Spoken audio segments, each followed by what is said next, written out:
Herzlich willkommen und Servus hier bei Cube Bikes. Wir sind direkt im Headquarter in Waldershof in unserem Showroom mit allen neuen Bikes für Modelljahr 2025. Mein Name ist Frank und zusammen mit meinen Kollegen Florian und Peter werde ich euch hier durchs Portfolio durchführen und alle Neuheiten, alle Highlights vorstellen. Unser Programm ist ziemlich umfangreich, entsprechend lang ist auch das Video, aber wir haben es natürlich in Segmente gegliedert. Ihr könnt euch unten direkt zu den Bikes klicken, die euch speziell interessieren. Ja, es bleibt nur noch viel Spaß zu wünschen bei unserem Rundgang hier durch Modelljahr 25 bei Cube Bikes.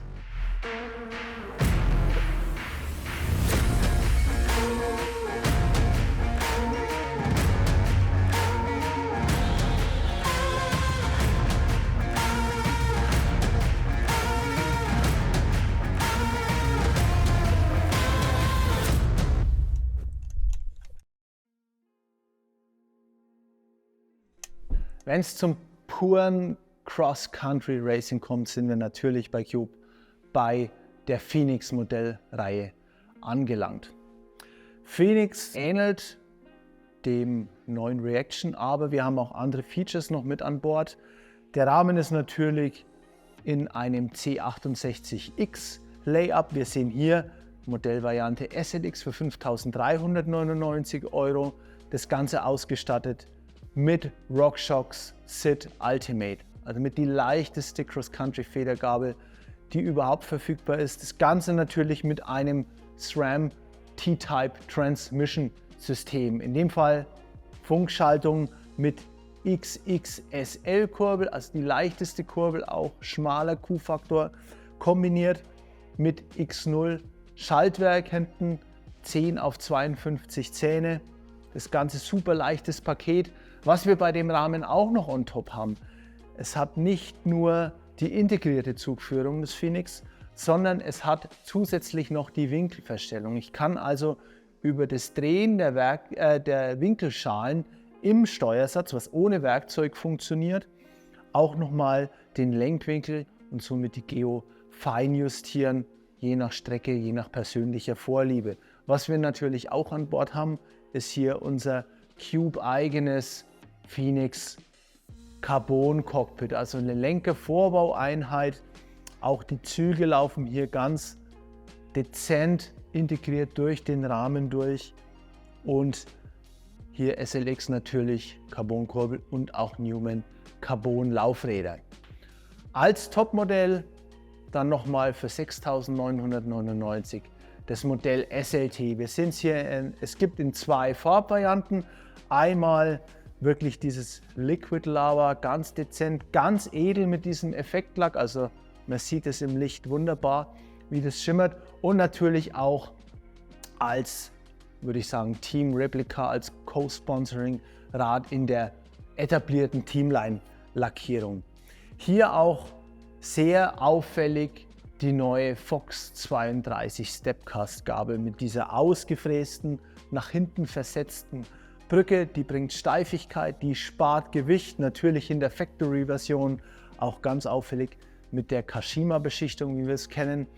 On top dann auch nochmal, wir haben hier das Transmission System von SRAM mit integrierten Powermeter. Also die Kurbel, Carbon-Kurbel hat schon das Powermeter, Quarks Powermeter integriert, kann das natürlich alles vernetzen mit meinem Computer, mit meinem Handy, natürlich Schaltung auch. Also es ist wirklich ein Komplettsystem, was jetzt diese Konnektivität angeht. Und on top auch noch bei den Modellen die Vonoa-Version der Laufräder. Vonoa steht immer für Carbonspeichen, was das Ganze nochmal edler, nochmal leichter und auch steifer macht, um hier wirklich jedes Watt auf die Rennpiste zu bringen.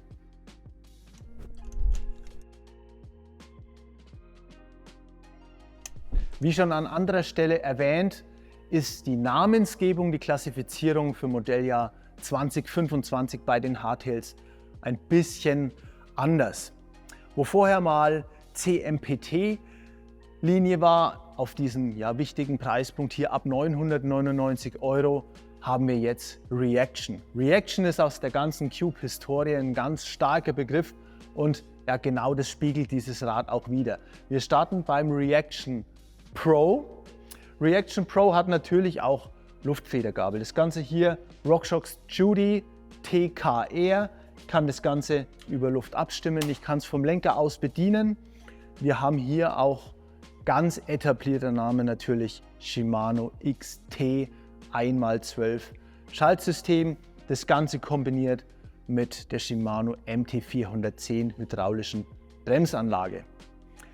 Wir gehen einen Step weiter zum zweiten Modell Reaction Aluminium, und zwar Reaction SLX, liegt dann bei 1199 € UVP. Das Ganze nochmal eine Stufe höher. Wir haben hier auch eine Shimano Einfachkurbel verbaut, das Ganze auch wieder kombiniert mit diesem ganz etablierten Namen Shimano Deore XT 1x12, geht also auch hoch bis 51 Zähne hinten an der Kassette für einen entsprechenden Berggang. Das Ganze auch 2 Farben und auch wieder, wie Reaction üblich, im Size Split. Also auch hier habt ihr Größe XS und Größe S, wahlweise dann in 27,5. Die anderen Bikes als 29er, wie wir es hier sehen. Bei Reaction haben wir auch was ganz Neues gemacht, und zwar, ich würde sagen, Special Interest Reaction TM. Reaction TM, der Rahmen wurde komplett neu entwickelt, komplett überarbeitet. Es ist natürlich innerhalb der Serie das Spaßbike. Man sieht schon in der Seitenansicht, was das Rad will. Wir haben eine spaßige Geometrie, der Lenkwinkel ist entsprechend flach, die Überstandshöhe ist schön kompakt, als Trail Hardtail ausgelegt auf einen Federweg vorne von 140 mm, aber sage ich mal, mit der Wartungsarmut und Einfachheit von dem Hardtail super spaßig. Das Ganze natürlich kombiniert auch immer mit absenkbaren Sattelstützen, weil mit dem Bike, da geht es auf dem Trail, da geht es richtig zur Sache, da will ich Spaß haben. Wir haben 2 Versionen. Wir haben unser Reaction TM1, starten bei 1099 €. Das Ganze mit einer Suntour-Gabel, die natürlich auch über Luftdruck abstimmbar ist. Das Ganze ist auch blockierbar, weil mit so einem Rad will ich natürlich auch mal Tour bergauf fahren und will da vielleicht die Federgabel vorne stillschalten. Das Ganze mit einem Shimano Q's Antriebssystem. In dem Fall ist es ein 1x10-System, geht hoch bis 48 Zähne an der Kassette. Haben auch hier unsere eigene Cube Dropper-Sattelstütze, um noch mehr Fahrsicherheit auf dem Trail, wenn es bergab geht, zu generieren. Also ein wirklich spaßiges Komplettpaket. Kleines Detail auch bei dem Rahmen. Wir haben hier natürlich UDH, also die Standardisierung vom Schaltauge. Wenn hier was kaputt geht, habe ich natürlich eine ganz einfache, simple Ersatzteilversorgung, weil das Teil immer passt von verschiedenen Herstellern, von verschiedenen Modellreihen. Auch bei dem Rahmen ganz bewusst keine komplett integrierte Zugführung. Hier im Hinterkopf auch wieder das Thema Wartungsarmut. So ein Rad wird hart hergenommen, da kann auch mal was zu wechseln sein. Deshalb hier keep it simple, ganz einfach von der Handhabung. Das zweite Modell bei Reaction TM ist hier unser Modell Pro. Liegt bei 1499 UVP. Fällt schon auf durch diese coole Alu-Raw-Optik und natürlich wesentliches Merkmal optisch, aber auch technisch die Mazzocchi Bomber Z2 Gabel. Allein der Name, Bomber, das steht für Spaß auf dem Trail, für Freeride, für Enduro und natürlich auch von der Funktion her wirklich passend für den Einsatzbereich. Wie gesagt, vorne liegen wir hier bei 140 mm Federweg. Auch was den Antrieb, die Reifen, die Bremsanlage angeht, natürlich alles auf den Einsatzbereich maßgeschnitten. Wir haben hier Shimano Deore 1x12 System, geht bis 51 Zähne hoch, dass ich auch mit dem Bike richtig lange auch mal steil bergauf fahren kann. Wenn wir die Reifenwahl anschauen, wir sind beim Maxxis Dissector am Hinterrad, ein Reifen, der schon sehr viel Grip hat, aber immer noch gut rollt. Assegai als klassischer Vorderreifen, der auch im Downhill gefahren wird, bietet unheimlich viel Grip. Das auch von den Reifenmischungen, von den Karkassenaufbauten eine Spur griffiger, eine Spur stabiler gewählt. Das Ganze auch bei der Bremsanlage. Wir haben hier die Shimano MT520 verbaut. Das heißt ein System, was 4-Kolbenanlage vorne und hinten hat für noch mehr Bremspower, wenn es auch mal lange steil bergab geht. Nach den Reaction TM für den Trail-Einsatz kommen wir jetzt zu den Reaction C62, die doch eher rennorientiert sind. Wir starten beim Reaction C62 One. 1499 hier UVP, das Ganze natürlich mit Suntour Luftgabel, auch Remote Lockout, kann die Gabel also vom Lenker aus bedienen und einem SRAM NX Eagle Antrieb. Also einmal 12 Gänge, Ganze geht hoch von 11 bis 50 Zähne, schöne Übersetzungsbandbreite bei dem Carbonrahmen.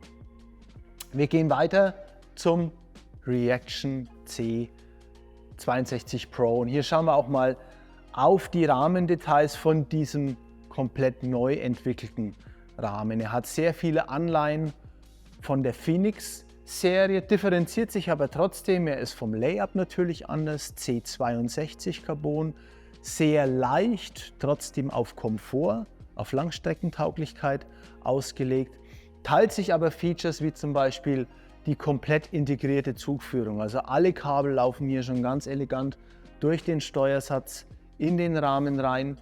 Wir haben auch die Sattelstützklemmung mit der Wedge integriert, also von der Seitenansicht ganz clean, haben aber eine technisch saubere Lösung, um die Sattelstütze hier zu fixieren. Und wie alle neu entwickelten Rahmenplattformen in dem Bereich natürlich ein UDH-Ausfallende, also wir können dieses standardisierte SRAM-Schaltauge verwenden, was vor allem in der Ersatzteilversorgung das Leben deutlich einfacher macht, wenn mal was kaputt gehen sollte.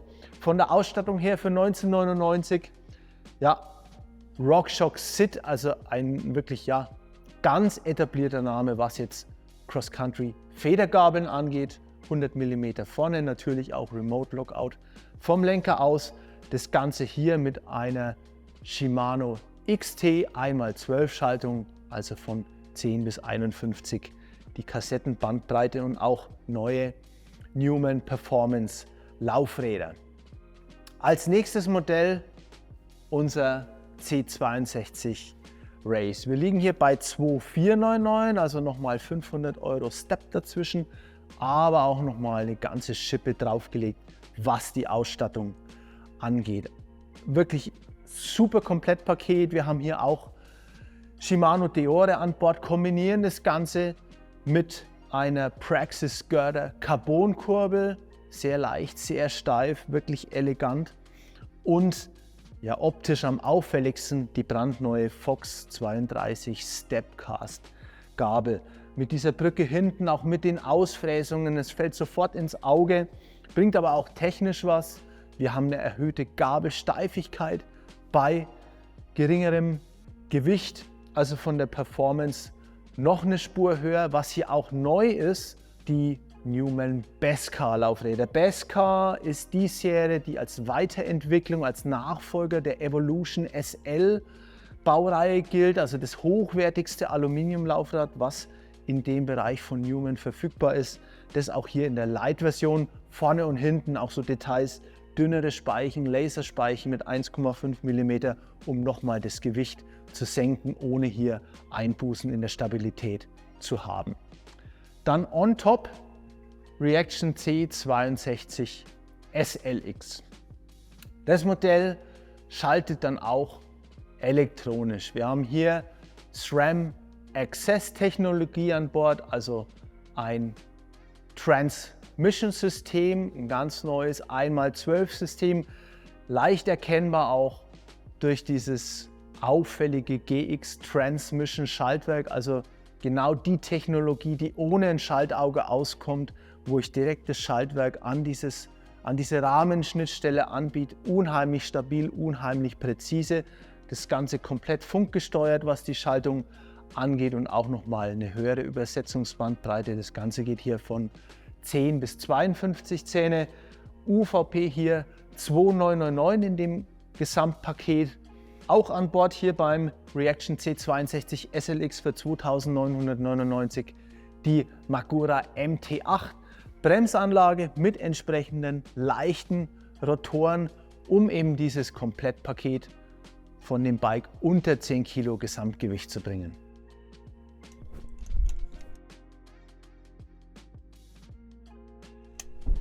Wir sind angekommen bei den Cube Attention Modellen. Wir haben zwei Modelle, sehen hier einmal das Modell Pro, liegt bei 799 Euro. Attention heißt, wir haben immer Luftfedergabel, immer Remote Lockout und kommen auch mit 1x12 Schaltsystemen. Im Fall des Attention Pro arbeiten wir hier mit Shimano Deore. Wir haben eine Gangspreizung von 11 auf 51 bei der Kassette, also schön weites Gangspektrum. Haben natürlich auch hier Luftgabel, in dem Falle die Suntour mit dem Remote Lockout, kann das Ganze also vom Lenker aus bedienen. Wir sehen 3 Farbversionen und das Ganze ebenfalls im Size-Split. Es gibt XS und S Größen, die dann mit 27,5 Zoll Laufrädern kommen, wie wir es hier sehen. In der Mustergröße geht dann auch hoch bis XXL, kommt das Ganze natürlich mit 29er Bereifung. Eine Stufe höher, dann unser Attention SLX. Wir liegen bei 899 Euro. Was kann das Rad noch besser? Was hat es noch mehr an Bord? Hier die RockShox Judy Federgabel. Judy auch natürlich über Luft gefedert, das heißt, ich kann das Ganze schön abstimmen auf das entsprechende Gewicht. Habe hier auch Remote vom Lenker, kann die Gabel also vom Lenker aus bedienen.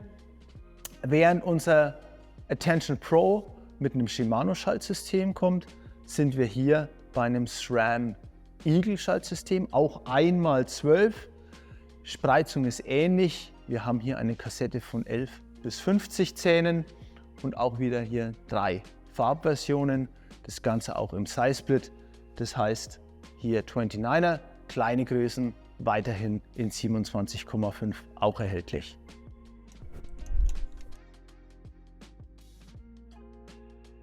Wenn ihr schon mit den Cube Hardtail Modellen in der Vergangenheit betraut wart, müsst ihr euch für Modelljahr 25 ein bisschen neu orientieren, was die Namensgebung angeht.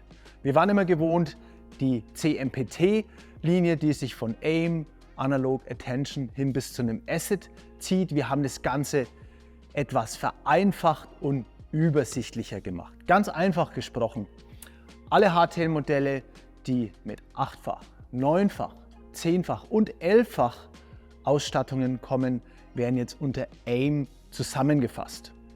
Wir starten mit dem Modell AIM One. 549 Euro ist hier der Verkaufspreis. Ihr seht hier die verschiedenen Farbversionen. Hier der Rahmen auch immer im Size-Split, das heißt XS und S kommen mit 27,5 Zoll Laufrädern, die anderen Größen bis hin zu einer XL, wie ihr es hier seht, dann mit 29 Zoll Laufrädern. Hier arbeiten wir mit Shimano Tourney Schaltkomponenten, das Ganze mit einer 2x8 Übersetzung.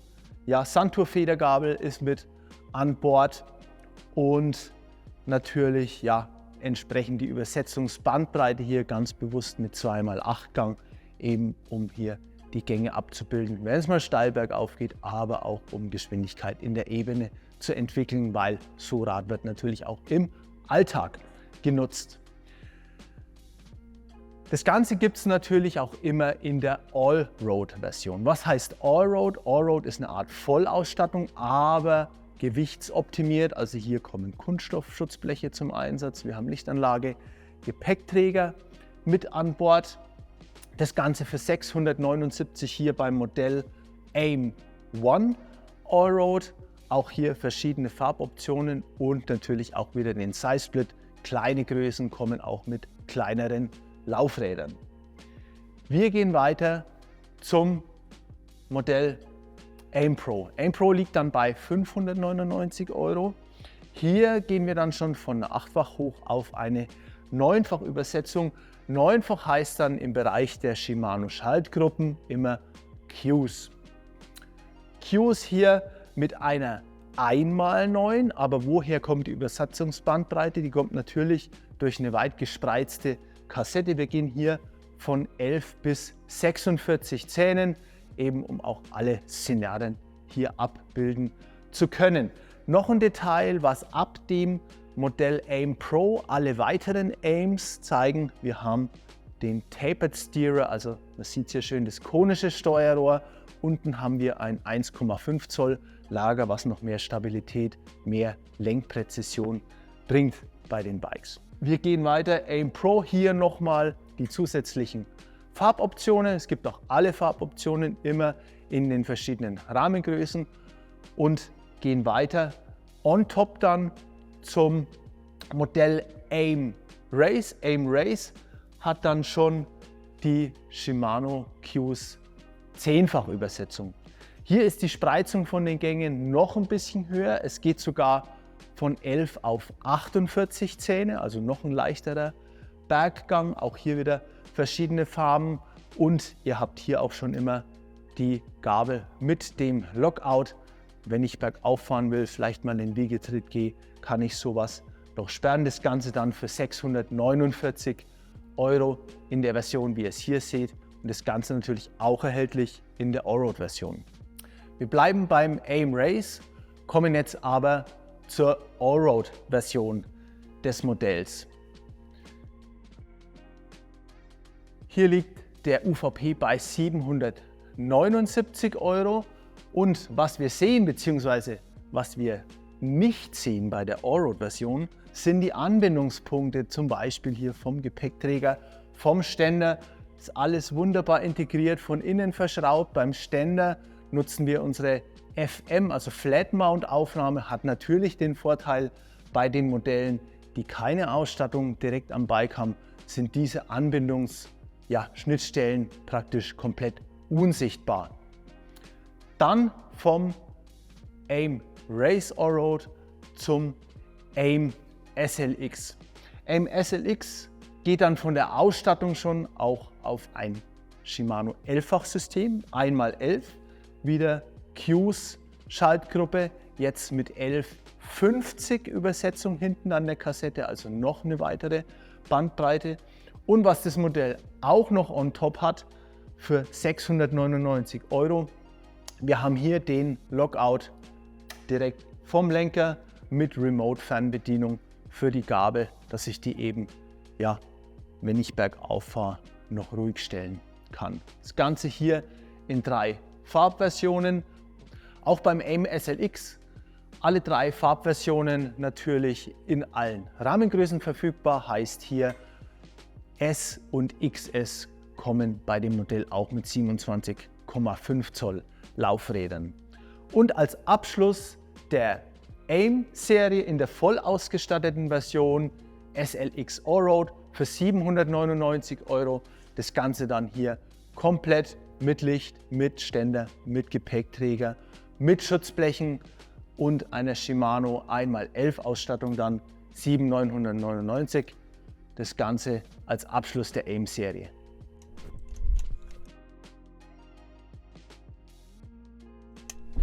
Cross-Country Racing hat sich in der letzten Zeit verändert und entsprechend haben wir auch unsere Modellreihe Cube AMS angepasst. Die Strecken sind härter geworden, die Strecken sind anders geworden, die Anforderungsprofile haben sich geändert. Was wir jetzt bei den AMS 099 sehen, wir haben überall mehr Federweg an der Front. Wir haben hier 110 mm vorne, bleiben weiter bei 100 mm hinten, aber wir haben auch den Hinterbau etwas angepasst für mehr Reifenfreiheit. War auch ein Punkt, ein Feedback, was aus dem Racing an uns gekommen ist. Es werden weitere Felgenprofile mit breiteren Reifen gefahren, auch im Wettkampf, deshalb hier Reifenfreiheit bis 2,4 Zoll. Wir starten bei den Modellen Race. Einmal klassisch Blackline, einmal klassisch Teamline, auch 2 Farbkonzepte, die fast schon Tradition haben bei Cube. UVP ist hier 4.599. Wir haben ein Komplettpaket mit einer Fox-Gabel, ist dem Federweg entsprechend natürlich jetzt eine Fox 34 Stepcast. Auch ein Wunsch der Athletinnen und Athleten, ja, eine steifere Gabel mit mehr Federweg, die auch etwas mehr wiegen darf. Mehr Performance, etwas mehr Gewicht. Was wir auch sehen, wir haben bei allen AMS-Modellen, egal ob 099 oder 111, immer absenkbare Sattelstützen, um eben in den Bergab-Passagen entspannter unterwegs zu sein und sicherer fahren zu können. Wir haben hier in dem Komplettpaket natürlich auch einen Fox-Dämpfer. Das Ganze lässt sich synchron über Double Remote vom Lenker aus steuern und auch ein Qualitätsmerkmal, komplett Shimano XT-Ausstattung, was Kurbel, Schaltantrieb angeht und natürlich hier auch die Bremsanlage. Laufräder in dem Fall von Newman, Best K30, also die Top-Version in Aluminium, die hier verfügbar ist. Nächstes Modell ist dann unser AMS 099 C68X SLX. Wir liegen hier bei 6.199 €, haben aber von der Ausstattung auch nochmal etwas on top. Und zwar, man sieht es immer recht schön, alles ist Fox Factory Niveau, leicht erkennbar an der goldenen Kashima Beschichtung. Und wir schalten hier natürlich auch elektronisch mit einem SRAM AXS Transmission System hier auf dem X0 Level. Man sieht es schön auch, diese Kurbel X0 Aluminiumkurbel mit die leichteste Aluminiumkurbel auf dem Markt. Sieht auch super aus mit den Ausfräsungen, mit der Aussparung hier. Sehr elegant und super leicht, super steif. Ganze natürlich auch hier im vorderen Bereich mit der bekannten Lenkwinkelanpassung. Die macht dann natürlich auch Sinn, wenn ich je nach Strecke den Lenkwinkel, die Geo, noch ein bisschen fein justieren will. Und in dem Komplettpaket eben hier für 6.199 die Carbon-Laufräder Phase 30 von Newman. On top dann unser Modell SLT. Ja, wie es der Name auch schon sagt, das Topmodell, haben wir natürlich nochmal geschaut, wie können wir das Gewicht noch weiter nach unten bringen. Wir sind hier um die knappen 10 Kilo mit 110 mm an der Front, mit Dropper Post, mit entsprechend breiten Reifen und Felgen. Wir haben das Gewicht dadurch reduzieren können, dass wir bei der Gabel wirklich die leichteste 110 mm Gabel nehmen, die hier verfügbar ist die RockShox Sit Ultimate. Die bietet hier auch mit 32 mm Standrohrdurchmesser diese 110 mm, die eben an der Front nochmal mehr Traktion, mehr Kontrolle bringen. Und auch ein Detail, wir haben hier die Newman Laufräder in der Vonoa Version, also auch Carbon Speichen, bei diesen Phase 30 Carbon Felgen. 30 steht hier auch wieder für die Innenweite von dem Felgenprofil, also hier ein Komplettpaket 7.999, aber 10 Kilo mit den wirklich besten Komponenten an Bord für so eine Cross-Country-Maschine. Wir gehen von den AMS 099 zu den AMS 111. Der Carbon-Mix, der Rahmenaufbau ist identisch. Wir haben C68X Material, also wirklich unsere hochwertigste Verbundfasertechnologie in den Bikes. Während die 099 wirklich die Rennbikes sind, haben wir die 111 immer schon so als Downcountry oder leichte Trailbikes orientiert. Und das bleiben sie natürlich auch. Hier ganz auffällig in dieser Lackierung das Modell Pro 3799 ist hier UVP. Kombiniert immer eine Dropper Post mit 120 mm Federweg vorne, also noch mal ein bisschen mehr als die 099 Modelle. Auch hier ähnlich wie wir es im 099 Modell haben, komplett XT, das Ganze mit Kurbel, mit Schaltantrieb, Schaltwerk hinten und kombinieren es hier mit einer Magura MT30. Hier machen wir immer so den Mix 4 Kolben, 2 Kolben, wo wir mehr Bremspower brauchen oder wo wir auch mehr Gewicht einsparen wollen. In dem Bereich 4 Kolben vorne, 2 Kolben hinten.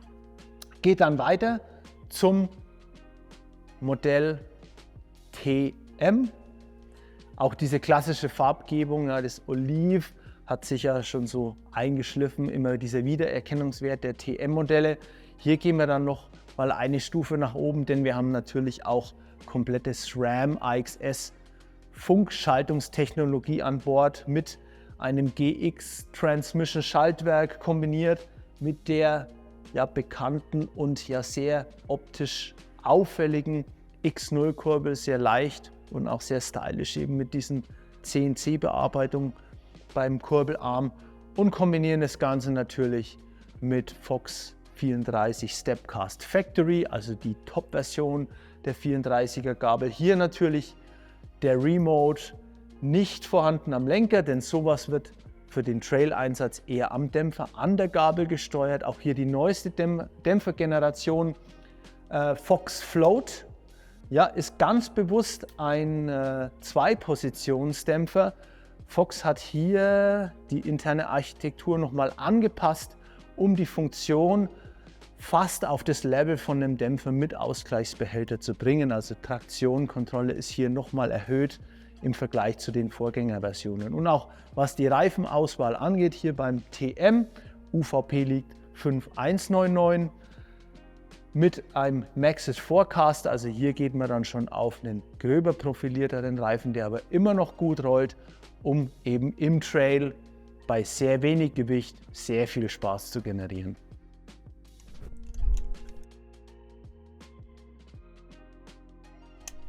Ein Fully für alle Einsatzzwecke, ja, ist wahrscheinlich der Wunschtraum, aber unser Stereo 122 kommt der Sache schon sehr, sehr nahe. Ist wirklich sehr universell einsetzbar, ein ganz solides HPA, also High Performance Aluminium Bike. Wir starten hier mit dem 122 Pro.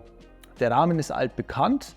Wir haben aber an den Ausstattungen noch gefeilt. Wir liegen jetzt hier bei UVP 1999 und haben ein Manitou und RockShox Fahrwerk. Ja, Radium RL Dämpfer und Judy Luftgabel vorne.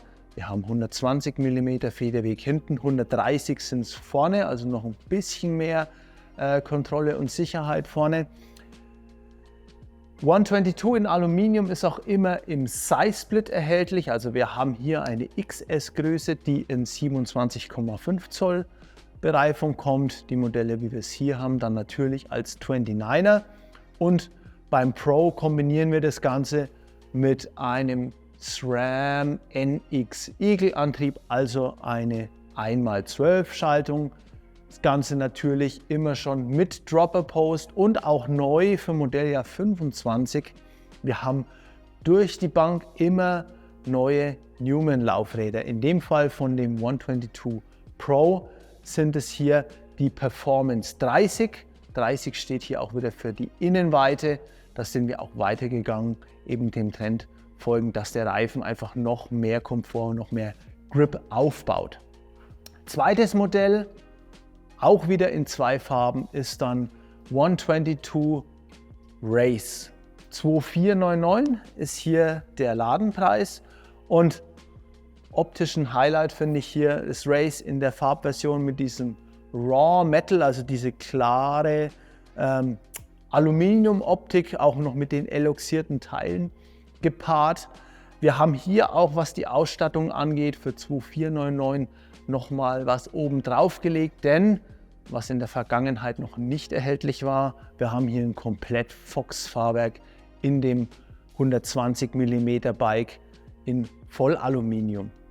Also Antrieb ist komplett Shimano XT, Bremsanlage ist in dem Fall auch Shimano XT und eben eine Fox Rhythm 34 Federgabel und entsprechender Float Performance Dämpfer, den ich dann eben auch fein abstimmen kann und über ein Lockout blockieren kann. Das Ganze im Komplettpaket, um dieses Alu-Segment abzurunden. Während unser Stereo 122 in Aluminium einen Rahmen aus dem Vorjahr hat mit anderen Ausstattungen, haben wir das Schwestermodell C62 komplett neu gemacht. Wir hatten in dem Bereich 120 mm vorher immer HPC, also Kombination aus Carbon Hauptrahmen und Aluminium Hinterbau. Das wird jetzt beerbt durch das nagelneue Stereo 122 in C62 Vollcarbon. Das Bike hat natürlich wesentliche Features auch von den Schwestermodellen mit mehr Federweg übernommen. Also wenn wir uns hier die Lösung im Steuersatz anschauen, wir haben die Winkelverstellung, können also um 0,6 Grad nochmal den Lenkwinkel feintunen. Wir haben den formschlüssigen Cube-Vorbau, der hier genau auf diesen Steuersatzdeckel passt. Wir haben die komplett integrierte Zugführung bei dem Modell. Wir sind hier beim TM, was es in 2 Farben gibt, kostet 2.999. Auch bei einem Shimano-Antrieb, mechanisch, eine komplette XT, also auch inklusive Bremse und Drivetrain-Schaltwerk, und kombiniere das Ganze mit einem Fox-Fahrwerk, also auch wieder der Float-Dämpfer und die Rhythm-Gabel. Hier selbes Spiel wie bei den Aluminiummodellen. Wir haben 120 mm hinten, 130 mm vorne. Haben hier auch auf Details geachtet, wie zum Beispiel die eigene Sattelklemmung, Sattelstützklemmung, die formschlüssig hier mit Semi integriert ist, und natürlich die Plattform hat auch UDH-Anbindung, also was jetzt Ersatzteilversorgung vom Schaltauge angeht, deutlich vereinfacht. Wir gehen weiter zum 122 Vollcarbon in der SLX-Version. Ja, ganz dezente Optik, ganz dunkel, wenig auffällig, Stealth-Optik möchte ich fast sagen. Das Ganze dann für 3.799 und auch schon mit elektronischer Schaltung. Also das Thema SRAM Transmission in den verschiedenen Preis- und Qualitätsstufen setzt sich hier mehr und mehr durch. Ja, je härter der Einsatzzweck ist, desto sinnvoller ist es auch allein durch diese Haltbarkeit wegen der Direktanbindung des Schaltwerks. Wir haben hier die X0-Version, also auch wieder diese wirklich formschöne Aluminiumkurbel, die leichteste Aluminiumkurbel, die für den Einsatzzweck freigegeben ist. Und ja, wenn wir uns den Rahmen anschauen, natürlich auch die Lagerpunkte wieder wie verdeckt. Wir kennen das von den Schwestermodellen, auch vom Vorgänger, aber hier eben in der Vollcarbon-Version, was das Gewicht nochmal nach unten bringt.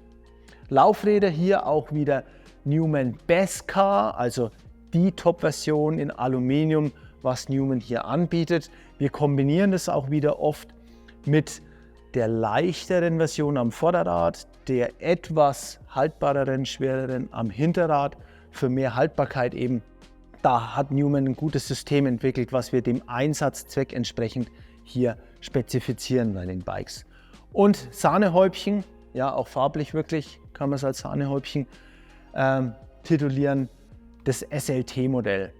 Wir sind hier unter 12 Kilo, 11,8 Kilo für ein Trailbike, was 5.999 € kostet. Nur die feinsten Komponenten, man sieht es bei Fox immer recht einfach. Wir haben Kashima überall an der Sattelstütze, am Dämpfer, an der Gabel. Auch natürlich die neueste Version vom Grip X Dämpfer, also ein Dämpfer, der von der Einstelllogik recht einfach ist, aber fast die Features von einem alten Fit 4 bietet. Also unheimlich viel Traktion auch aufbaut, ohne dass man zu viele Einstellungen vornehmen muss. Und sonst, was die Schaltung angeht, wirklich nur vom Feinsten. Auch wieder SRAM AXS Transmission, hier natürlich auf dem XX-Niveau, also das leichteste, was für diesen Trail-Einsatz hier verwendet werden kann. Wirklich auch unser Cube-eigener Subtle Natural Fit mit Carbon-Gestell, die neueste Version, diese SLT-X-Version. Sehr kompakt, sehr leicht, aber voll komfortabel, langstreckentauglich. Kombinieren das Ganze hier in dem Modell auch natürlich sehr formschön mit der SRAM Level Ultimate Bremse, mit den Kabelabgängen, die hier schon zum Lenker hingehen. Ja, und Thema Lenker können wir gleich als nächstes aufgreifen. In der Top-Version kommt natürlich auch wieder hier unser One-Piece-Cockpit zum Einsatz, also eine Einheit Lenker und Vorbau aus Carbon. Die Züge laufen hier komplett durch den Rahmen durch. Und auch bei den Laufrädern natürlich in der Top-Version Phase 30, also Carbonfelgen von Newman in dem Komplettpaket.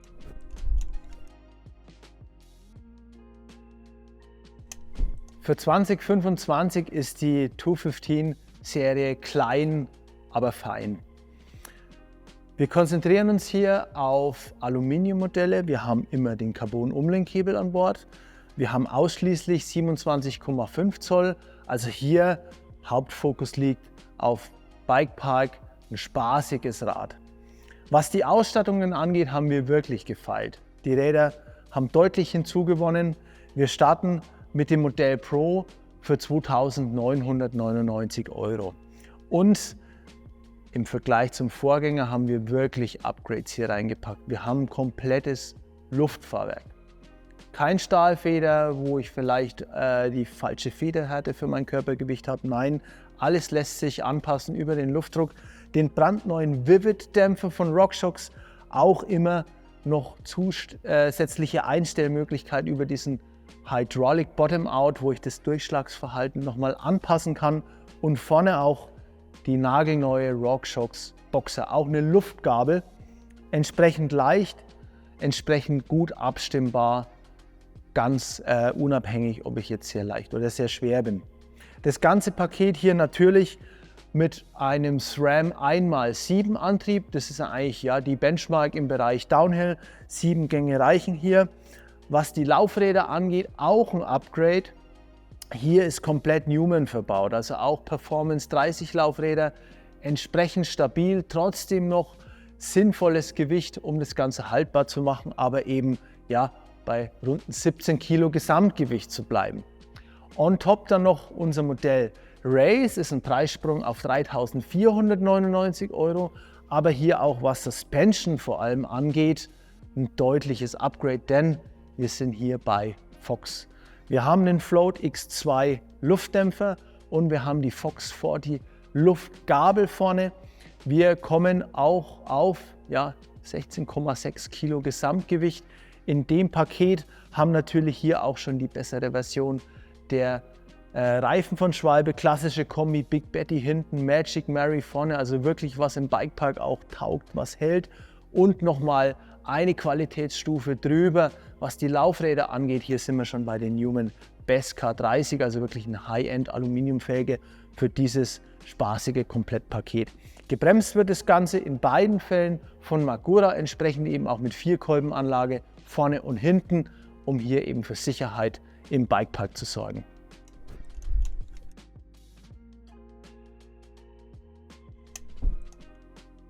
Kaum ein Modell war wahrscheinlich 2024 in den Medien so präsent wie unser Lightning Aero, denn es hat auf der Tour de France sensationellen Erfolg eingefahren. Wir werden es danach noch sehen. Wir haben sogar ein Originalbike von der Tour hier im Showroom stehen. Wir starten bei unserem Modell C68 X-Race. Das Ganze kostet 5.299 € und wir haben es auch in zwei Farbversionen. Wir haben natürlich Teamline, es wird später nochmal auftauchen, auch beim SLT-Modell als zweite Farboption hier. Und wie schon erwähnt, alle Lightning-Modelle, natürlich auch alle Lightning Aero-Modelle, haben immer schon ein Powermeter-System an Bord. In dem Fall haben wir hier eine Komplettgruppe von Shimano Ultegra Di2, also ein 2x12 System, was komplett elektronisch geschaltet wird. Und was die Laufräder angeht, sind wir hier bei den Aero-Modellen etwas anders aufgestellt als bei den Schwestermodellen Air, wo wir eher ein niedriges Profil haben. Hier zählt natürlich Aerodynamik und letztendlich auch diese Optik der hohen Felgen, immer den Zusatz Stream S. S steht hier eher für Speed oder Sprint. In der 60 mm Version vorne, 66 mm noch ein bisschen höheres Profil hinten. Auch ein kleines Detail, was wir hier bei den Lightning-Modellen sehen oder was wir nicht sehen, es sind nämlich keine Ventile von außen mehr sichtbar. Wir arbeiten hier mit dem Tubolito Aerovalve-System, also erstmal Schläuche, die natürlich nochmal deutlich Gewicht sparen im Vergleich zu einem normalen Butilschlauch und auch eben passend zu diesen Newman-Felgen, die in allen Modellen verbaut werden. Dieses unsichtbare versenkte Ventil, es sind dann auch im Lieferumfang immer die entsprechenden Verlängerungen zum korrekten Aufpumpen dabei und auch ein Set, um das Ganze, wer es will, auf Tubeless umzubauen. Nächstes Modell ist dann unser SLX. Auch wieder sehr auffällige Farbe hier, dieses helle, glänzende, türkisartige für 7.299 € und hier machen wir wieder den Switch auf ein SRAM-System. SRAM Red, hier auch wieder 2x12, komplett elektronisch geschaltet, auch wieder Powermeter an Bord. Was die Laufräder angeht, hier auch wieder nochmal ein bisschen hochwertiger, nämlich mit Vonoa-Speichen, also Carbon hier an Bord. Wie bei den Lightning Air Modellen bieten wir auch bei den Lightning Aero Modellen auf dem identischen Preispunkt hier von 7.299 € zwei Schaltoptionen im Prinzip an. Wir haben einmal das Modell SLX, was wir gesehen haben, mit einer SRAM-Ausstattung und hier on top auch in zwei Farbversionen erhältlich unser Modell SLT, wieder mit der Shimano Dura-Ace Di2 Komplettgruppe.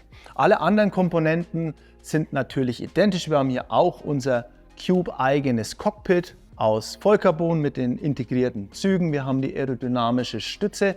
Man sieht hier auch schön diese C68X Optik mit diesen speziellen Fasern, natürlich auch unser SLT Nuance Sattel mit den Carbon Rails und die Newman Komplettlaufräder, die auch Vonoa Technologie mit den Carbon-Speichen bieten. Und wie gesagt, dieses Modell, obwohl es das etwas ältere der Lightning Serie ist im Vergleich zum Air, hat dieses Jahr wirklich für Furore gesorgt auf der Tour de France. Wir haben hier auch nochmal ein Modell original von unserem Teamfahrer Binyam Girmay, der wirklich, ich möchte sagen, Geschichte geschrieben hat, als erster Fahrer aus Eritrea. Etappe gewonnen, dann nochmal 2 Etappen gewonnen, in Grün gefahren und das grüne Trikot, also die Gesamtwertung der Sprinter, bis ins Ziel gerettet. Ja, sein Rad, mit dem er dann live gefahren ist, war dann schon ab dem grünen Trikot auch in der grünen Optik. Aber hier eben nochmal die Bestätigung, dass dieses Lightning Aero System immer noch absolut aerodynamisch, sprintstark, steif ist und eben auch auf dem wichtigsten Fahrradrennen der Welt hier Erfolge einfährt für Cube.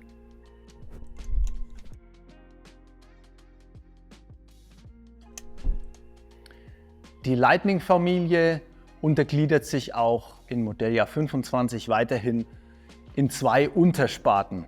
Wir starten hier bei den Lightning Air Modellen. Air, wie der Name schon vermuten lässt, ist wirklich auf Leichtbau getrimmt. Wir haben hier nochmal ein zusätzliches Modell aufgenommen. Wir starten nämlich beim Modell Pro, liegt bei 5.199 € UVP und ist ausgestattet mit einer SRAM Force Komplettgruppe. Auch neu für Modelljahr 25, alle Lightning bieten wir immer schon inklusive Powermeter an. Also wir starten hier schon, wie wir sehen, Force Carbon-Kurbel natürlich mit hier dem Quarks Powermeter, wo ich wieder meine Leistung direkt auslesen kann. Auch natürlich hier an Bord die Referenz, was Road-Reifen angeht, der neue Grand Prix 5000S von Conti und natürlich auch unser Cube-eigenes Carbon-Cockpit, das Ganze eben Lenker-Vorbaueinheit mit komplett integrierten Zügen. Auch hier laufen durch den Steuersatz komplett versteckt. Auch die aerodynamische Sattelstütze mit Carbon-Sattel hier in dem Komplettpaket. Wir gehen dann weiter zum zweiten Modell. Zweites Modell ist unser Lightning Air C68X Race. Wir sehen, es gibt für 5.499 € sogar in 2 Farbversionen. Hier logischerweise auch wieder Powermeter an Bord.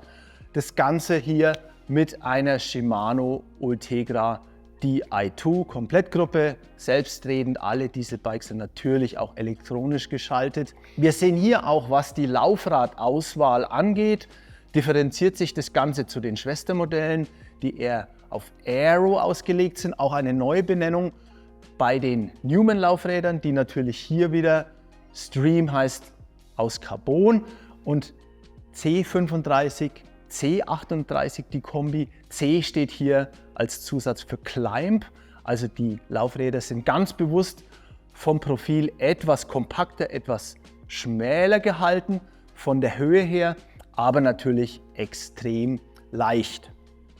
Wir gehen weiter zum dritten Modell in der Familie, ist dann unser SLX für 7.499 €. Da machen wir natürlich schon einen Step nach oben. Wir gehen auf ein SRAM Red AXS Komplettsystem, also die Premium-Gruppe von SRAM hier an Bord.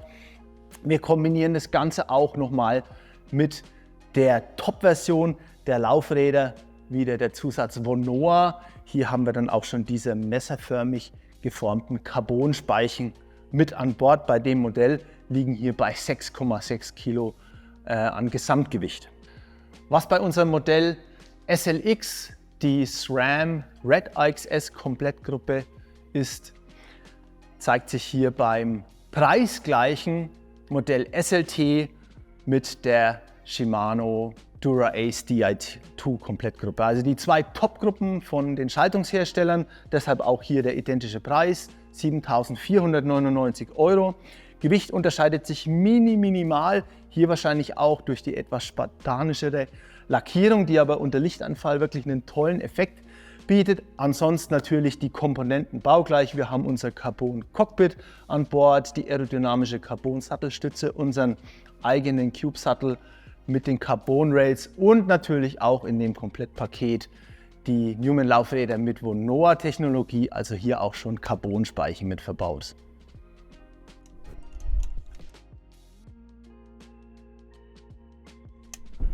Zwischen dem brandneuen Attain, was wir als Langdistanz komfortables Roadbike sehen, und den Lightning, die eher rennorientiert sind, haben wir hier genau dazwischen unsere etablierte Agree-Baureihe. Wir titulieren das Ganze unter Aero Endurance, also ein Rad, was durchaus aerodynamische Eigenschaften zeigt, auch optisch angelehnt ist an andere Modelle aus dem Bereich Lightning oder sogar Aerium Triathlon, aber auch Endurance, das heißt eine ausgewogene Sitzposition, die auch für lange Distanzen sehr gut funktioniert.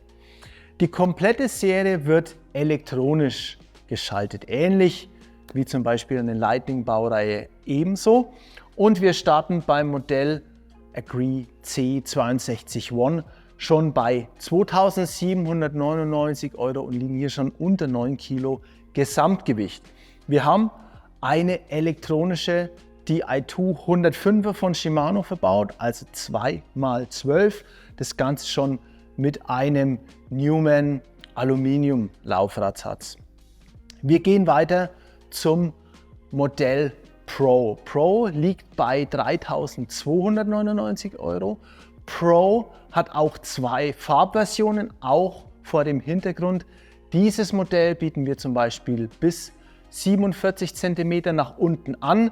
Ja, wer noch nach einer Axial-Baureihe sucht, die ist hier komplett integriert worden. Also wir haben nur noch Unisex-Modelle in verschiedenen Farboptionen, aber eben auch hier in Addition noch die kleine 47er Größe bei dem Modell Pro.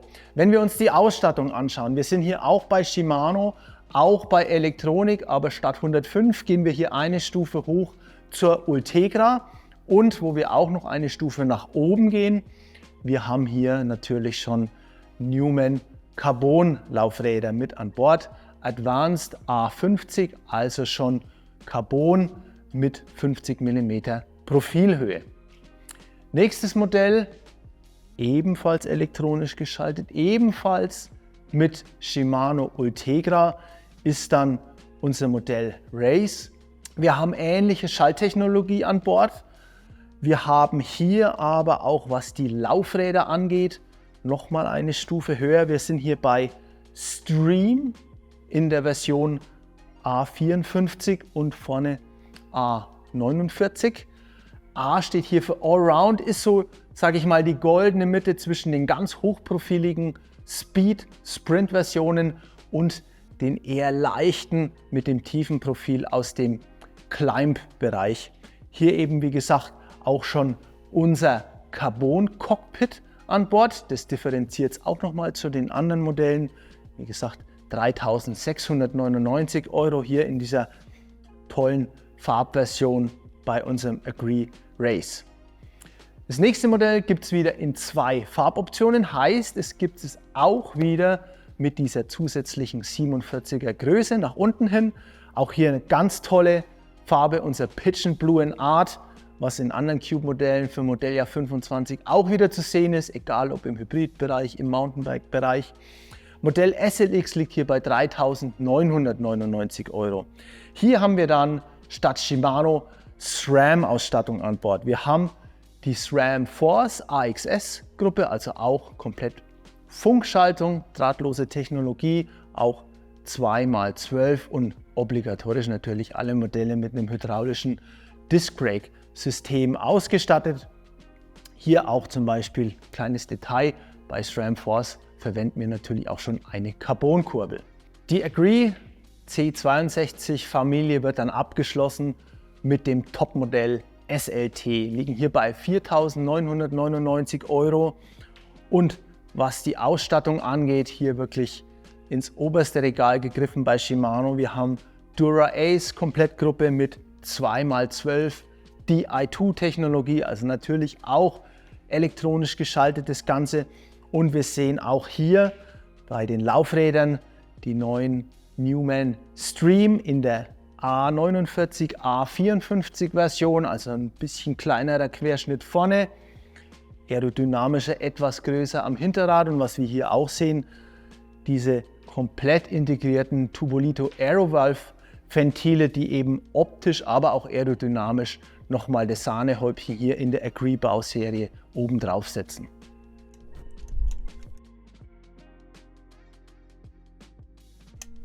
Es sind beileibe nicht immer die hochpreisigsten Modellreihen, die für Furore sorgen.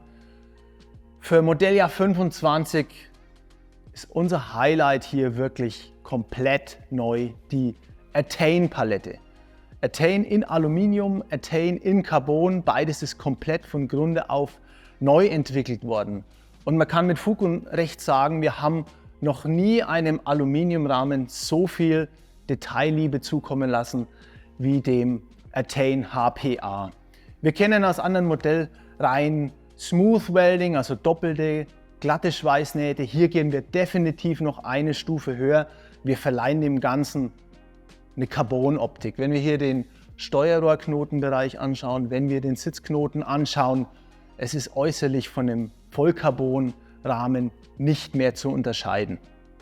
Was wir natürlich auch gemacht haben im Detail, wir haben dem Ganzen eine semi-integrierte Sattelstützklemmung mit dieser Wedge hinten spendiert, was das Ganze nochmal ästhetischer macht. Und natürlich auch hier vorne ein System, wie wir es aus Schwestermodellreihen wie dem Lightning Air oder auch dem Agree kennen, eine komplett integrierte Kabelführung, auch neu für uns hier vom Modelljahr 25 in einem Aluminiumrahmen. Wenn wir die Modellausstattungen anschauen, wir starten hier für 899 beim Attain Pro. Was auch spannend ist, durch diese Neuentwicklung haben wir allen Rahmen, egal ob jetzt Aluminium oder später dann C62 Carbon, noch die XS-Größe in 47 cm beiseite gestellt. Die gab es vorher nur in bestimmten Versionen, jetzt durch die ganze Palette. Und was auch alle Attain-Modelle haben, hier zum Beispiel auch die mit Aluminiumrahmen, sie haben eine komplett neu entwickelte C62 Vollcarbongabel, die eben das Gewicht nochmal deutlich nach unten drückt. Wie gesagt, beim Pro 899 hier der Preis. Wir haben ein Shimano-Schaltsystem an Bord, die bewährte Claris, die hier auch eine sehr edle Optik hat, mit 2x8-Gang. Hier auch mechanische Claris Bremshebel mit tektromechanischen Scheibenbremsen, also hier keine Felgenbremse, alles Scheibenbremse, auch geschuldet der Tatsache, dass wir hier bis 32 mm Reifenfreiheit verbauen können. Und auch ein Detail, wir haben hier, wenn wir schon das Thema Reifen anschneiden, immer schon Faltreifen an Bord, also auch bei dem Modell Pro.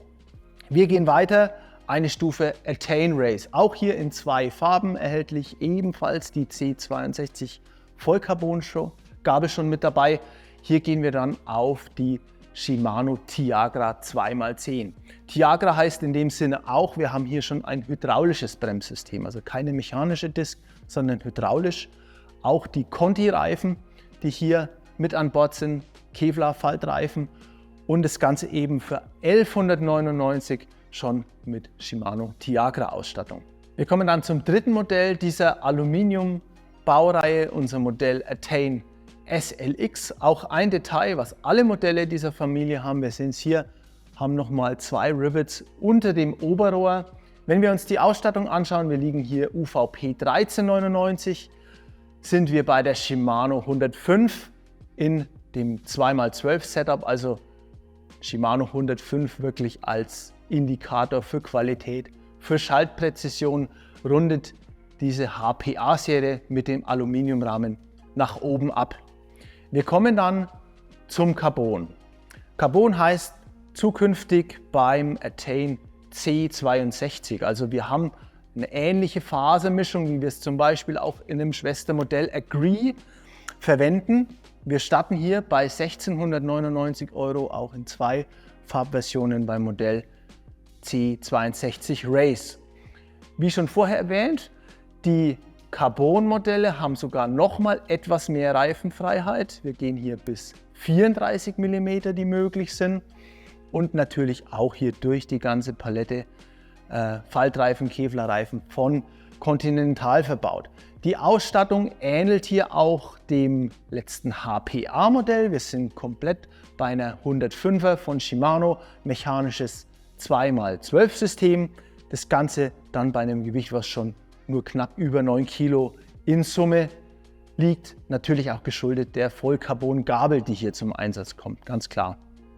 Dann nächstes Modell, unser C62 SLX. Und ich würde sagen, eins der interessantesten Modelle in der gesamten Range, denn wir sind hier bei 2.499 € mit einer elektronischen Schaltung. Wenn wir die vergangenen Jahre ansehen, da sind wir hier deutlich über 3.000, wo so eine Schalttechnologie überhaupt mal zum Einsatz kommt. Hier 2.499 mit der neu vorgestellten 105er Shimano 2x12 Di2.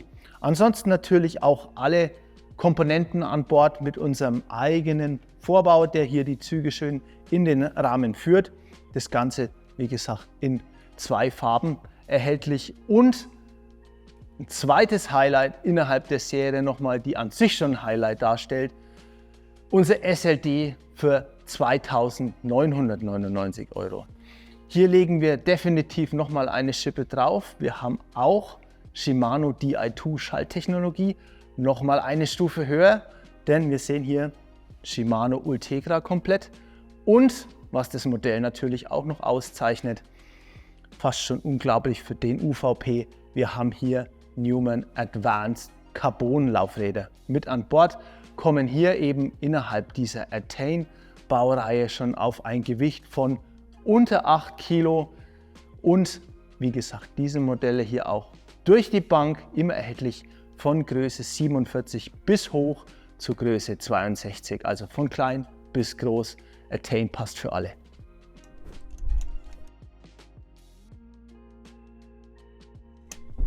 Bei den Cross-Race-Modellen für Modelljahr 2025 haben wir uns ganz bewusst auf Carbon konzentriert.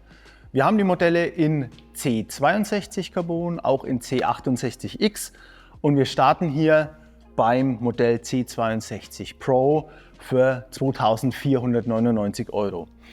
Alle Cross-Race-Modelle sind mittlerweile auch elektronisch geschaltet, also hier keine mechanischen Schaltoptionen mehr.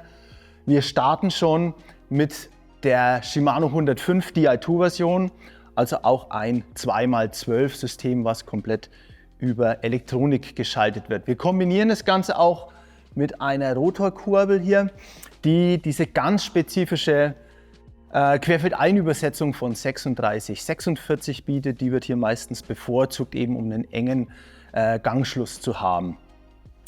Wir haben hier natürlich auch die semi-integrierte Sattelstützklemmung. Wir haben hier auch unsere Kabelintegration vorne kombiniert mit unserem Cube-eigenen Aluminiumvorbau, der hier eben die Kabel schön in den Rahmen, durch den Rahmen hindurchführt.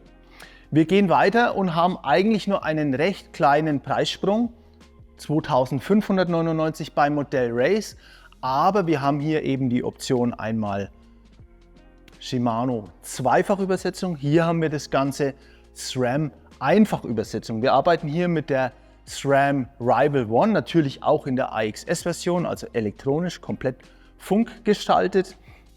Und ja, auch hier bei dem Modell natürlich die passende Einfachkurbel mit 40 Zähnen.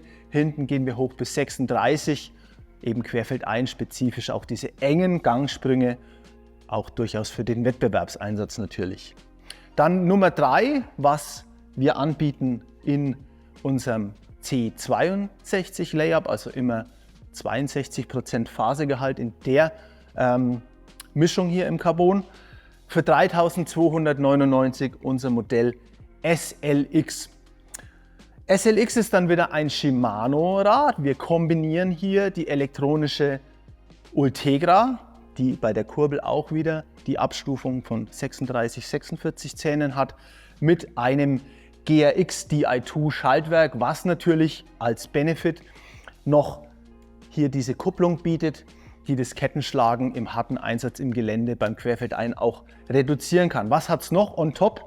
Wir haben ab dem Modell SLX schon unsere eigene Carbon-Lenker-Vorbaueinheit, die eben das Gewicht nochmal nach unten bringt und nochmal eine etwas feinere Optik bietet. Und hier natürlich auch Carbonstütze mit unserer integrierten Sattelstützklemmung. Was neu an Bord ist, auch für Modelljahr 25, sind hier Carbon-Laufräder von Newman.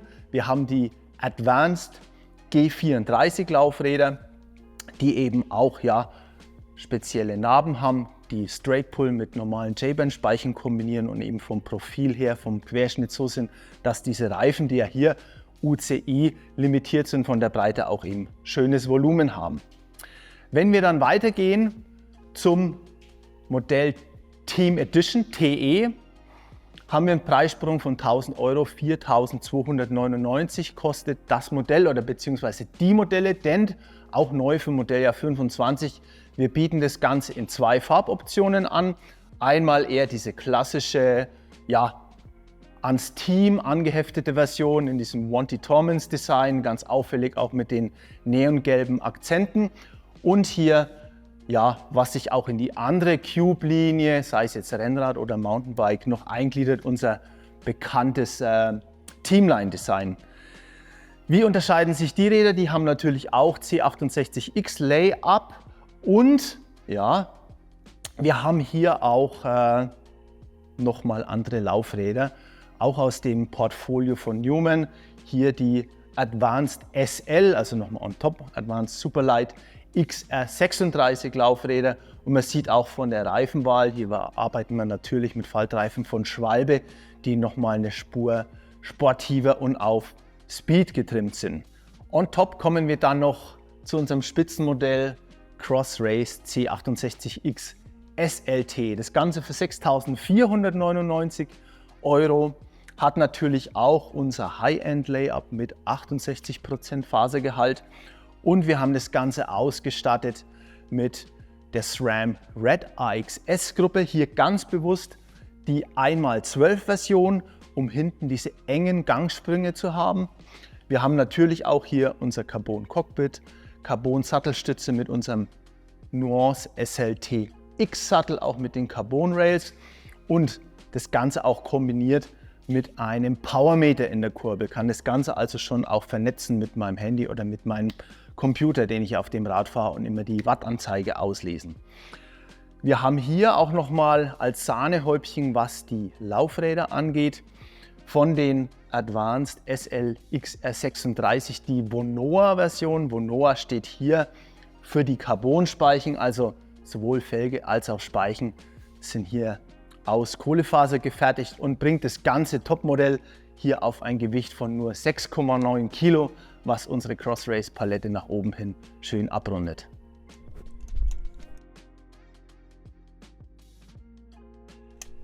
Den Ritterschlag hat unser Aerium C68X spätestens seit letztem Jahr durch Lucy Charles Barclay erhalten, und entsprechend viel Augenmerk schenken wir natürlich dieser Kategorie auch in unseren normalen Serienprodukten. Wir haben dem Aerium auch noch ein zusätzliches Modell an die Seite gestellt. Wir starten nämlich hier für 6.299 Euro mit dem C68X Race. Die Modelle haben natürlich immer das komplette Setup dabei, was die verstellbaren Extensions angeht, also hier das System, das ich über die Höhe, über die Breite, über die Länge das wirklich fein justieren kann. Und was es natürlich auch immer im Lieferumfang mit dabei hat, ist die komplette Ausstattung, was Hydration und Storage angeht, die man auch verschieden aufbauen kann, ob das Komplettsystem, sage ich mal, noch mit dem großen Tank hier in diesem Staufach oder nur für eine kürzere Distanz eben gewichtssparend dann hier vorne der Container. Hier sind alle Möglichkeiten offen. Was die Ausstattung angeht, sind wir hier natürlich auch bei einer elektronischen Shimano Ultegra Di2 und auch Carbon-Laufräder von Newman, heißt in dem Falle Stream, auch mit den entsprechenden Höhen, natürlich dem Einsatzzweck geschuldet. Hier haben wir schon 60 mm vorne und 80 mm am Hinterrad.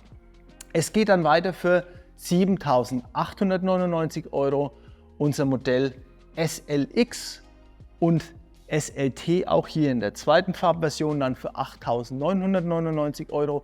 Beide sind übrigens für 3.999 € als Rahmenset erhältlich. Aber wir schauen mal genauer auf unser Modell SLX. SLX ist dann wieder ein Modell, was mit SRAM ausgestattet ist, natürlich auch elektronische Schaltung, in dem Fall die Force AXS, hier dann auch schon mit Powermeter inklusive, ansonsten auch die Laufräder nochmal eine Spur hochwertiger, nämlich mit der Vonoa-Technologie mit Carbonspeichen.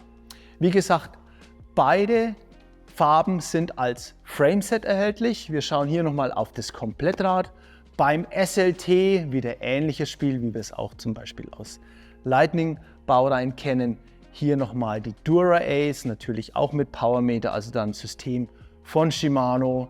Wirklich nur mit den edelsten Teilen, also auch eine Komplettgruppe, natürlich hier auch mit den hydraulischen Scheibenbremsen. Das Ganze Triathlon-spezifisch mit Hydration, mit Storage, mit allen Optionen und auch die Feineinstellung, was die Extensions oben angeht, alles mit im Lieferumfang enthalten. Wenn wir vom Triathlon dann Richtung Zeitfahren gehen, kommen wir zum Aerum C68 TT.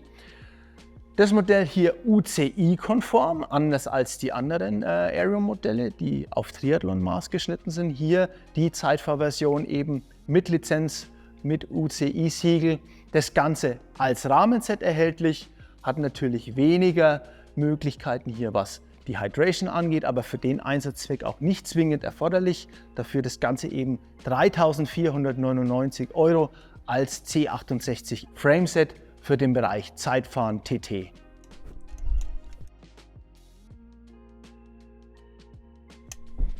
Wir sind angekommen bei dem Thema Gravel und somit bei der New Road Serie. Wir starten mit dem New Road One, 8,99 UVP hier für die sportive Version. Wir haben das Ganze auch als New Road One FE, liegt es dann bei 999 €. Der Rahmen, erkennbar, es ist ein Quick Release Rahmen. Wir haben aber auch hier sogar bei der Quick Release Gabel vorne Vollcarbon, also um das Gewicht nach unten zu bringen. Differenzieren aber hier bei diesem Modell, beim One, zwischen den Naxxon-Modellen und dem FE-Modell. Bei dem New Road One arbeiten wir mit einer Microshift Sword-Schaltung, also ein 1x10-System. Entsprechende Gangspreizung über die große Kassette hinten. Das Ganze dann auch schon mit Schwalbebereifung, also man geht hier einen guten Kompromiss ein zwischen Grip auf Schotterwegen, aber auch leichten Lauf und niedriges Abrollgeräusch auf asphaltierten Wegen. Beim New Road One in der FE, also in der Full Equipped Version, gehen wir ein bisschen anderen Weg, bleiben hier bei einem Zweifachsystem, nämlich Shimano Claris 2x8. Das Rad ist natürlich komplett ausgestattet. Ich kann hier auch schon mit Packtaschen und allen möglichen Sachen agieren eben, und mit mehr Gewicht macht es für uns auch Sinn, das Ganze mit einem Zweifachsystem auszustatten, um die Bandbreite noch mal ein bisschen höher zu halten. Zum New Road EX liegt dann bei 13,99 €. Hier die Ausstattung noch mal ein bisschen höher. Wir sind jetzt schon bei Shimano GRX, also ein 1x12 Schaltungssystem. Wir gehen hoch. Die Übersetzungsbandbreite, was die Kassette angeht, ist eigentlich schon gleich mit einem Mountainbike. Also hier ist wirklich Thema Geländetauglichkeit, auch Bikepacking, wenn ich mit viel Gepäck lange bergauf fahren muss. Was die Laufräder angeht, hier auch Newman Performance XR25. 25 steht hier für die Innenweite der Laufräder, also entsprechend um dem Reifen Volumen zu geben. Wir arbeiten hier mit Schwalbe G1 Allround, wie es der Name schon sagt, also ein guter Kompromiss aus guten Rolleigenschaften, wenn ich auf Asphalt fahre, aber auch Grip, wenn ich doch mal einen Wald- und Schotterweg damit fahre, weil das soll das Rad natürlich auch können und dafür ist auch die Ausstattung ausgelegt. Dann on top, was New Road in Aluminium angeht, die Modelle Race. Wir haben hier für 14,99 € das normale Modell und haben die FE-Version, wie wir es hier ganz oben sehen, dann für 15,99 €. Also FE dann auch wieder mit Vollausstattung, immer mit Nabendynamo kombiniert. Hier gehen wir dann wieder auf Shimano GRX mit Zweifachkurbel.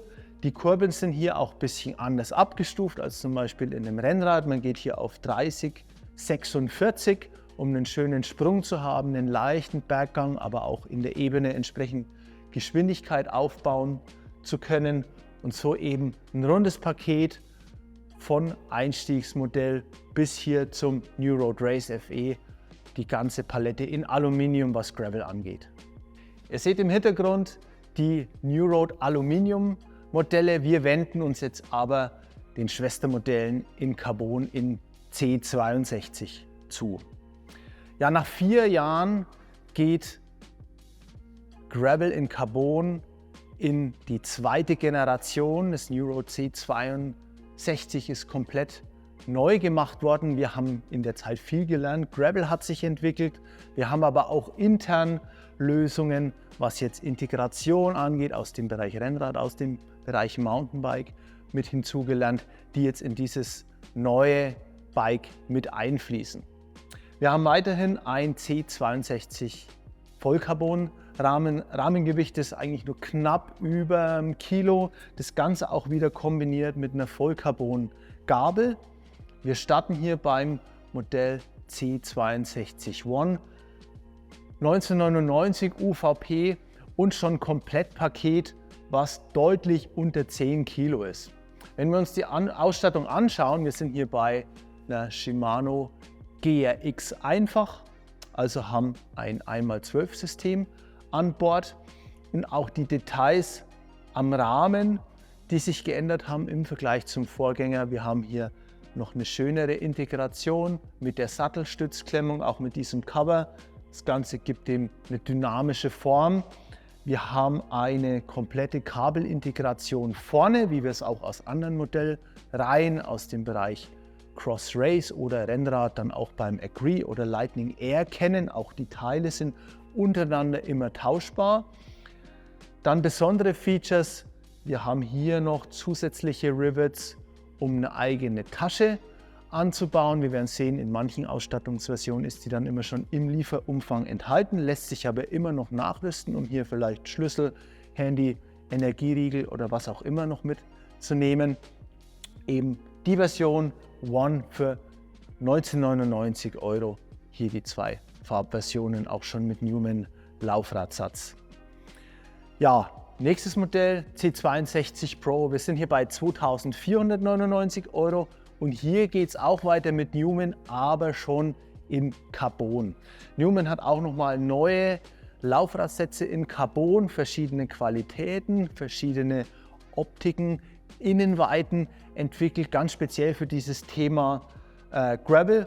Man sieht es auch hier schon in der Benennung Advanced, steht für Carbon, und G34 steht für Gravel und 34 eben die Bemaßung von dem Felgenprofil.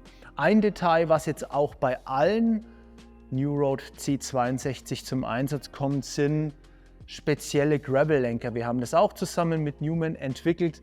Der Lenker unterscheidet sich doch von einem normalen Renn- oder Querfeldeinlenker. Er ist ein bisschen nach vorne geschwungen, macht das Ganze sehr komfortabel auf langen Strecken, ist vom Drop auch etwas kompakter, also eine schön ausgewogene, langstreckentaugliche Sitzposition, weil genau das will ich ja mit so einem Gravelrad auch abbilden. Hier beim New Road Pro in Carbon 2499, wie gesagt, das Ganze dann in der Zweifachausstattung Shimano GRX ist hier die Schaltgruppe, das Ganze auch mit Gravel-spezifischen Übersetzungen. Man geht hier bei der Kurbel dann auf 31/48, um eben eine schöne Gangspreizung zu haben, dem Einsatzzweck geschuldet.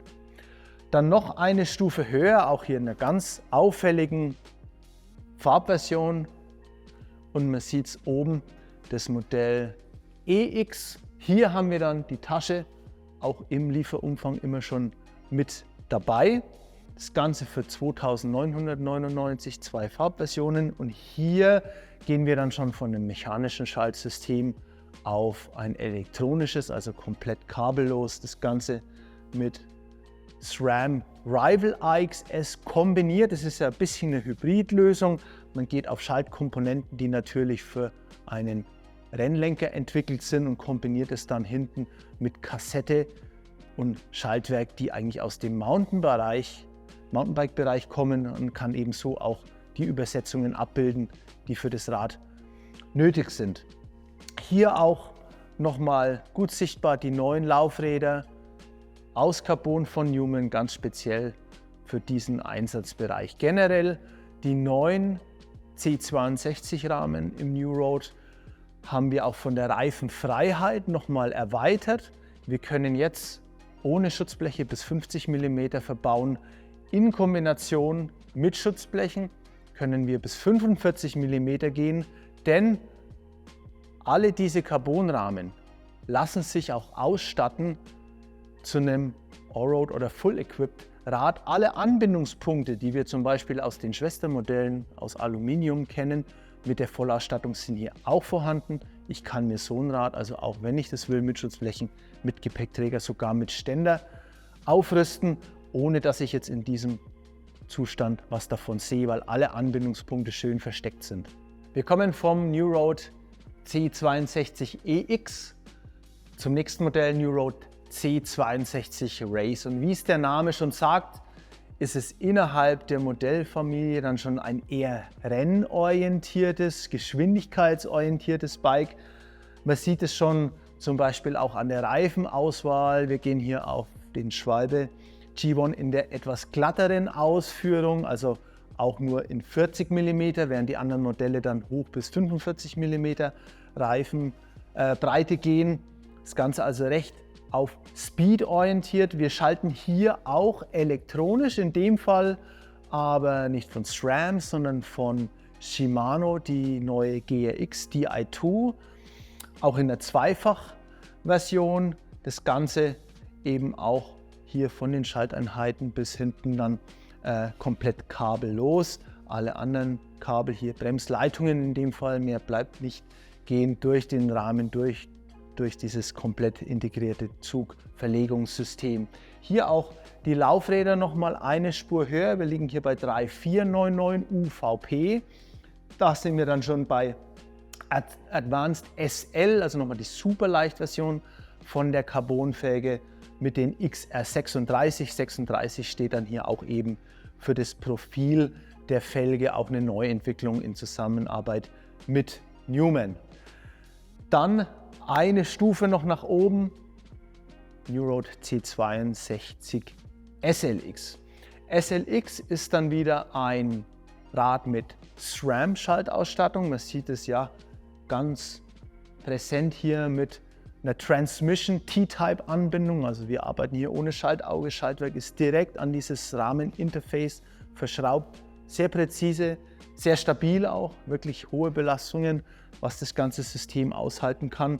Hier kombiniert dann eben mit einer Force AXS Schaltung, auch 1x12.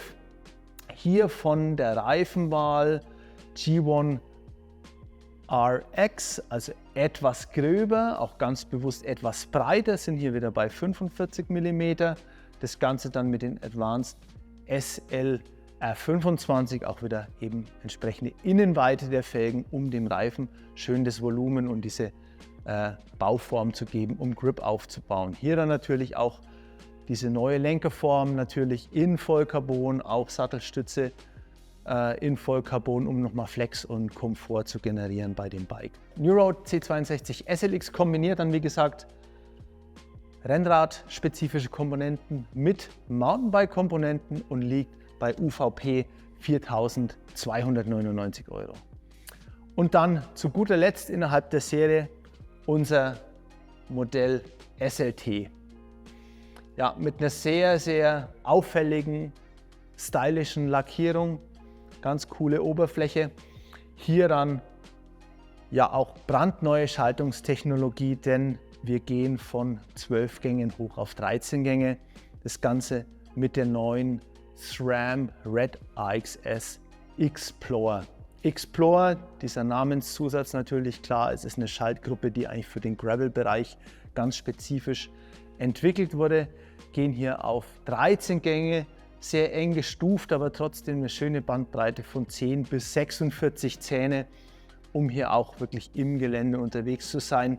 Hier auch was die Reifenwahl angeht, vorne ein bisschen mehr Grip, hinten sind wir bei der ganz schnellen Version mit weniger Profil, was noch leichter, noch leiser rollt. Also hier für 5.999 in diesem Preisbereich wirklich ein rundes, auf Geschwindigkeit getrimmtes Komplettpaket.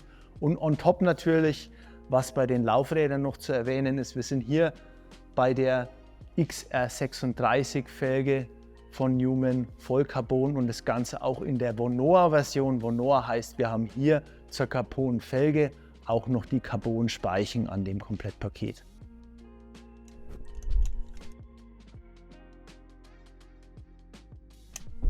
Gravel bedeutet bei Cube nicht zwangsweise einen Rennlenker. Wir haben auch Flatbar Gravel Modelle in der Linie und zwar unser New Lane.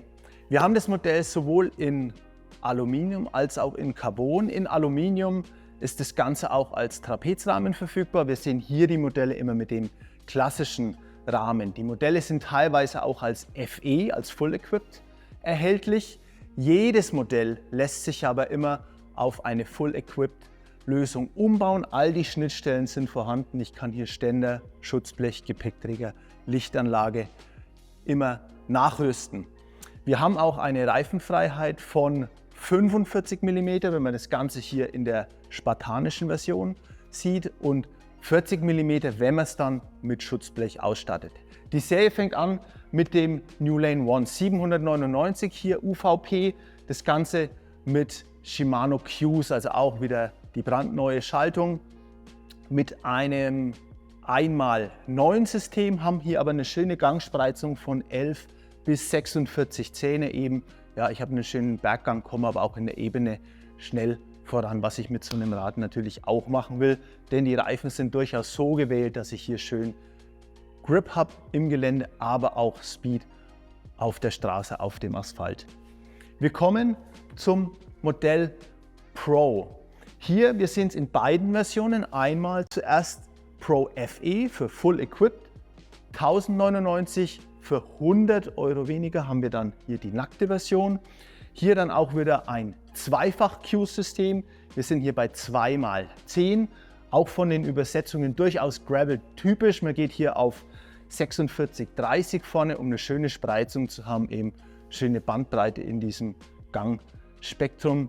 Ganze komplett ausgestattet mit Cube Gepäckträger, Schutzblech, Lichtanlage, Klingel ist natürlich auch dabei. Hier die blanke Version, eher sportiv, aber wie gesagt, alle Modelle lassen sich immer nachrüsten, auch wenn ich so ein nacktes Modell habe. Ich kann alle Teile im Nachhinein anbauen. 999 hier für die sportive Version ohne Vollausstattung. Dann kommen wir zum Carbon. C62 vielleicht nochmal, wer es nicht weiß. 62 steht hier für den Fasergehalt, den wir in diesen Verbundmaterialien verwenden. Bei den Carbonrahmen ausschließlich die Rahmenform, wie wir es hier sehen, erhältlich. Aber was wir auch neu gemacht haben, ein voll ausgestattetes Carbon-Bike. Übrigens, alle Bikes der New Lane Serie haben immer eine Vollcarbon-Gabel, also auch die einen Aluminiumrahmen haben. Hier eben komplett im Paket 17,99 das SLX Full Equipped, dann auch schon mit der nochmal höherwertigeren Qs-Gruppe mit 1x11 Übersetzung. Bandbreite ist hier sogar von 11 bis 50 Zähne, also nochmal 4 Zähne mehr im leichtesten Gang. Pendant dann hier mit einer Preisdifferenz von 300 Euro, 14,99 €, die blanke Version ganz sportiv, auch eben Vollcarbonrad, was hier deutlich unter 10 Kilo wiegt, komplett. Und on top unser Modell SLT. SLT wird dann auch nicht mehr mechanisch geschaltet. Hier kommt die AXS Funkschaltungstechnologie von SRAM zum Einsatz, in dem Fall die Apex-Gruppe. Übersetzung hier geht bis 44 Zähne, also Explore ist dieser Zusatz. Wie es der Name schon sagt, das ist wirklich hier, um Abenteuer zu erleben, um draußen unterwegs zu sein. Ich habe eine schön enge Stufung, aber habe dann einfach noch die Gänge, die ich auch am Berg brauche, wenn ich mal mit so einem Rad mit Gepäck unterwegs sein sollte. Also hier nochmal 8,5 Kilo das Gesamtgewicht, 2199 UVP, ein wirklich schnelles Vollcarbon Flatbar Gravelbike mit einem unheimlich vielfältigen Einsatzbereich.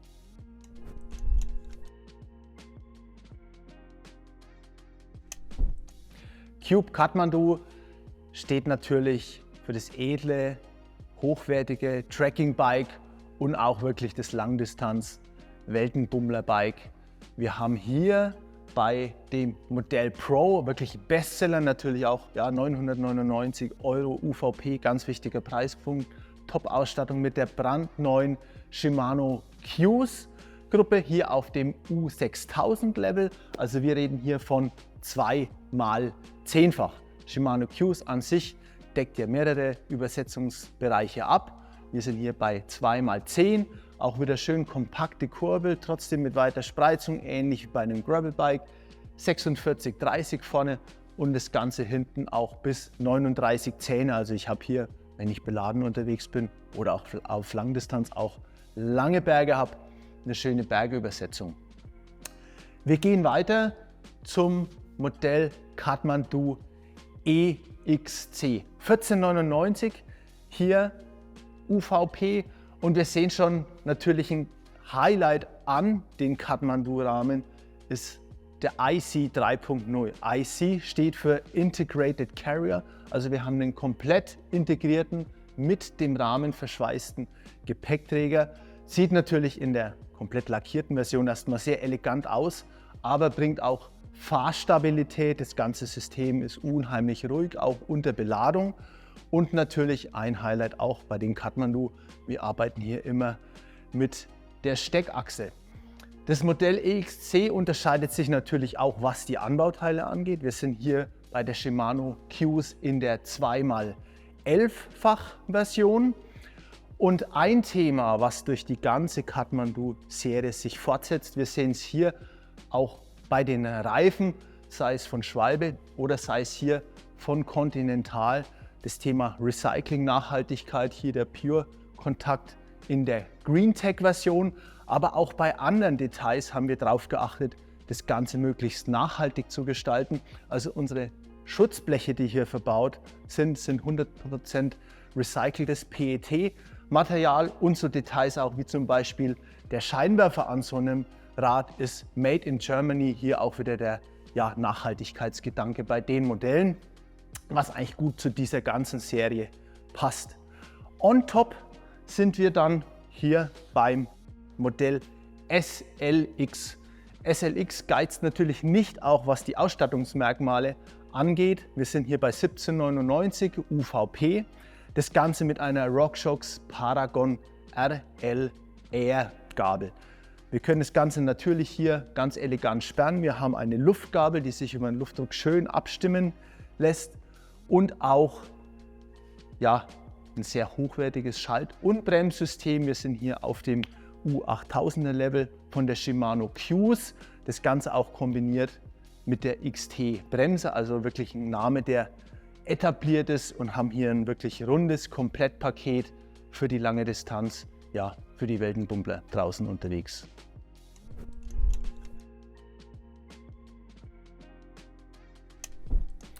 Weiter geht's mit unserer Touring-Plattform.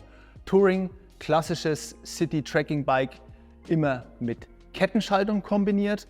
Und wir haben hier für Modelljahr 25 auch den Rahmen überarbeitet. Man erkennt den Unterschied zum Vorgänger ziemlich einfach, denn wir haben hier bei dem neuen Rahmen erstmal unsere Flat Mount Ständeraufnahme, die eben schön clean von unten den Ständer anbindet, und wir haben auch die Flat Mount Bremsaufnahme. Wir sehen hier die klassischen Rahmenformen, aber die Modelle gibt es auch immer mit der Tiefeinsteiger-Version oder mit der Trapez-Version. 2 Modelle und auch in den verschiedenen Farben, alle 3 Rahmenformen erhältlich. Wir starten für 699 mit dem Touring One.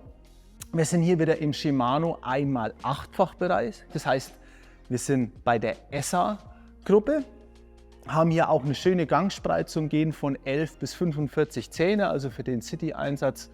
Ein schöner Gang, wenn man doch mal beladen vielleicht vom Einkaufen heimfährt, aber auch ein schneller Gang bei dieser 1x8, um in der Ebene schön voranzukommen. Wir gehen dann weiter zum Modell Touring Pro. Hier nochmal ein Preissprung, 799 €. Wir sehen hier auch, ja, Federgabel natürlich blockierbar. Wir haben den verstellbaren Vorbau, genau wie beim Modell davor, um hier die Sitzposition im Detail noch anzupassen. Und gehen natürlich von der Schaltung hier dann auch auf ein 9-fach-System, in dem Fall Qs 2x9, noch mehr Übersetzungsbandbreite eben in dem Paket. Und auch ein schönes Detail hier beim Modell Pro, was jetzt die Reifenhersteller angeht, wird hier auch sehr viel auf Nachhaltigkeit, auf Recycling, Wiederverwertbarkeit der Materialien geachtet. Sind also hier mit dem Green Marathon von Schwalbe unterwegs, ein Reifen, der eben einen sehr hohen Recyclinggrad hat und natürlich auch vom Profil her ein super Allrounder ist und schnell rollt, wenn man damit in der City auf Asphalt unterwegs ist.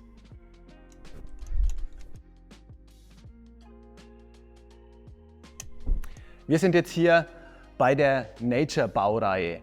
Nature schließt so die Lücke, ist das Bindeglied zwischen MTB und Tracking-Bike. Es ist von der Sitzposition komfortabler, es ist absolut langstreckentauglich, aber bietet auch schon eine Menge Komfort, allein schon durch die Bereifung. Wir haben hier Reifenfreiheit bis 50 mm, also fast schon so Maße, wie sie in einem Hardtail Mountainbike auch zum Einsatz kommen. Wir haben natürlich überall Federgabeln verbaut. Die Serie startet bei 599 beim Nature One.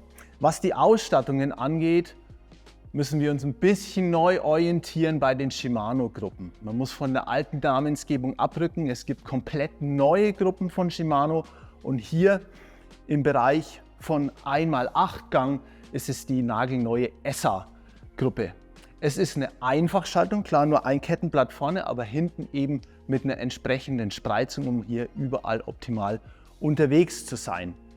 Die Räder gibt es auch immer in Trapezform. Wir sehen hier die Modelle mit der klassischen Diamantrahmenform und natürlich das Ganze parallel auch erhältlich als Allroad-Version mit den schön angebundenen Bauteilen hier, Schutzblech, Gepäckträger, Lichtanlage, und das Ganze wird dann gespeist von einem Shimano Nabendynamo. Wir gehen weiter für 799 zum nächsten Modell, ist in dem Fall das Modell Pro. Wenn wir jetzt in den Bereich von Shimano 9-fach, 10-fach, 11-fach kommen, haben wir auch einen neuen Namen auf der Bildfläche, nämlich Qs. Qs-Gruppen staffeln sich eben über diese verschiedenen Schaltungsoptionen. Wir haben hier die Qs mit 10-fach Übersetzung. Auch hier an der Federgabel natürlich schon ein Lockout, den ich unten bedienen kann, um vielleicht das Wippen bergauf noch zu unterdrücken. Und das Ganze hier auch mit einer Zweifachübersetzung, also 2x10. Und innerhalb dieser Qs-Gruppen sind die Übersetzungen durchaus ähnlich, wie sie zum Beispiel auch im Gravel gefahren werden. Auch kompaktere Übersetzungen. Ich habe einen schönen leichten Gang bergauf, habe aber auch dann in der Ebene entsprechend die Entfaltung, um hier Speed aufzubauen. Wir sehen hier dann das Nature Pro in der Allroad-Version für 899 €, also 100 € Preisdifferenz zu der Vollausstattung. Kleines Detail hier auch, bei dem voll ausgestatteten haben wir unser neues Acid Pro D100 Licht. 100 steht hier für die Luxzahl, die dieses Radlicht bringt. Auch hier wieder gespeist über einen Shimano Nabendynamo, also alles sehr aufgeräumt, sehr clean. Wir kommen zum nächsten Modell für 999 und zwar Nature EXC. Was die Schaltung angeht, bewegen wir uns hier immer noch innerhalb der Shimano Qs Familie. Wir gehen jetzt hier aber in die Qs 6000er Gruppe rein. Das heißt, wir haben hier einen 11-fach-Antrieb, in dem Fall 2x11. Was kann das Rad noch? Wir sehen es hier vorne an der Federgabel, die ist erstmal über eine Luftkammer abstimmbar, spart natürlich Gewicht, hat zudem auch einen Aluschaft, der nochmal Gewicht spart. Und wir sehen es, wir können hier das ganze System bequem vom Lenker aus sperren. Kleines Detail hier auch, bei den Rädern gehen wir am Vorderrad immer schon auf eine 180 mm Scheibe, um hier einfach die Bremsleistung noch einen Ticken zu erhöhen. EXC in Allroad, dann 1199. Wir sehen es hier auch, das Ganze natürlich wieder schön integriert mit unseren eigenen Schutzblechen, Lichtanlage, Gepäckträger. Das Ganze auch hier wirklich vollwertiger Gepäckträger mit Federklappe als Komplettpaket für die Stadt oder auch für die Reise.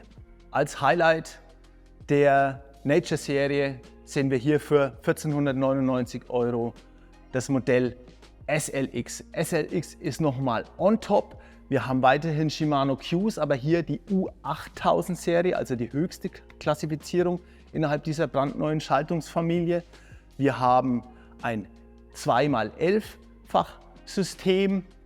Wir sehen hier auch nochmal an dem Rahmen, der sich durch die ganze Nature-Linie zieht, Smooth Welding am Steuerrohr, am Sitzrohrknoten, also doppelte Schweißnähte, sieht schöner aus, bringt mehr Steifigkeit. Auch Taper-Steuerrohr, also konisch, was nochmal mehr Lenkpräzision bringt. Und noch ein Highlight bei dem Modell SLX. Wir sehen hier den Schwalbe Marathon Mondial, nochmal einen leichteren und auch leicht rollenderen Reifen für dieses ja, fast schon sportive Topmodell aus der Nature-Serie.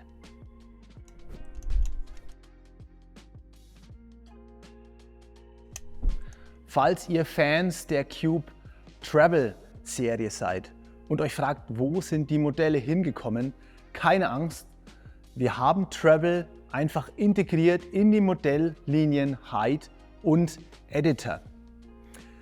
Hyde One startet hier 699, in der voll ausgestatteten Version 899 als ja, wirklich stylisches Cityrad. Starre Gabel, gerader Lenker, klare Formen. Wir bringen natürlich auch Komfort mit und zwar hier nicht über Federgabel, denn wir haben die starre Gabel, die übrigens in jedem Rad immer eine Vollcarbongabel ist und Gewicht spart. Wir bringen den Komfort zum Beispiel über die Bereifung. Wir haben hier Reifenfreiheit bis 2,15 Zoll. Wir sehen es hier auch ja, als wirklich passender Reifen zu dem Thema Schwalbe Big Apple verbaut mit viel Volumen. Der bringt Traktion, der bringt auch bei so einem ungefederten Bike den Komfort. Das Ganze ausgestattet mit einer Shimano ESSA Gruppe, also hier Kettenschaltung 1x8 Gang. Spreizung liegt bei 11,45, also schönes weites Gangspektrum, um Speed zu generieren, um aber auch einen Berggang zu haben. Und natürlich in der voll ausgestatteten Version hat so ein Bike immer das Potenzial, wirklich zum Langdistanz, zum Weltenbummler-Bike zu werden. Ich kann alles anmachen, Gepäckträger, Licht, Schutzblech, alles schon mit dabei, kann mit Packtaschen hier auf große Reise gehen. Das zweite Modell bei der Hyde-Serie ist hier unser Hyde Pro für 999 € in der voll ausgestatteten Version, wie hier unten, für 11,99 €. Ja, ein Rahmenfeature, was der Rahmen hat, ist natürlich hier unser Split Dropout, denn im Falle von dem Hyde Pro arbeiten wir hier mit einer Shimano Nexus 8-Gang Nabenschaltung und das Ganze auch kombiniert mit dem Gates Center Track Riemenantrieb, also sehr clean, natürlich auch sehr wartungsarm, sehr leise, wirklich ein ganz sauberes Modell. Und die Rahmen generell immer erhältlich in der klassischen Rahmenform, wie wir es hier sehen, oder auch in der Trapezform, auch die verschiedenen Modelle, die verschiedenen Farben in den 2 Rahmenoptionen. Hier noch ein Highlight bei dem FE-Modell zum Beispiel, unser ja ganz kompakter, leichter und auch leicht laufender Nabendynamo. Ob ich es jetzt hier in der sportiven, ganz stylischen City-Version haben will oder als voll ausgestattetes Rad, eher so ja, für die lange Tour, für Weltenbummler, Hyde ist hier immer die beste Wahl.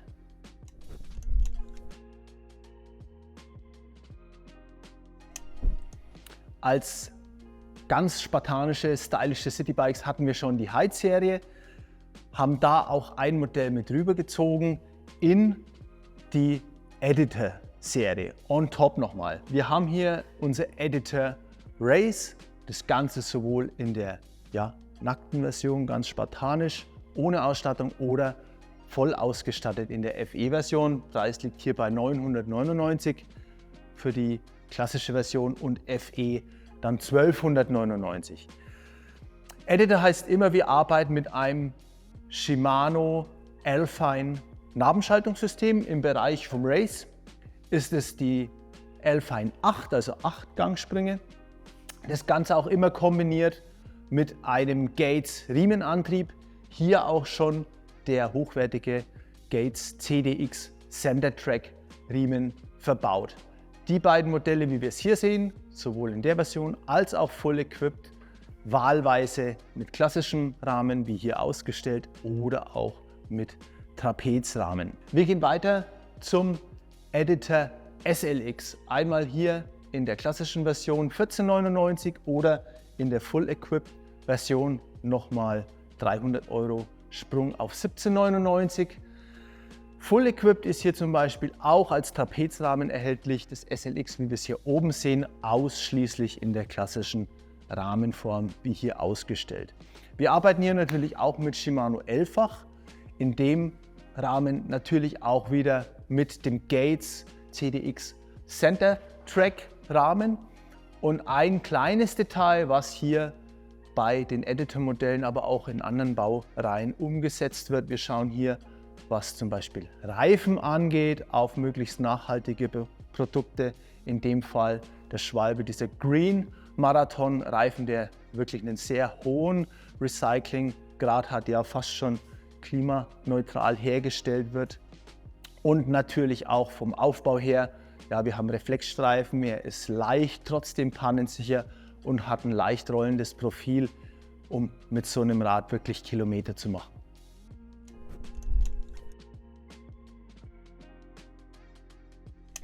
Die Cube Ella Modelle strahlen, denke ich, am meisten Fahrfreude und Spaß in dem City-Bereich wider. Die Benennung ist ein bisschen anders, weil wir die Modellserie gestrafft haben. Der Modell Cruise entfällt hier, heißt nur noch Cube Ella und sind jetzt alle mit einer Shimano 8-Gang Nabenschaltung ausgestattet. Natürlich von der Erscheinung einen hohen Wiedererkennungswert, allein die Farbgebung, auch die Abstimmung der Teile. Doch auch bei so einem Rad hier 849 UVP für die Cube Ellas haben wir natürlich im Detail darauf geachtet, wie man sowas für den Alltagsbetrieb besser gestalten kann, auch technisch, nicht nur optisch. Man sieht hier zum Beispiel auch der IC Integrated Carrier. Man kann sich vorstellen, mit so einem Rad fahre ich zum Einkaufen, habe vielleicht auch mal hohe Lasten hinten, Rucksack oder Korb auf dem Gepäckträger und solche technischen Lösungen machen das Ganze dann auch unter Beladung fahrstabil und sicher von der Handhabung. Wir haben 3 Farben hier, das Ganze auch immer schön abgestimmt mit den Griffen, mit den Sätteln. Also unsere Antwort auf die Frage, was ist hier das perfekte Citybike mit Tiefeinstieg, easy mit Nabenschaltung Cube Ella.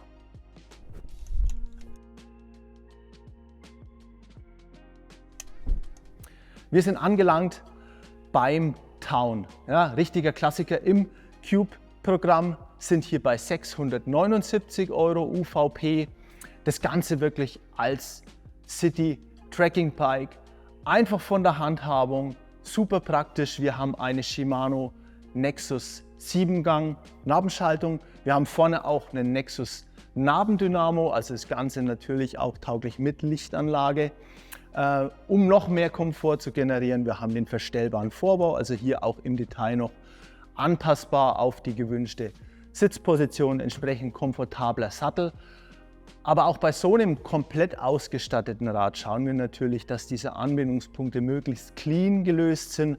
Also hier unser eigener Gepäckträger passend für das Modell mit der Anbindung innen, also hier von außen ist eigentlich keine Verschraubung mehr sichtbar. Dasselbe auch hier oben am Gepäckträger selber. Wir arbeiten hier mit einer Unterlaufstrebe. Von außen sind also jetzt keine hässlichen Verstrebungen mehr sichtbar und ich habe trotzdem eine super Zuladung, weil so ein Rad natürlich nehme ich zum Einkaufen, kann ich mit einem Korb nachrüsten, habe durchaus Gewicht auf dem Rad, aber es ist einfach ein super cleanes Alltagspaket für die City.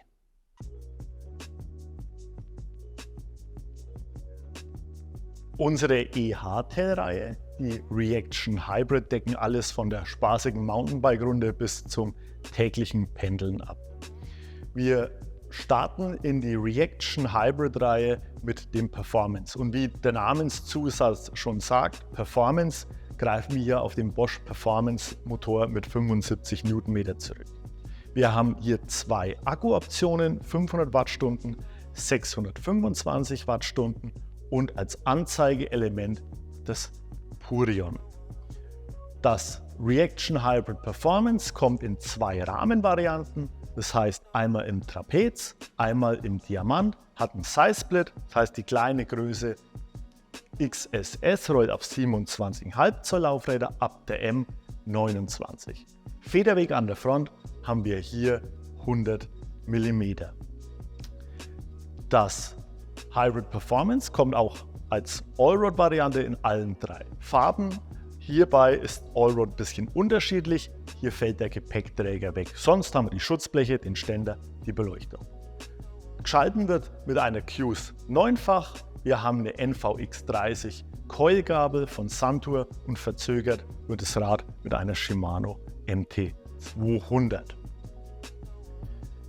Wenn wir jetzt nach links schauen, sehen wir den neuen Rahmen fürs Reaction Hybrid, das mit einem CX fährt. Hier haben wir drei Rahmenvarianten, da ist neu dazugekommen Trapez und der bewährte Diamantrahmen, der ist bei euch bekannt, und auch der Tiefeinstiegsrahmen.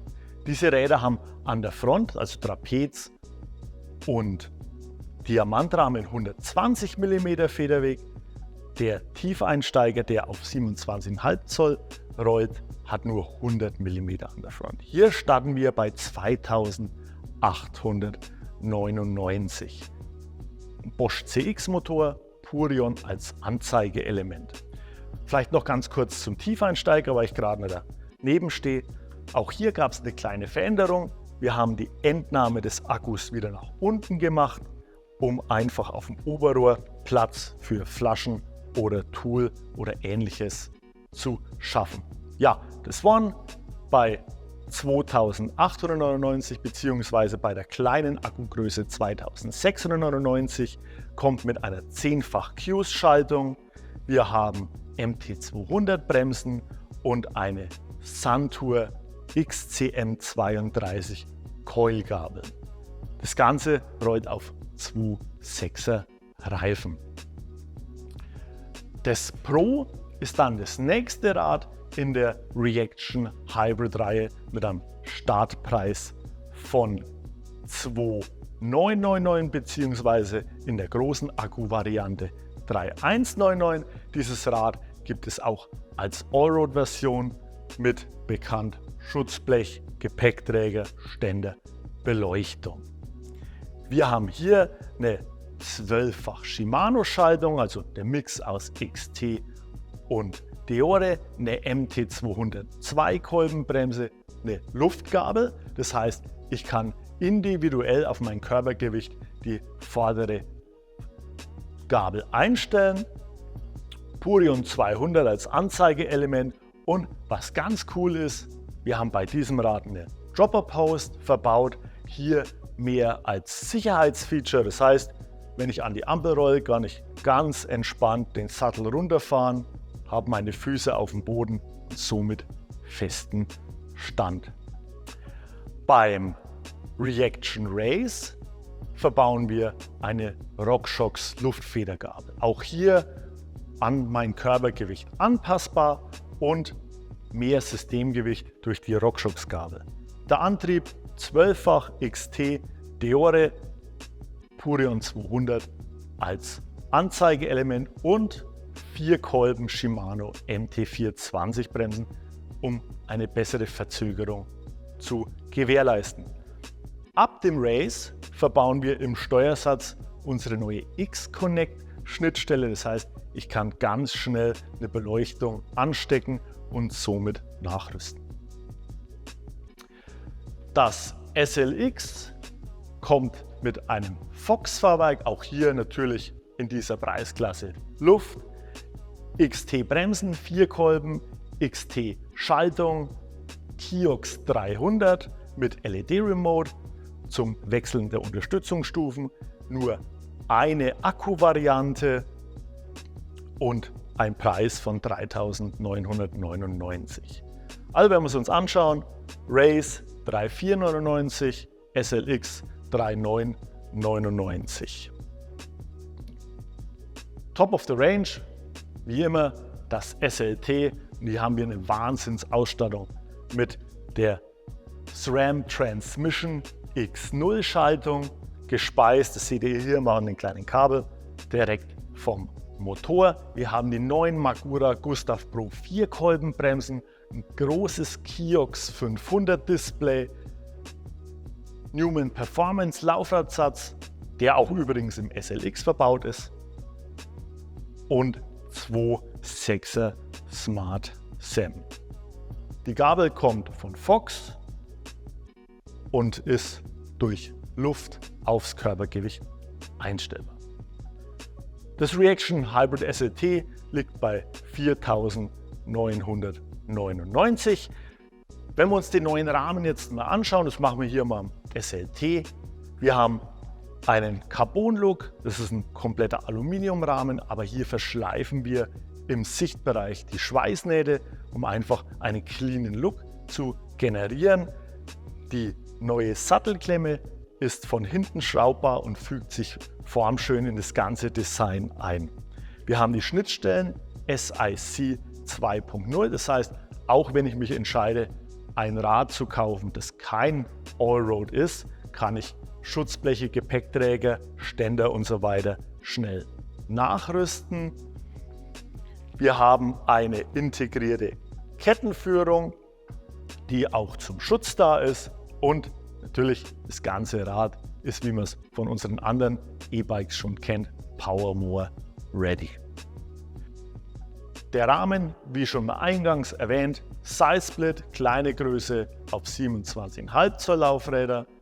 Ab der Größe M rollen wir auf 29 Zoll Laufräder, Federweg an der Front 120 bei Trapez und Diamant, beim Tiefeinstieg 27,5 Zoll Laufräder und 100 mm Federgabel.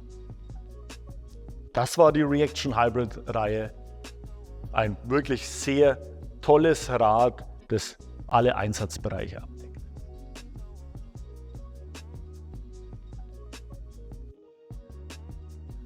Beim 122 Hybrid haben wir natürlich verschiedene Ausstattungen. Diese Ausstattungen heißen bei Cube zum Beispiel Pro, Race, SLX und SLT. Der Rahmen ist hier immer die Basis, die Ausstattung wechselt. Wir starten hier mit dem Stereo Hybrid 122 Pro. Das Rad gibt es in 2 Akkuvarianten für einen Startpreis von 3.499 bzw. 3.699. Wir haben Luftfahrwerk von Suntour, standhafte Magura MT40 4 Kolbenbremsen mit 203er Scheiben. Wir haben ein Purion 200 zur Anzeige der Unterstützungsstufe und Smart SAM mit 2,6er Breite. Auch im Einstiegsmodell verbauen wir hier schon eine Dropper Post, die mehr Komfort oder auch im Trail mehr Sicherheit bietet. Beim Pro haben wir noch eine 10-fach Shimano Q-Schaltung. Beim Race gehen wir schon auf eine 12-fach Shimano Schaltung.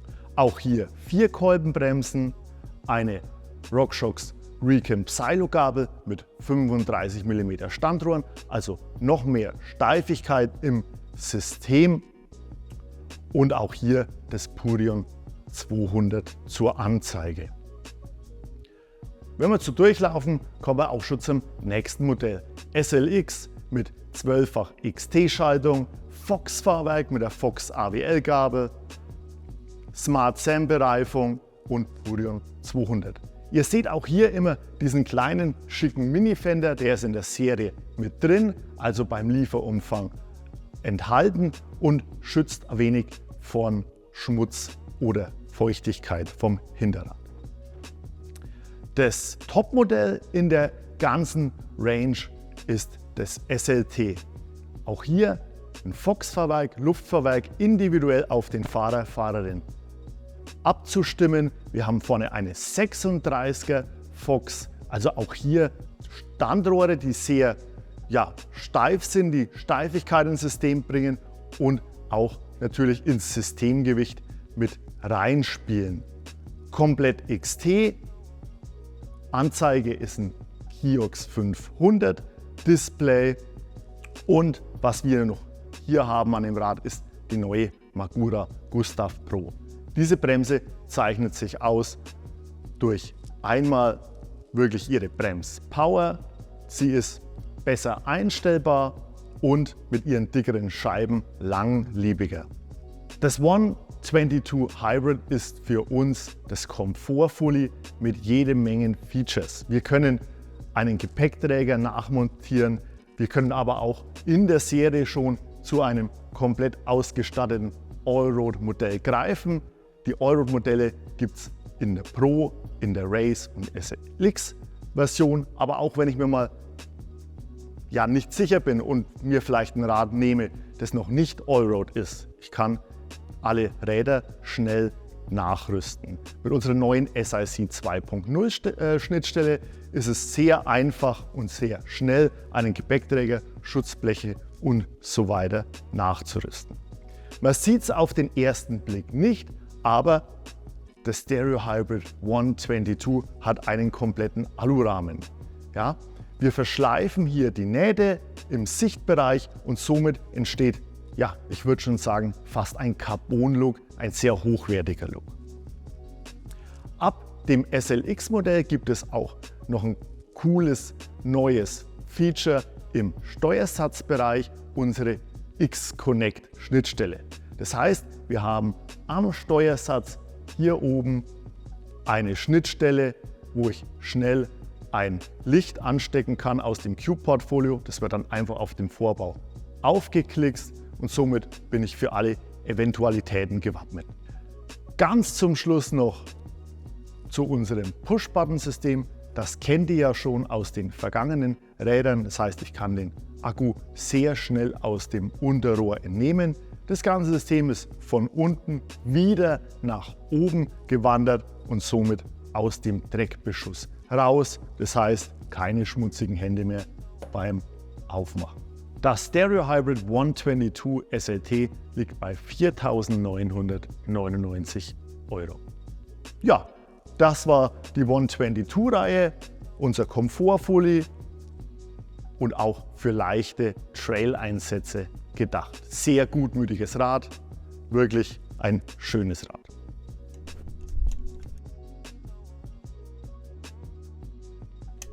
Wir kommen nun in den nächsten Federwegsbereich der Stereo Hybrid Reihe und somit in den 140 mm Bereich. Auch hier gibt es spannende Neuigkeiten fürs Modelljahr 25. Wir teilen das 144 Portfolio in HPA und HPC auf. Das HPA ist mehr das Komfortfully in dieser Reihe, das HPC geht in die sportliche Richtung. Wir starten mal mit den 144 HPA und somit mit dem Pro-Modell. Das Pro-Modell startet bei 3.799 €, hat einen komplett neuen Rahmen bekommen, ein Suntour Luftfahrwerk mit einer Qs 11-fach-Schaltung. Dazu gibt es die MT30 Bremsen von Magura. Der nächste Preispunkt, den wir hier abdecken, ist 4.199, das Stereo Hybrid 144 EX. Hier greifen wir schon auf dem RockShox Fahrwerk zurück, heißt, somit können wir das Systemgewicht höher ziehen. Wir haben eine Shimano MT520 Bremse und einen 12-fach Shimano Antrieb, Kombination aus XT-Schaltwerk und Deore-Komponenten. Das Highlight in unseren Komfort-Fullies, man kann es immer ganz gut unterscheiden, bei den Komfort-Fullies steht der Dämpfer, wenn wir dann zu den HPC, also 144 HPC kommen, haben wir einen liegenden Dämpfer. Das Topmodell hier haben wir das EXC bei 4.499, komplette XT-Ausstattung, also Bremsen, 4 Kolben an der Front wie am Heck. Wir haben einen XT-Antrieb und ein zuverlässiges Fox-Fahrwerk. Zum Rahmen an sich, hier das Topmodell, das EXC. Wir haben einen kompletten Aluminiumrahmen, das heißt das Front Triangle sowie das Rear Triangle. Wir haben verschliffene Nähte im Sichtbereich, also einen sehr schönen carbonartigen Rahmen. Wir haben unsere neue SIC 2.0 Schnittstelle, das heißt, ich könnte auch schnell Gepäckträger, Schutzbleche und so weiter nachrüsten. Eine neue Klemmung für die Sattelstütze, um das Ganze wirklich schlank dastehen zu lassen, und diesen kleinen Fender gibt es natürlich auch in der Serie dazu. Wir greifen hier auf unser eigenes Cockpit zurück mit 35 mm Klemmung, um die höheren Systemgewichte, die vom Markt gefordert sind, abzuholen. Ja, das waren die 144 HPA. Gehen wir mal weiter in den Bereich, wo es sportlicher wird. Unser Testsieger, das Stereo 144 HPC. HPC heißt in diesem Falle, dass der vordere Teil des Rahmens aus Carbon ist, der hintere aus Aluminium. Somit konnten wir die Features umsetzen wie den Flat Mount Kickstand oder auch die Anhängerfreigabe. In das Portfolio, ihr seht schon, da hat sich auch designtechnisch einiges verändert. Das Rad steht viel schneller da, viel sportlicher. Da starten wir mit 4.499 rein mit dem Race-Modell. Das Race-Modell hat den System Control, die Mini-Remote, Bosch CX-Motor natürlich und eine Kombi am Antrieb zwischen XT und Deore. Wir greifen hier auf ein Fox-Fahrwerk mit passenden Fox-Dämpfer zurück. Verzögert wird mit der Magura MT30 4-Kolbenbremsen. Das SLX, hier gibt es ein Sorglos-Paket mit Fox-Fahrwerk, mit Shimano 4-Kolbenbremsen und Shimano Antrieb. Das Ganze rollt auf Schwalbereifen und Newman Performance Laufrädern. Ja, das TM ist Produktmanagers Liebling, würde ich fast sagen.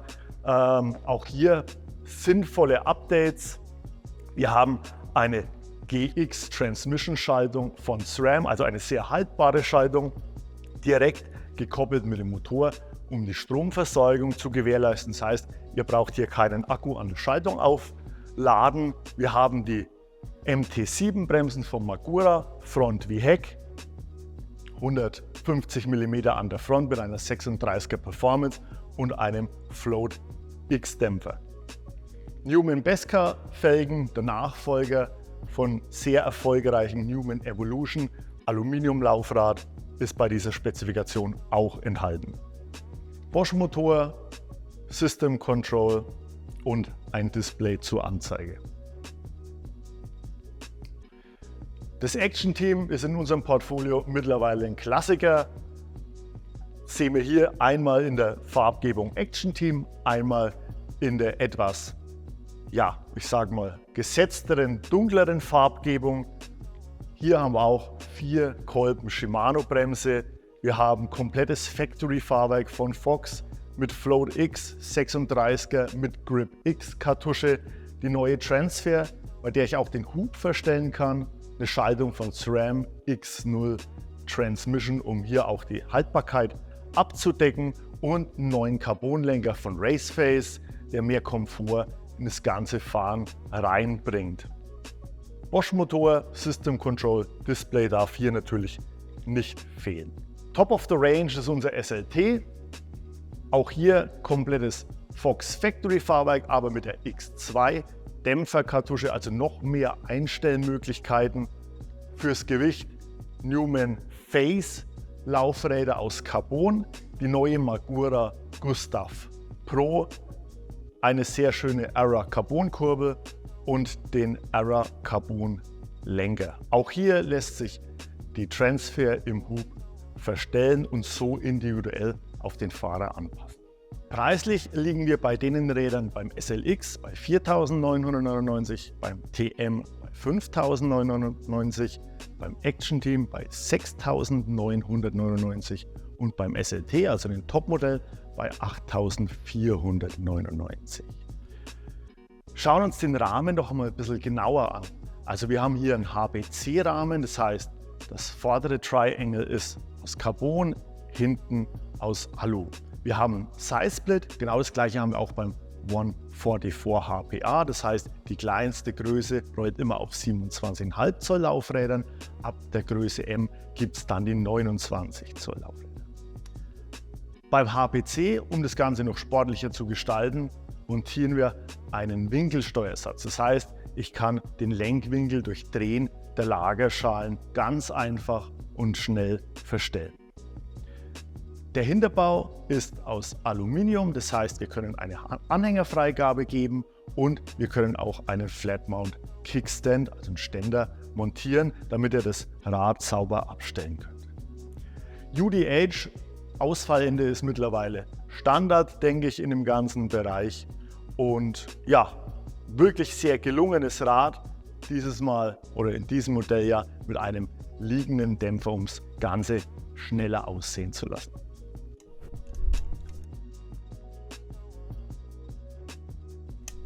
Das AMS Hybrid war unser erstes Light EMTB, das wir Anfang des Jahres schon vorgestellt haben.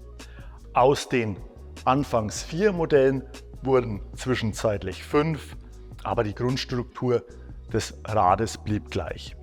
Wir haben ein ultimatives Trailbike aus kompletten C68X Carbon mit Federwegen von 140 an der Front und 140 am Heck.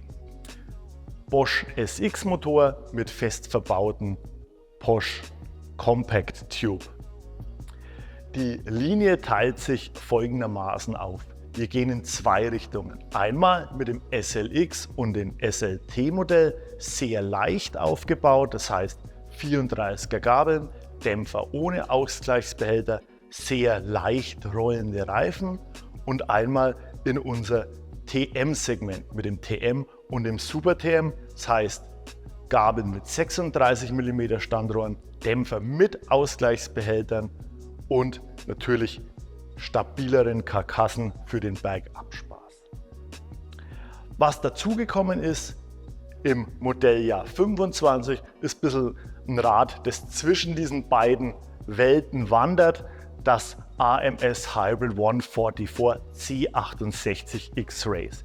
Wir haben hier einen Wahnsinns-Einstiegspreispunkt von 4.999 mit einer RockShox Psylo Go-It Gabel, passendem RockShox Dämpfer, ein Antriebmix aus XT und Deore Komponenten, der schön gefrästen i14 CNC Kurbel und Deore 4 Kolbenbremsen an der Front und am Heck. Das Ganze rollt auf Newman Performance Laufrädern mit Maxxis Dissector-Reifen. Das SLX ist das erste Rad aus unserer eher flowigen Leichtbauschiene. Hier greifen wir auf ein Fox-Fahrwerk zurück, 34er Fox Performance an der Front, passender Fox-Dämpfer dazu, kompletter Antrieb Shimano XT mit Shimano XT Bremsen, 4 Kolben an der Front und 2 Kolben am Heck. Das Cockpit kommt von Newman und hat einen Carbonlenker. Und wenn wir schon beim Thema Cockpit sind, natürlich lässt sich bei diesem sportlichen Light eMTB auch der Steuerwinkel mittels Angle Set verstellen. Beim SLX sind wir bei 5.999 €. Das SLT ist das leichteste Rad in der leichten AMS-Reihe mit einem Kampfgewicht, sage ich mal, von 16,2 Kilogramm. Legendärer XDR-Antrieb, XDR 2-Kolbenbremsen, vorne wie hinten. Fox Factory-Fahrwerk mit einer 34er Grip 2, Float Factory-Dämpfer und der super leichten Fox Transfer SL. Das Ganze ist mit unserem eigens entwickelten einteiligen Carbon-Cockpit ausgestattet und liegt bei 7.999 €. Wenn wir jetzt mal rumgehen, kommen wir zu den TM-Modellen, also die etwas potenteren Modelle. Und da starten wir rein mit dem TM. Das TM hat eine MT7 4-Kolbenbremse von Magura, Front wie Hinterrad, haltbare GX, Transmission-Schaltung direkt an den Rahmen montiert, Newman Evolution Laufräder und Newman Cockpit. Natürlich darf auch hier die schöne CNC gefräste Aluminiumkurbel nicht fehlen. Wir haben Magic Mary an der Front für mehr Grip, Nobby Nick am Heck, beides in der Karkasse Super Trail. Top of the Range ist das Super TM für 8.999 €, 36er Factory Gabel, Grip 2. Wir haben eine Fox Transfer Sattelstütze, Float X Dämpfer, Factory, also mit Ausgleichsbehälter, E13 Carbon Kurbel, XX Transmission, auch hier fest verschraubt am Rahmen und unser eigenentwickeltes Carbon Cockpit. Alle diese Räder sind natürlich PowerMower ready und können somit von 400 Wattstunden auf 650 Wattstunden erweitert werden. Angesteuert wird der wirklich sehr agile und durchzugsstarke Bosch SX Motor mit dem System Controller und der dazugehörigen Mini Remote. Die Bremsen sind hier Magura MT Trail, das heißt 4 Kolben MT7 an der Front, 2 Kolben am Heck. Ja, das ist unsere AMS Hybrid Reihe, die sehr viel Spaß macht, sehr leicht ist und einfach ein tolles Rad ist.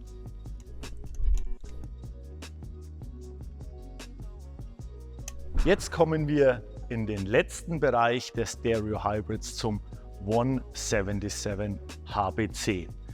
Das ist das erste Rad, wo wir ein Mallet-Bild haben. Das heißt 29 Zoll Vorderrad und 27 Zoll Hinterrad. Wir starten mit einem Preis von 4.299 in diese ganze Range mit einem sehr gut ansprechenden Suntour-Fahrwerk mit einer Iron 38, ein Edge Evo-Dämpfer. Wir haben eine Deore 12-Fach-Schaltung von Shimano und, wie wir es bei uns im Einstiegsbereich gewohnt sind, die Magura MT30 4-Kolbenbremse. Das SLX kommt dann schon mit einem kompletten Fox-Fahrwerk und auch mit Ausgleichsbehälter. Da sieht man ganz genau, wo dieses Rad hingeht, nämlich bergab. Shimano XT 4-Kolbenbremse mit einem Mix aus XT und Deore Antrieb.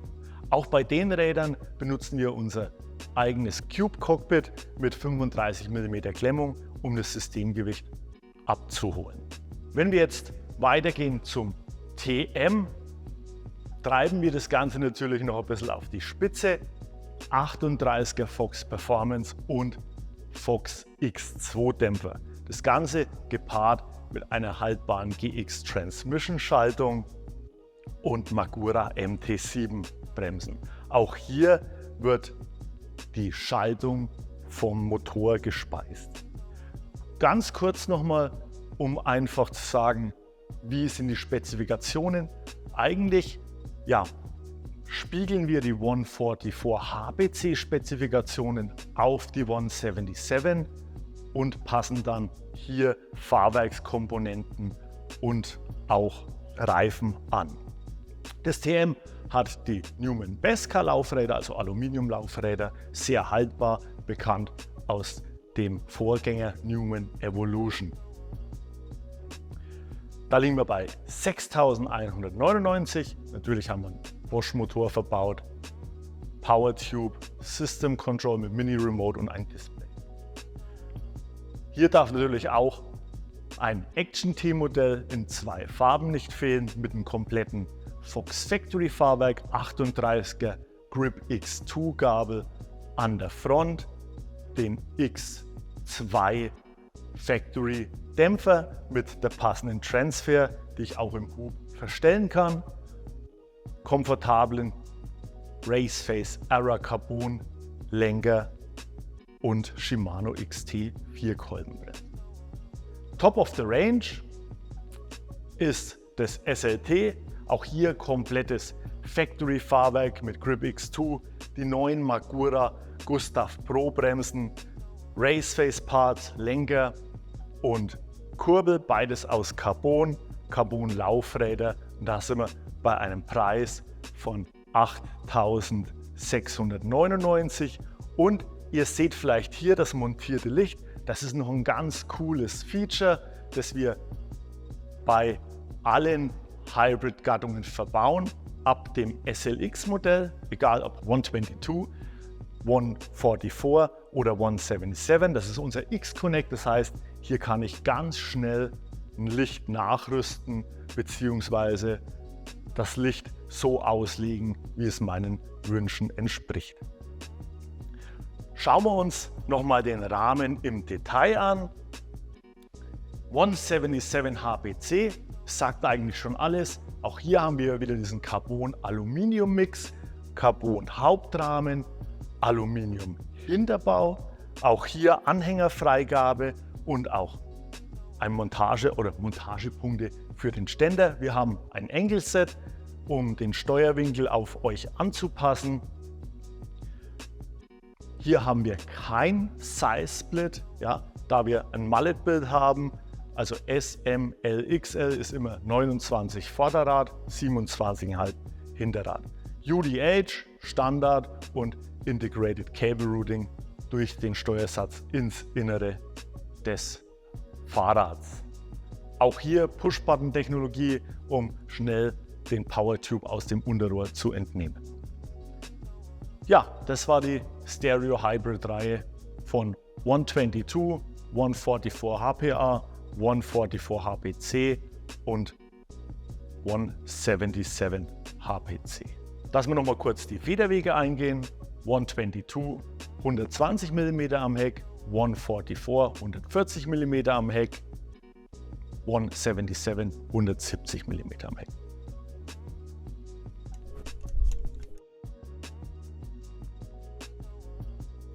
Hier seht ihr unseren E-Tourer für Familien- und Tagesausflüge, unser Touring Hybrid. Wir haben 2 Modelle im Portfolio, das Touring Hybrid One und Pro. Euch bekannt in 3 unterschiedlichen Rahmenformen. Wir haben hier, wie auch in anderen Segmenten, den Tiefeinstieg, die Trapezrahmenform und die Diamanträder. Wir starten mit dem Touring Hybrid One für 2.699 € und 625 Wattstunden Akku. Ihr habt aber auch die Option, auf 500 Wattstunden zu wechseln für 2.549 €. Unser Einstiegsmodell kommt mit Shimano KYS 9-fach-Schaltung und dem euch bekannten Purion 200 Display von Bosch. Wir haben über unsere Modelle den Bosch Performance Motor mit seinen 75 Newtonmetern verbaut. Wir haben kleine Details verbessert für Modelljahr 25, wie zum Beispiel einen Scheinwerfer des Asset Pro E60 mit jetzt noch mehr Leuchtkraft. Bei unserem One-Modell haben wir einen semi-integrierten Gepäckträger verbaut, den ihr mit bis zu 25 Kilogramm Last beladen könnt. Unser zweites Modell in der Touring Hybrid Range, das Touring Hybrid Pro, kommt dann mit dem euch bekannten IC30 Gepäckträger. Das heißt, der Gepäckträger nimmt formschön das Schutzblech mit auf und wir haben hier einen noch cleaneren Look. Mit unserem Topmodell bei den Tourings landen wir bei 2.999 €. Wir haben hier natürlich versucht, noch mehr Komfort für euch reinzupacken, mit beispielsweise der gefederten Sattelstütze, aber auch mit der Suntour Luftfedergabel. Wir haben jetzt anstelle des Purion 200 im Einstieg hier ein Kiox 300 und 2 Gänge mehr. Das Einstiegsmodell mit KÜS 9-fach-Schaltung, bei unserem Pro-Modell jetzt KÜS 11-fach-Schaltung. Der perfekte E-Tourer für Familienausflüge oder für Tagestrips.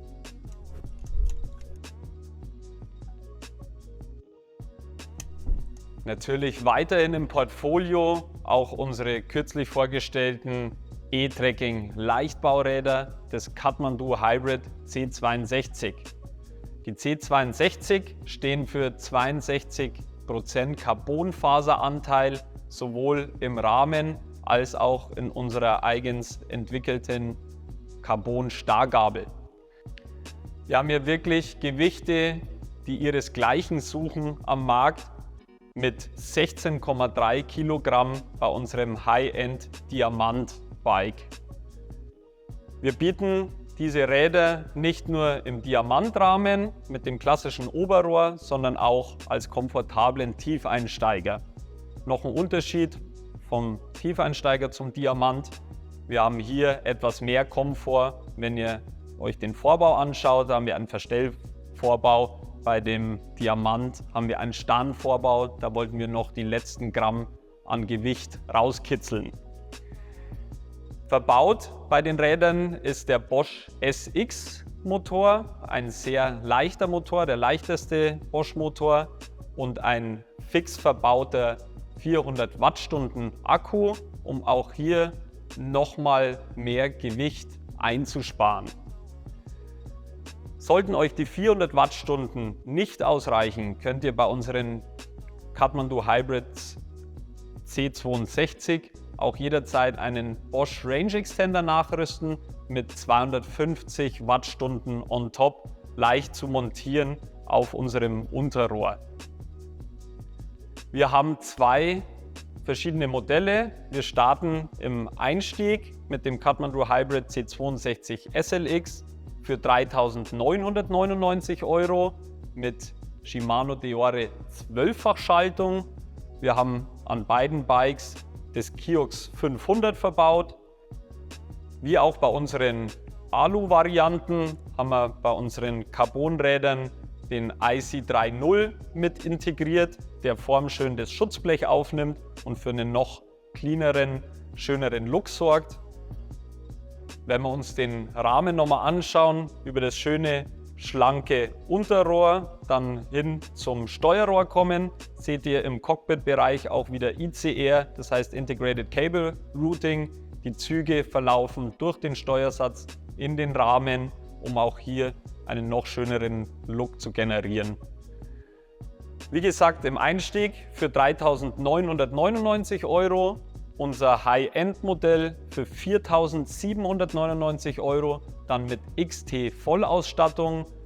Um bei unserem High-End-Modell auch wirklich noch die letzten Gramm an Gewicht rauszukitzeln, haben wir für euch eine Carbon-Sattelstütze verbaut und von Newman Carbon-Laufräder.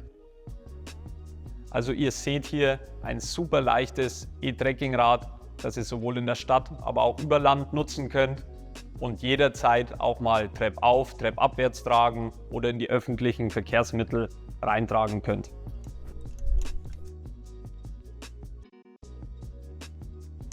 Willkommen bei einem unserer absoluten Highlights im E-Trekking-Segment, unsere neuen Kathmandu Hybrids. Wir haben einen neu entwickelten Rahmen, super modern, super cleaner Look, fast wie Carbon. Wir haben sehr, sehr wenig Schweißnähte. Wir haben natürlich wieder einige Features für euch in die Rahmen gepackt. Ich nehme euch jetzt mal mit auf die Reise der Kathmandu Hybrids. Wir starten mit dem Kathmandu Hybrid One. Hier im Einstieg mit 3.099 €, Shimano KYS 10-fach-Schaltung und bereits hier für euch eine Luftfedergabe für eine bessere Einstellbarkeit. Wir starten mit dem euch bekannten Purion 200 bei unserem Kathmandu Hybrid One. Wir haben ein paar kleine Details verbessert. Wir haben ein Asset Pro E60 Licht mit ein bisschen mehr Leuchtkraft im Vergleich zum letzten Modelljahr. Bei unserem nächsten Modell, dem Kathmandu Hybrid Pro, kommen wir jetzt schon mit Shimano 4-Kolben-Bremse vorne und hinten für noch mehr Bremskraft. Wir haben das Bosch Kiox 500 mittig, ein schönes großes Display von Bosch und Shimano KYS 11-fach-Schaltung.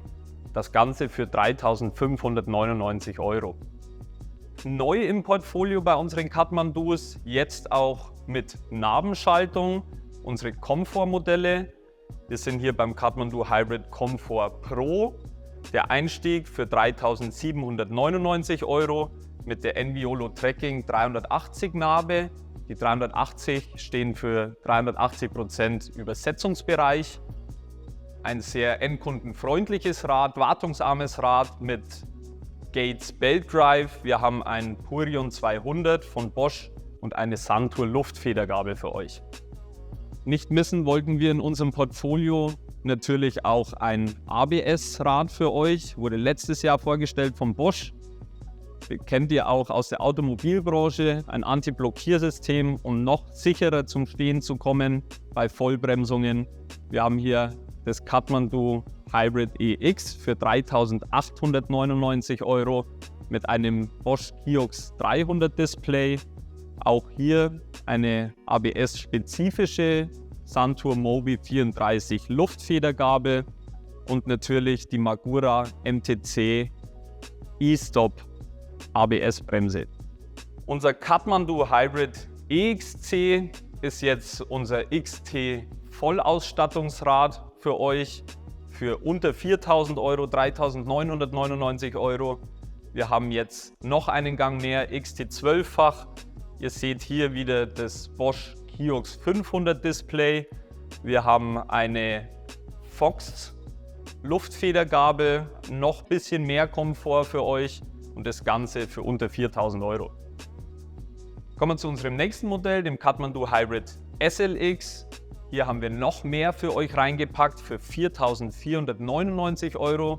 Auch hier selbstverständlich XT 12-fach Vollausstattung von Shimano, Fox Luftfedergabel. Wir haben jetzt einen Newman Laufradsatz für euch. Hier noch ein extra für euch im Paket, das Bosch Connect Modul, ein GPS-Tracker, damit ihr euer Rad jederzeit und überall orten könnt. Außerdem haben wir hier jetzt auch für noch mehr Komfort, für leichteres Auf- und Absteigen eine Dropper Post für euch installiert. Und natürlich auch wieder mit Bosch Kiox 500, dem großen Display. Außerdem jetzt hier beim SLX, genauso wie auch schon beim EXC-Modell, das noch bessere Licht aus unserem Portfolio, das Asset Pro E150. Kommen wir schon zu unseren zwei Highlight-Modellen. Hier unten seht ihr unser zweites Nabenschaltungs-Kathmandu, das Kathmandu Hybrid Comfort SLX. Jetzt mit der Enviolo Tracking 380 Automatik. Das heißt, ihr müsst euch noch weniger Sorgen um Schaltvorgänge. Wir haben hier natürlich auch wieder eine Fox Luftfedergabel, Kiox 500. Auch hier Dropper Post, Gates Belt Drive, also das volle Paket für unter 5.000 €. Natürlich auch mit Newman Laufradsatz. Unser Highlight-Modell und jetzt auch neu im E-Tracking-Segment seht ihr hier oben das Kathmandu Hybrid SLT mit der SRAM Access Transmission, eine elektronische Schaltung. Wir haben hier alles für euch reingepackt, auch hier wieder ein Newman Laufradsatz, Dropper Post, Bosch Kiox 500. Und wenn ihr euch die Bereifung anschaut bei unseren Top-Modellen, haben wir hier auch noch ein bisschen mehr Komfort, ein bisschen mehr Grip mit reingepackt. Bei unserem SLX seht ihr den Schwalbe Marathon E+ Reifen und bei unserem SLT, das bei 5.499 € liegt, haben wir den Schwalbe Efficiency verbaut. Wie vorher schon erwähnt, haben wir in unseren neuen Kathmandu-Rahmen natürlich auch etliche Features für euch reingepackt. Wenn ihr euch mal am Hinterbau umschaut, den euch bekannten IC3.0 Gepäckträger, der das Schutzblech formschön aufnimmt und hier hinten auch für eine noch cleanere, noch schönere Optik sorgt. Wir haben im Sattelstützenbereich eine integrierte Klemmung, die dem ganzen Bike auch einen noch moderneren Look verpasst. Wenn wir nach vorne gucken, uns das Cockpit anschauen, haben wir natürlich bei unseren Bikes auch wieder ICR, das heißt Integrated Cable Routing. Sprich, die Züge gehen durch den Steuersatz in den Rahmen, um auch hier eine super cleane Optik zu generieren. Außerdem ab Serie jetzt bei all unseren Kathmandus Lagerschalen oben und unten am Steuerrohr, anhand der ihr ganz einfach unseren Asset Front Gepäckträger mit Schellen nachrüsten könnt. Also ihr könnt nochmal zusätzliches Gepäck auf eure Kathmandus packen, bis zu 20 Kilogramm bei dem Front Gepäckträger. Und auch neu für euch, wir haben jetzt noch mehr Rahmengrößen. Wir bieten wie immer 3 Rahmenformen, den Tiefeinsteiger, Trapez und Diamant. In dem Trapezbereich haben wir jetzt eine 46er und 58er Größe für euch mit dem Gepäck und unsere Tiefeinsteiger für die ganz großen eine 62 cm Rahmengröße. Ihr seht also, bei unseren Kathmandus ist wirklich für jeden was dabei und ich wünsche euch ganz viel Spaß beim Biken.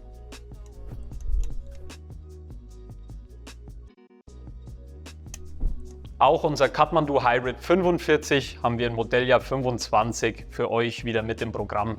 Eigentlich das ideale Bike für beispielsweise Berufspendler, die am Abend den Berufsverkehr und möglichen Staus aus dem Weg gehen wollen. Das Bike, wie der Name schon sagt, kann maximal 45 km/h fahren. Unser Rad hat eigentlich alles, was ihr braucht, um es verkehrstauglich zu machen. Wir haben hinten einen Nummernschildhalter oder vorne die Hupe, aber auch ein Fernlicht, damit ihr euch bemerkbar machen könnt auf den Straßen. Unser Kathmandu Hybrid 45 kommt in 2 Rahmenvarianten, ist euch auch schon bekannt. Zum einen der klassische Diamantrahmen, aber auch der Trapezrahmen. Bosch-seitig angetrieben wird unser Kathmandu Hybrid 45 mit dem CX Performance Speed Motor mit 85 Newtonmetern Drehmoment. Außerdem habt ihr einen 750 Wattstunden Akku verbaut. Ihr seht hier an der Front noch das Bosch Kiox 300. Wir haben außerdem für euch mit dabei einen Newman Laufradsatz, vorne Luftfedergabel von Suntour. Am Hinterbau unseres Kathmandu Hybrids 45 seht ihr den euch bekannten IC3.0 Gepäckträger, super stabil, könnt ihr mit bis zu 25 Kilogramm zuladen. Fest integriert am Rahmen, nimmt das Schutzblech formschön auf für einen super cleanen und schönen Look. Zudem für zusätzlichen Komfort sorgen hier an unserem Bike der 55 mm breite Schwalbe Marathon E+ Reifen, aber auch der verstellbare Vorbau. Beim Kathmandu Hybrid 45 landen wir preislich bei 4.599 €. Das Bike ist, also wie anfänglich schon erwähnt, eigentlich der ideale Autoersatz für längere Strecken in die Arbeit beispielsweise oder zurück.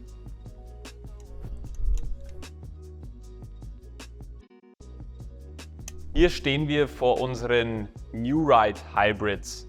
Das New Ride Hybrid ist ein Übergangsrad von dem E-Trekking-Segment in den E-Hardtail-Bereich. Also es ist ein bisschen mehr Mountainbike-Style und ich nehme euch jetzt mal mit in die einzelnen Modelle. Wir haben 2 unterschiedliche Motorplattformen. Ihr seht hier vorne unser New Ride Hybrid Performance. Performance steht für den Bosch Performance Motor mit 75 Newtonmetern. Wir haben eine Shimano 9-fach-Schaltung an unseren Performance-Modellen Purion 200. Das Ganze für 2.699 € mit 625 Wattstunden, aber auch die Option mit 500 Wattstunden von Bosch. Wenn wir zu unserem Pro-Modell schauen, kommen wir dann zu dem Bosch CX-Motor mit 85 Newtonmetern. Ihr seht, hier haben wir den Rahmen komplett neu entwickelt. Er lehnt sich an unsere Kathmandu Hybrid Rahmen. Einziger Unterschied ist, unsere New Rides kommen nicht mit dem integrierten IC30 Gepäckträger. Durch deutlich weniger Schweißnähte, auch im Steuerrohrbereich, schaut der Rahmen eigentlich aus wie Carbon. Ihr habt also einen super sportlichen, modernen neuen Rahmen. Auch bei unserem Pro-Modell mit einer Suntour Luftfedergabel. Und wenn ihr euch die Bereifung anschaut im New Ride-Bereich, dann seht ihr, dass es ein bisschen mehr in Richtung Mountainbike geht. Wir haben hier den Schwalbe Smart SEM verbaut. Kommen wir zu unserem nächsten Modell, das New Ride Hybrid EXC. Da haben wir jetzt schon XT-Komponenten mit verbaut. Wenn ihr euch das Schaltwerk anschaut, wir haben eine Shimano 12-fach-Schaltung bei unserem EXC. Jetzt auch das etwas hochwertigere Display mit dem Kiox 300. Und auch bei unseren New Rides, wie schon bei den Kathmandus, sorgen wir für noch mehr Komfort mit einer Dropper Post. Das heißt, ihr tut euch leichter beim Auf- und Absteigen. Das nächste Modell, unser SLX-Modell, kommt dann schon mit Newman Laufradsatz. Auch hier wieder ein kleines Upgrade, was das Display betrifft. Von Kiox 300 kommen wir jetzt zu dem noch größeren Kiox 500 Display. Wir haben eine XT12-fach Vollausstattung und das Ganze für 3.999 €. Last but not least, unser absolutes Highlight in der New Ride-Reihe, das New Ride Hybrid SLT mit der elektronischen SRAM Access Transmission Schaltung, für euch ganz neu im Portfolio. Wir haben auch hier natürlich wieder eine Fox Luftfedergabel. Wir haben für euch das Bosch Connect Modul mit reingepackt, damit ihr zu jeder Zeit wisst, wo euer Rad steht, ein GPS-Tracker. Wir haben auch hier wieder das Bosch Kiox 500, Dropper Post, einen Newman Laufradsatz und auch neu die Magura Gustav Pro Bremse, eine Mountainbike-lastige Bremse. Auch bei unserem neuen New Ride Rahmen haben wir natürlich wieder extra Features in den Rahmen gepackt. Ihr seht hier an der Sattelstütze eine integrierte Klemme, die das Ganze noch cleaner erscheinen lässt. Wir haben hier vorne im Cockpit-Bereich euch bekannt ICR, sprich Integrated Cable Routing. Das heißt, die Züge verlaufen durch den Steuersatz in den Rahmen, um auch hier noch eine super schöne, cleane Optik zu generieren. Wir haben außerdem das Acid X Connect jetzt für euch neu im Portfolio. Das heißt, eine ganz einfache Steckerverbindung vorne am Scheinwerfer, damit ihr den Scheinwerfer jederzeit austauschen könnt, wenn ihr ihn austauschen müsst. Bei unseren New Rides jetzt auch neu die Lagerschalen im Steuerrohrbereich oben und unten. Das heißt, ihr könnt euch hier nochmal einen Frontgepäckträger nachrüsten, den ihr mit 20 Kilo Extralast bepacken könnt, über eine einfache Schellenlösung an unseren Lagerschalen. Soweit zu unseren New Ride Hybrids. Auch hier ist für jeden was dabei, also nichts wie rauf aufs Bike und los geht's.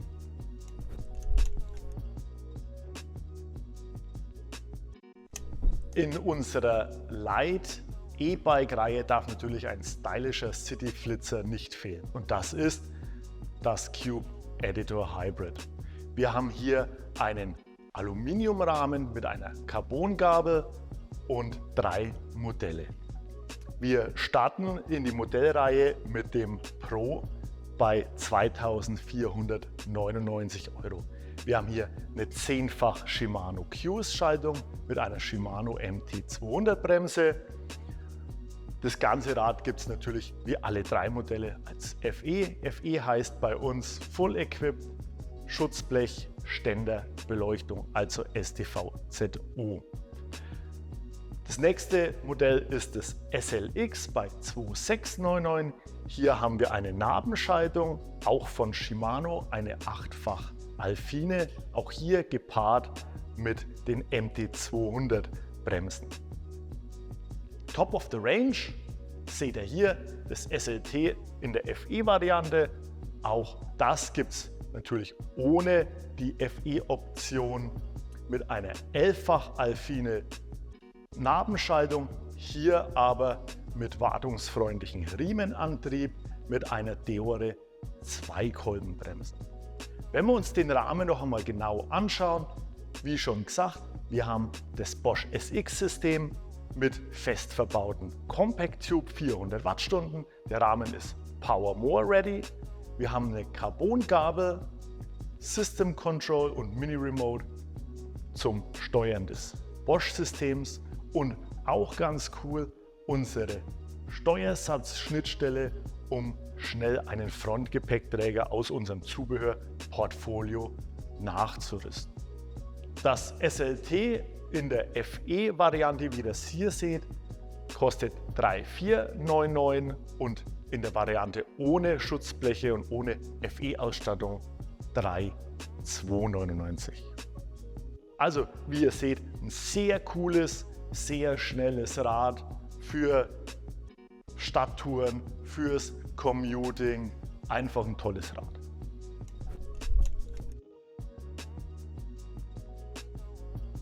Als Ergänzung zu unserem New Road Hybrid Portfolio oder für den Fahrer, die Fahrerin, die einen geraden Lenker dem Rennradlenker vorziehen, haben wir das New Lane Hybrid im Modelljahr 25 gebracht. Das New Lane Hybrid hat das bekannte Bosch SX-System mit Compact Tube 400 Wattstunden, System Control und Mini Remote. Wir starten in die ganze Sache mit dem Race, so wie ihr das hier seht, das ist das FE. FE heißt bei uns immer Full Equip, Schutzblech, Gepäckträger, Ständer, Beleuchtung. Die Nicht-FE-Variante, die es auch vom Race gibt, kostet hierbei 2.999 €. Wir schalten mit einer Qs 9-fach, gebremst wird mit einer MT200 bzw. einer UR 300 am Hinterrad, also 2 Kolben Shimano Bremse. Das Ganze rollt auf Newman Performance Laufräder.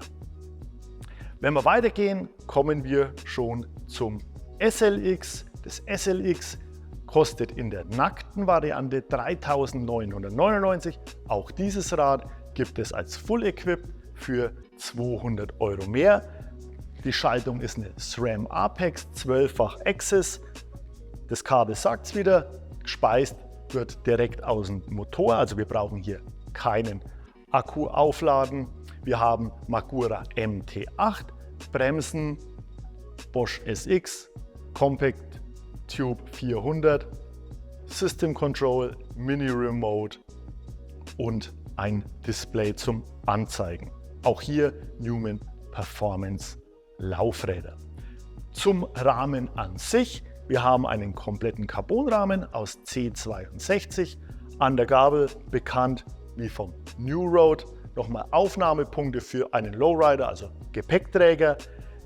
Wir haben die Schnittstellen SIC, das heißt auch aus einer nicht Full-Equipped Variante kann ich schnell mit wenigen Handgriffen eine Full-Equipped Variante machen. Die Sattelstützenklemmung ist von hinten am Sattelrohr, das heißt auch hier aufgeräumter Look und das Ganze ist natürlich Power More ready. Das heißt, ich kann mein 400 Wattstunden System auf 650 Wattstunden erweitern und somit mehr Reichweite generieren.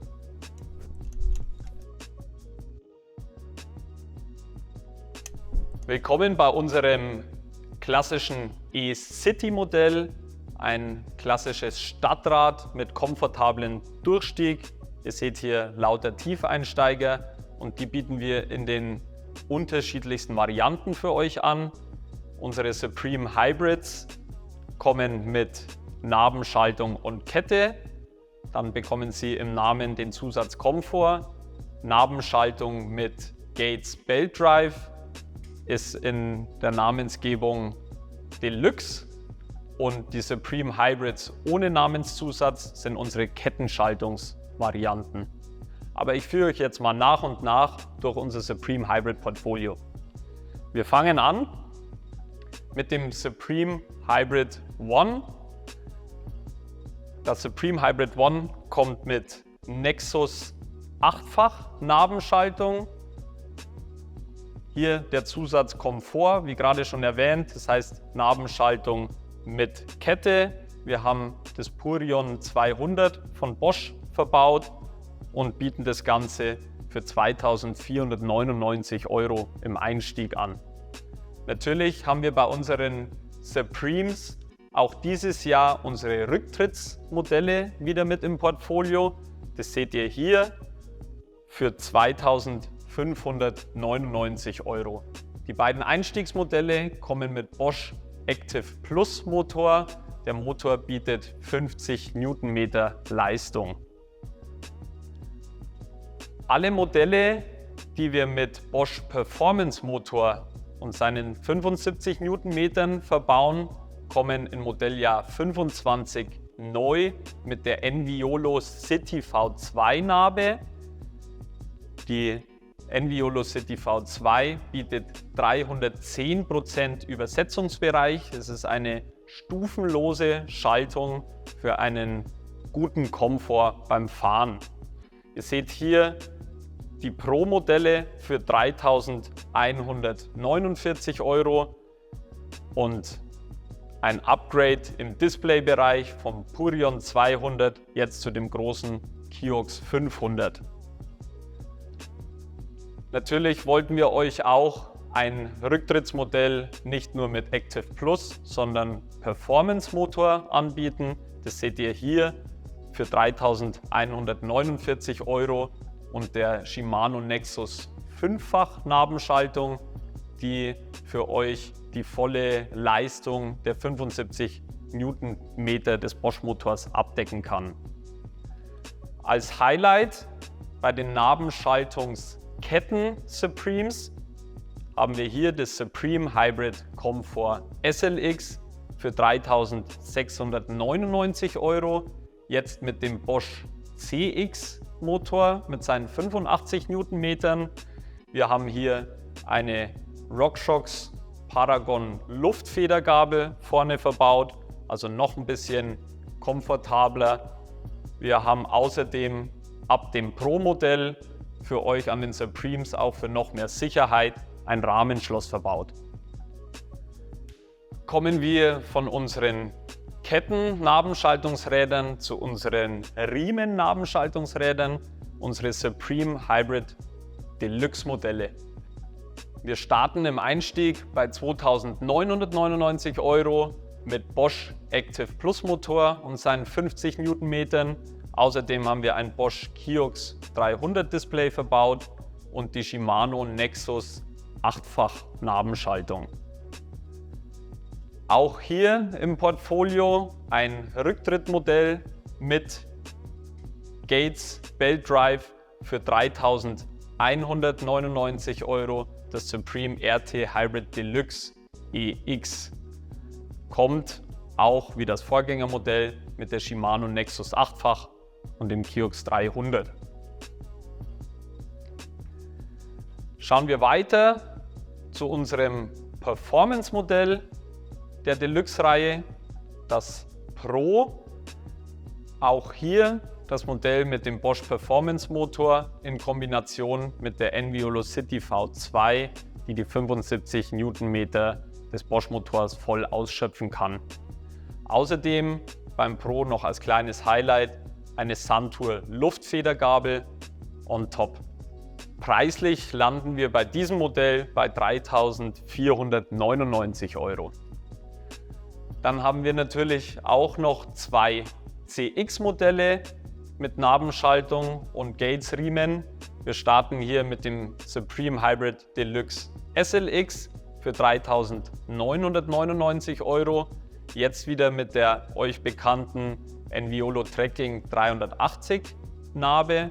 Die 380 steht für 380% Übersetzungsbereich, also auch hier wieder eine stufenlose Narbenschaltung von Enviolo, die auch unter Last geschalten werden kann, also super sorglos. Zu guter Letzt ein absolutes Highlight bei unseren Narbenschaltungs-Belt-Rädern, das Supreme Hybrid Deluxe SLT für 4.699 €. Hier haben wir jetzt die Enviolo Trekking 380 Automatikschaltung, noch einfacher zu handeln und on top das euch bekannte Bosch ABS-System. Kennt ihr auch aus dem Automotive-Bereich, ein Anti-Blockiersystem, das euch noch sicherer zum Stehen bringt. In Kombination mit der ABS-Einheit eine Magura MTC E-Stop Allroad ABS-spezifische Bremse. Noch ein paar zusätzliche Features hier bei unserem High-End-Modell. Wir generieren noch mehr Komfort durch die Beischulz Parallelogramm-Sattelstütze. Natürlich haben wir hier auch ein Rahmenschloss, wie bei den anderen Bikes auch, mit reingepackt. Wir haben die RockShox Paragon Luftfedergabel vorne und ja, ihr seht einen super cleanen, schon fast wie Carbon aussehenden Rahmen über das komplette Supreme Portfolio. Einen super leicht entnehmbaren Akku nach oben haben wir übrigens auch. Das heißt, ein perfektes Citybike für euch. Neben unseren Narbenschaltungsmodellen wollen wir euch natürlich unsere Kettenschaltungs-Supremes nicht vorenthalten. Da haben wir auch nochmal 3 Modelle für euch mitgebracht.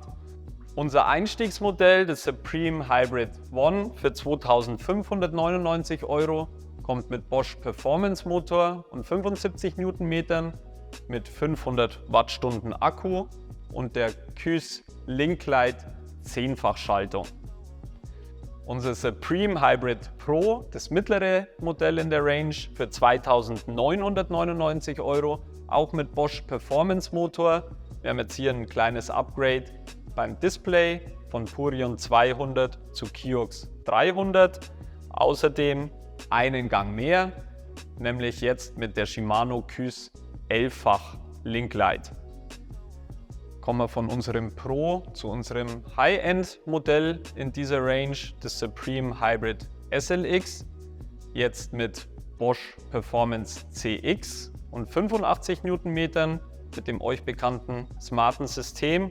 Wir haben hier natürlich auch alles reingepackt, was geht an Komfort.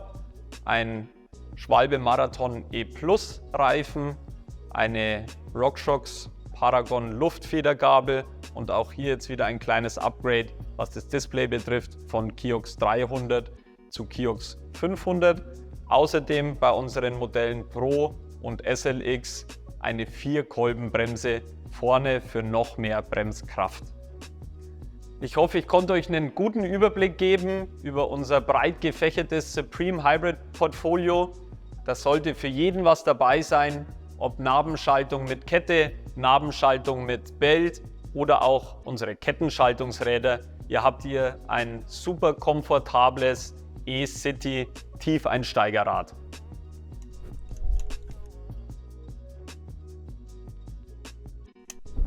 Unsere Ella Hybrids für Modelljahr 25 sind farblich wieder perfekt abgestimmt. Wir haben ein bisschen mehr Farbe noch ins Spiel gebracht im Vergleich zum Vorjahr, wie zum Beispiel farbige Gepäckträger, farbige Schutzbleche oder auch wieder den farbigen Kettenkasten, um das ganze Ella noch runder erscheinen zu lassen.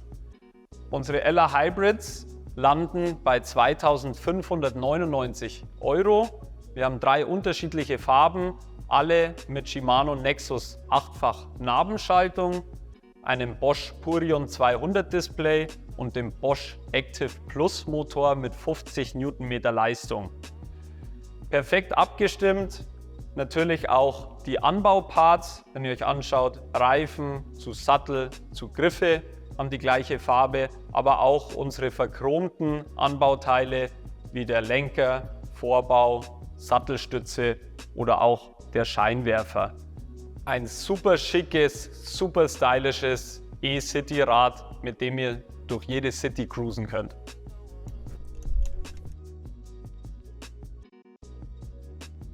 Willkommen in der immer größer werdenden Welt der Urban Mobility, unsere Cube-Räder für Modelljahr 25. Wir befinden uns hier vor den Compact Hybrids, die euch schon bekannt sind aus Modelljahr 24.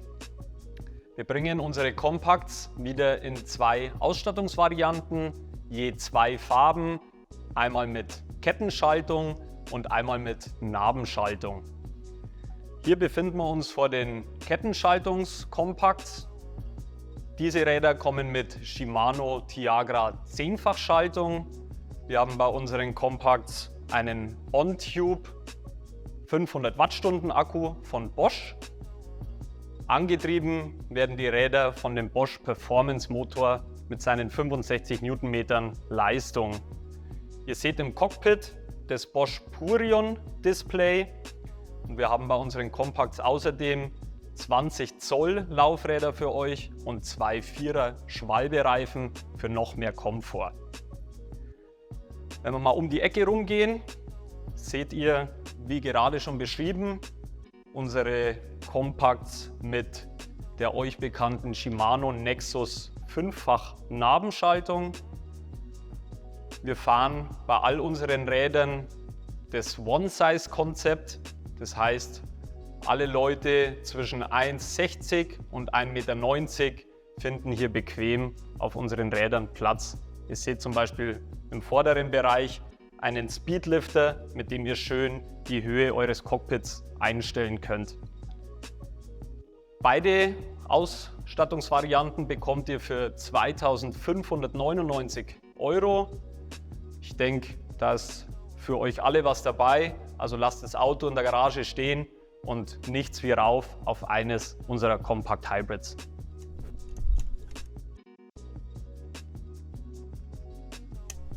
Hier stehen wir vor unseren Fold Hybrids für Modelljahr 25.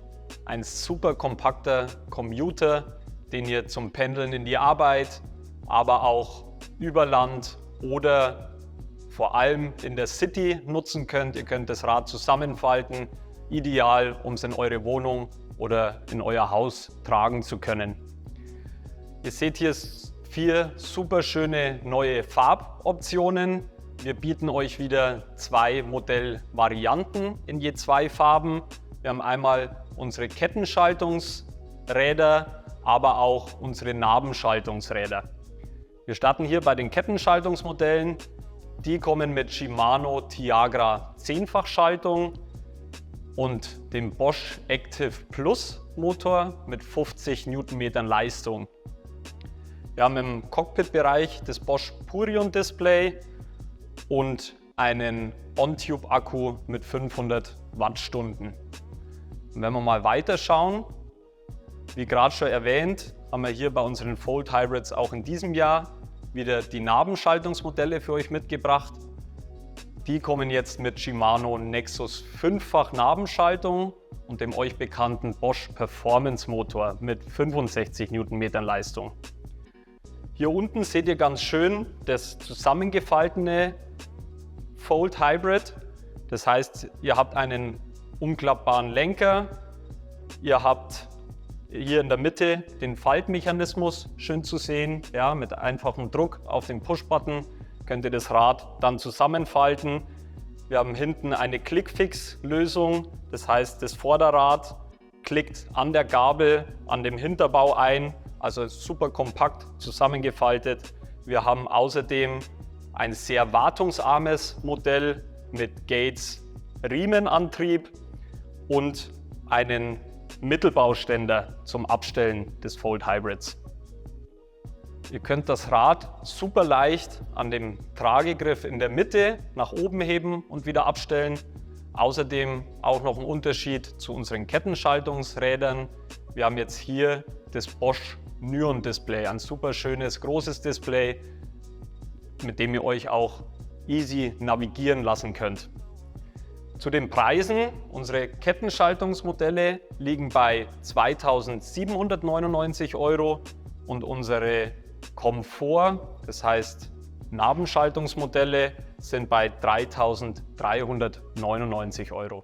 Wenn ihr also auf der Suche nach einem super kompakten E-Faltrad seid, seid ihr hier beim Fold genau richtig. Mit einem Packmaß von 90 auf 60 auf 75 cm, das ideale Bike zum Pendeln oder auch zur Mitnahme in Bus und Bahn und zum Verstauen zu Hause in größeren Schränken oder im Keller.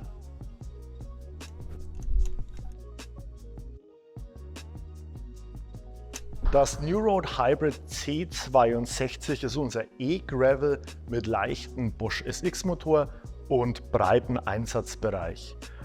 Ob für die schnelle Feierabendrunde, ausgestattet mit Taschen zum Bikepacking-Abenteuer oder wie hier in der Full-Equipped-Variante mit Schutzblech zum täglichen Pendeln in die Arbeit und zurück. Wir starten in die New Road Hybrid C62-Reihe mit dem Race-Modell und mit 3.999 €. Die FE-Varianten sind immer 200 € teurer. Wir haben eine 12-fach Shimano GRX, wir haben GRX-Bremsen, die RX820, das Bosch SX-System mit Compact Tube 400 Wattstunden und den Newman Performance Laufrädern mit 25 mm Innenbreite. Größen haben wir XS, S, M, L und XL. Das nächste Rad in der New Road Hybrid Reihe ist das SLX. 4.999 ist hier der Preis mit einer GX Transmission Schaltung. Also auch hier hat der Rahmen die UDH-Schnittstelle, um das Schaltwerk direkt am Rahmen zu verlegen. Wir speisen das Schaltwerk über den Motor mit Strom, also wir brauchen keine zusätzliche Batterie aufladen. Wir haben eine schöne CNC gefräste E13 Helix Race Kurbel und eine SRAM Rival Bremse. Auch hier haben wir einen Newman Laufradsatz, den Evolution in 25 mm. Das Topmodell ist, wie es bei Cube bekannt ist, das SLT. Also hier haben wir volle Hütte mit XX Transmission, mit E13 Carbon Kurbel. Die Bremsen sind SRAM Force und natürlich ein Carbon Laufradsatz von Newman, auch hier in der 25 mm Version. Zum Rahmen, wir haben den kompletten Carbonrahmen aus C62 Carbon, wir haben Bosch SX in Verbindung mit dem Compact Tube, also hier auch fest verbaut im Unterrohr. Wir haben die Möglichkeit, ein Power More zu montieren, also von 400 Wattstunden auf 650 Wattstunden zu gehen. Eine maximale Reifenbreite von 55 mm und um das ganze Design formschön und schlank zu halten, auch die Sattelklemme, die von hinten geschraubt wird, um nicht so ins Auge zu fallen. Ja, beim New Road Hybrid SLT liegen wir bei einem Preis von 6.999 und hier gibt es keine Full-Equipped-Variante. Was ihr hier noch an der Carbongabel seht, das sind Montagepunkte für einen Front Carrier, damit ich auch hier nochmal Gepäck beim Bikepacking befestigen kann.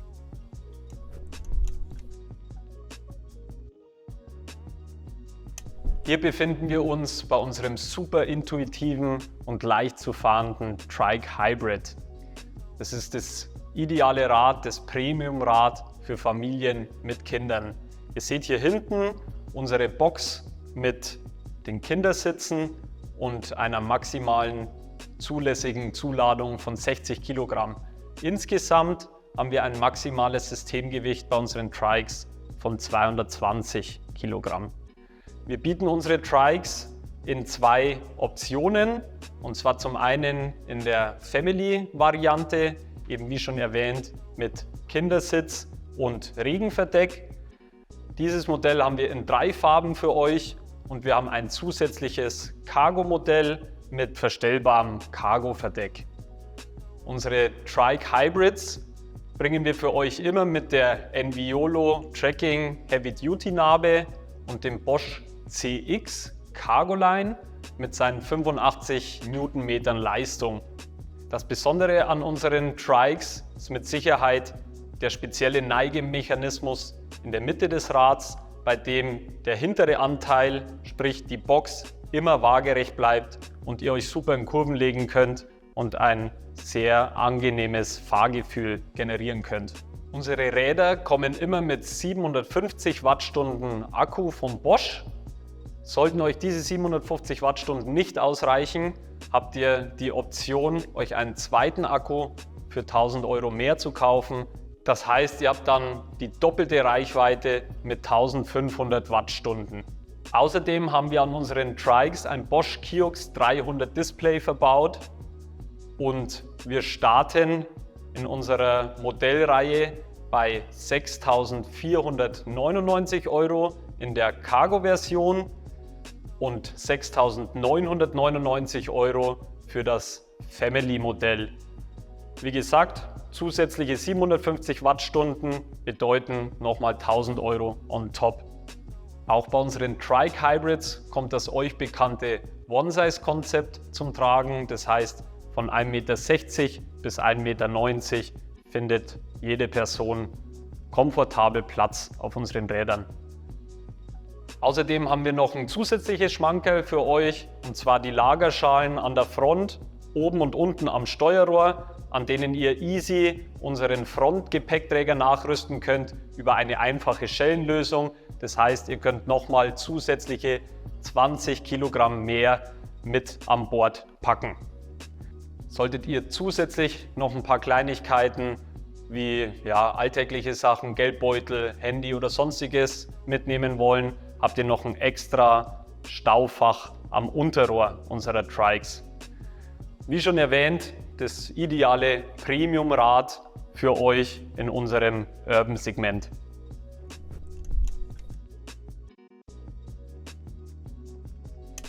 Hier stehen wir vor einem unserer einspurigen Lastenräder, dem Cargo Hybrid, schon bekannt aus Modelljahr 24.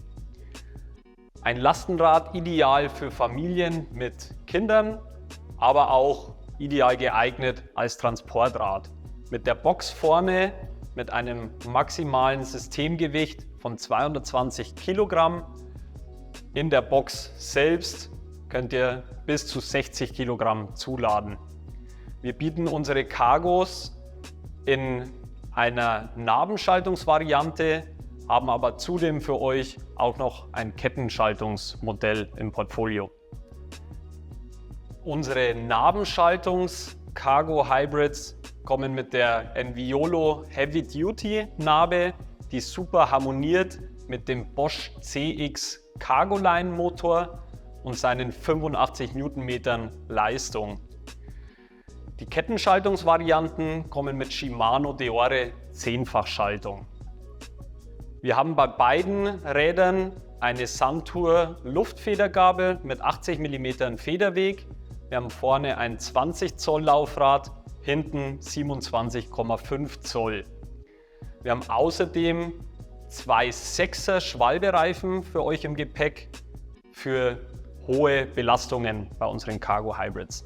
Für eine noch bessere und höhere Bremskraft haben wir für euch eine Shimano 4-Kolbenbremse vorne und hinten verbaut. Unsere Cargos kommen mit einem 500 Wattstunden Akku von Bosch und ihr habt immer die Option, euch nochmal extra 500 Wattstunden ans Bike zu packen, sodass ihr 1000 Wattstunden Reichweite generieren könnt. Wir starten bei dem Kettenschaltungsmodell bei 5.299 € und unsere Enviolo Nabenschaltungsmodelle landen bei 5.599 € plus eben 700 €, wenn ihr euch einen zusätzlichen 500 Wattstunden Akku dazu packen wollt.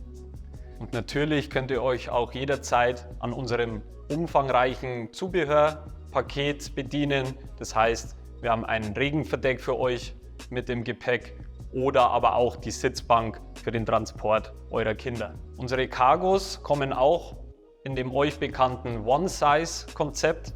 Das heißt, von 1,60 m bis 1,90 m ist das ideale Bike für euch, wie vorher schon erwähnt, für Familien mit Kindern, aber auch zum Transport von Paketen, Einkäufen etc.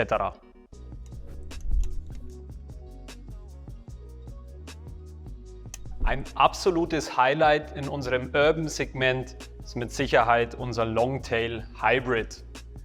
Unser Longtail Hybrid bieten wir euch in zwei unterschiedlichen Ausstattungsvarianten. Zum einen Kettenschaltung, zum anderen Nabenschaltungsmodelle in je zwei Farben. Ihr seht, unser Longtail könnt ihr mit allerhand Zubehör bepacken. Wir bieten euch auch eine Family-Variante, das heißt, an dem Family-Modell ist sämtliches Zubehör schon inklusive, wie die Sitzbank, Top-Rail, der Eingriffsschutz und auch die Trittbretter. Wir haben in Modelljahr 25 zwei Ausstattungsvarianten für euch in je zwei Farben. Wir haben zum einen unsere Kettenschaltungsmodelle mit Shimano Deore 10-fach-Schaltung, zum anderen unsere Nabenschaltungsmodelle mit der Enviolo Trekking Heavy Duty, immer in Kombination mit dem Bosch CX Cargo Line, der 85 Newtonmeter Leistung bringt. Noch ein paar zusätzliche Infos für euch. Gebremst wird bei unseren Longtails mit der Magura MT5 Bremse. Wir haben außerdem vorne eine Starrgabel mit Aufnahmepunkten für den Tubus Duo Lowrider Gepäckträger. Das heißt, noch mehr Optionen, um zusätzliches Gepäck zuzuladen. Wir haben außerdem 26 Zoll Laufräder mit zwei 6er Reifen für maximalen Komfort für euch. Unsere Räder starten bei einem Preispunkt von 3.799 €, und zwar das Kettenschaltungsmodell mit 725 Wattstunden Akku. Sollten euch die 725 Wattstunden nicht reichen, könnt ihr euch einen zusätzlichen Akku, der im Unterrohr der Longtails verstaut wird, dazu packen. Unser Nabenschaltungsmodell startet bei 4.399 € und auch hier habt ihr wieder die Option auf insgesamt 1.350 Wattstunden Akku hochzuspecken. Das heißt, auch hier könnt ihr maximale Reichweite für 800 € mehr generieren. Auch hier wieder das euch bekannte One-Size-Konzept. Das heißt, von 1,60 m bis 1,90 m könnt ihr euch anhand der Sattelstütze oder auch dem Speedlifter vorne die passende Höhe für euch einstellen. Final sei vielleicht nochmal gesagt, das Longtail Hybrid ist das Bike aus dem Urban-Segment, das einem E-Trekkingrad am nächsten kommt. Ihr habt hier, wie beschrieben, diverse Optionen, euch Gepäck zuzuladen, bis zu 200 Kilogramm maximal, also ein perfekter Allrounder, vielleicht für euch auch als Einstieg in dieses Urban-Segment.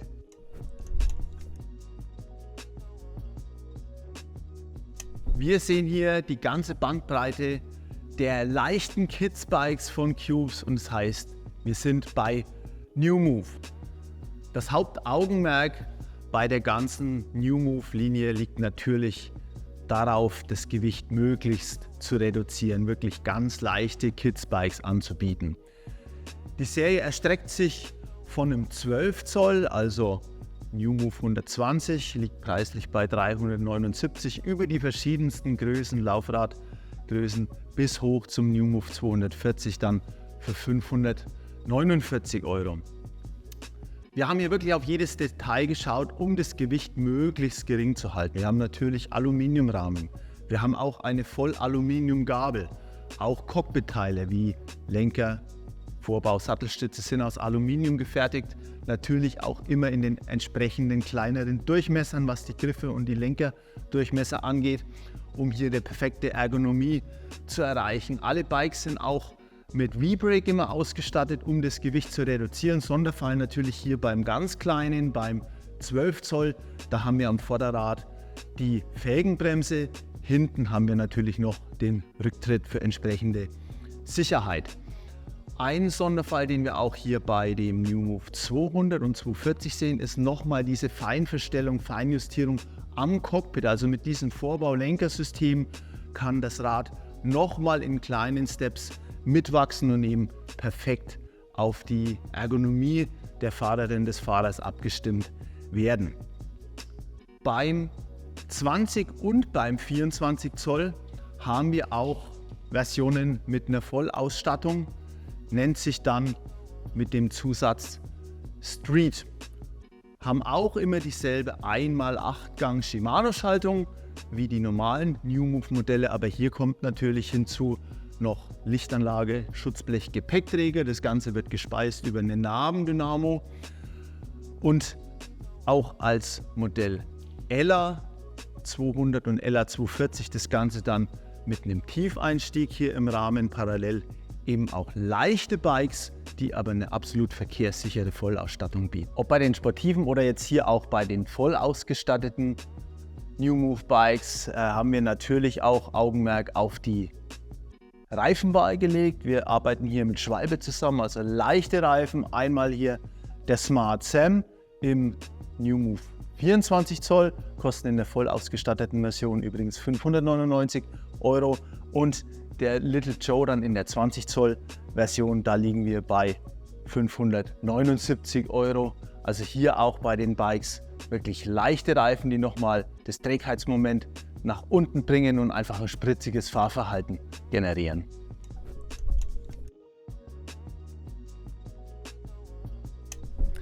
Acid in der voll ausgestatteten Allroad-Version ist bei uns in 20 und 24 Zoll in verschiedenen Optionen verfügbar. Wir sehen hier die Modelle mit Felgenbremse, einmal 449 fürs Acid 240 Allroad und die kleinere Version hier mit 20 Zoll dann eben für 399 €. Wir haben aber auch voll ausgestattete Acid Bikes mit Scheibenbremse, heißt dann logischerweise Acid Disc. Das Ganze startet in 20 Zoll, ist aber auch erhältlich in 24 Zoll, in 26 Zoll. Was wir auch sehen beim Thema Vollausstattung, ein 20 Zoll und 24 Zoll wird hier mit einer Acid Batterielichtanlage ausgerüstet. Das 260er, also 26 Zoll Laufräder, ganz klassisch mit einem Nabendynamo und einer fest verbauten Acid Lichtanlage. Wir haben natürlich hier alles an Bord, auch bei dem 260er unser eigenes Gepäckträger-Schutzblechsystem, alles sehr schön clean integriert. Wir haben immer noch ein leichtes Bike, ja, hier auch im Bereich von 20 Zoll natürlich mit einer Stanggabel, um das Gewicht noch nach unten zu bringen, aber eben mit einer straßenverkehrstauglichen Vollausstattung. Bei allen Acid Disc Allroad verwenden wir natürlich auch Schaltsysteme von Shimano, also wirklich qualitative Übersetzungen hier an Bord. Beim 20 Zoll ist es eine 1x7 Übersetzung. Hier sind wir dann bei einer 1x8 und unser 26 Zoll Acid Disc 260 Allroad hat dann eine Shimano 2x8 Übersetzung. Preise gestalten sich hier von 499 € für unser 20 Zoll über 529 fürs 24 Zoll in der Mitte und hier unten 649 dann für unser 26 Zoll voll ausgestattetes Disc Allroad Bike. Acid mit Scheibenbremse gibt es natürlich auch ohne Ausstattung, ohne Schutzbleche, Gepäckträger etc. in den verschiedensten Laufradgrößen. Wir sehen hier für 499 € den Vertreter in 24 Zoll, also unser Acid 240 Disc. Das Ganze hat auch schon wieder einen 1x8 Shimano Antrieb. Wir sehen natürlich, ja, hier schon schwarze Speichen, Aluminiumfelgen, entsprechende Bereifung auch natürlich bei den Rädern, auch hier Federgabel im Bereich 24 Zoll und auch was die Ergonomie angeht, immer angepasst, Lenkerdurchmesser, Griffdurchmesser eben, so dass es für kleinere Hände auch gut zu handeln ist. Farboptionen haben wir verschiedenste. Wir sehen hier ja wahrscheinlich mit die auffälligste und bekannteste als Action Team Replika, sticht mit diesem ja, metallischen Blau und auch den orangen Anbauteilen hier ins Auge. Geht auch hier von Acid 260 Disc 549 €, eben die 26 Zoll Version, über 24 Zoll für 499 bis hoch 20 Zoll Asset 200 sehen wir dann natürlich mit der entsprechenden Starrgabel für 449 €. Aber die Modelle eben auch mit 1x8 bzw. 1x7 Shimano Antrieb. Wir kommen hier noch zur letzten Farboption, die wir im Bereich Acid Disc anbieten, unser Galactic N Cyan, auch wieder alle 3 Laufradgrößen, wie wir es hier sehen. Acid Disc heißt natürlich Scheibenbremse und im Bereich Scheibenbremse alles, was hier verbaut ist. Wir sprechen natürlich von einem hydraulischen System, also keine mechanischen Scheibenbremsen, sondern wirklich wie an allen erwachsenen Bikes auch ein wirklich bissiges und gut dosierbares hydraulisches Bremssystem. Weiter geht's mit der Vielzahl an Acid-Modellen in verschiedenen Laufradgrößen. Wir starten hier beim Acid 160, ja 16 Zoll. Da wird vielleicht der einen oder dem anderen noch der Name QB im Hinterkopf sein. QB haben wir hier komplett integriert, läuft jetzt unter dem Namen Acid 160. Sonst technisch sind die Bikes immer noch auf dem hohen Level. Wir haben immer V-Brake bei den Bikes, um das Gewicht auch zu reduzieren. Hier natürlich ein Gang, hier mit dem entsprechenden Kettenschutz beim 160er, kostet 329 €, auch zweite Farboption hier unten. Also wirklich kleine Bikes, die aber schon voll diese Mountainbike-Optik herbringen, auch mit dem Riser-Lenker, mit den entsprechenden Reifen. Einfach ein cooles Bike mit diesem kleinen 16 Zoll Laufraddurchmesser. Geht dann natürlich weiter übers 200er, also 20 Zoll Laufradgröße. Hier liegen wir bei 379 €. Das Ganze dann natürlich schon mit einer Shimano-Schaltung, auch wieder mit V-Brake und hier dann exemplarisch unser 240er, also die 24 Zoll Version, liegt dann bei 429 €. Hier haben wir dann auch ein Shimano Altus 1x7 Antrieb, also schöne Gangspreizung, um damit eben überall gut unterwegs zu sein. Die Räder sind wirklich tauglich, die Bremsen bieten genug Power, aber bringen das Gewicht auch nach unten, auch als Differenzierung ganz klar zum Scheibenbremsmodell. Und wie gesagt, viel Auswahl, was Laufradgrößen angeht, viel Auswahl, was Farben angeht. Also ein rundes Paket bei allen Acid Bikes.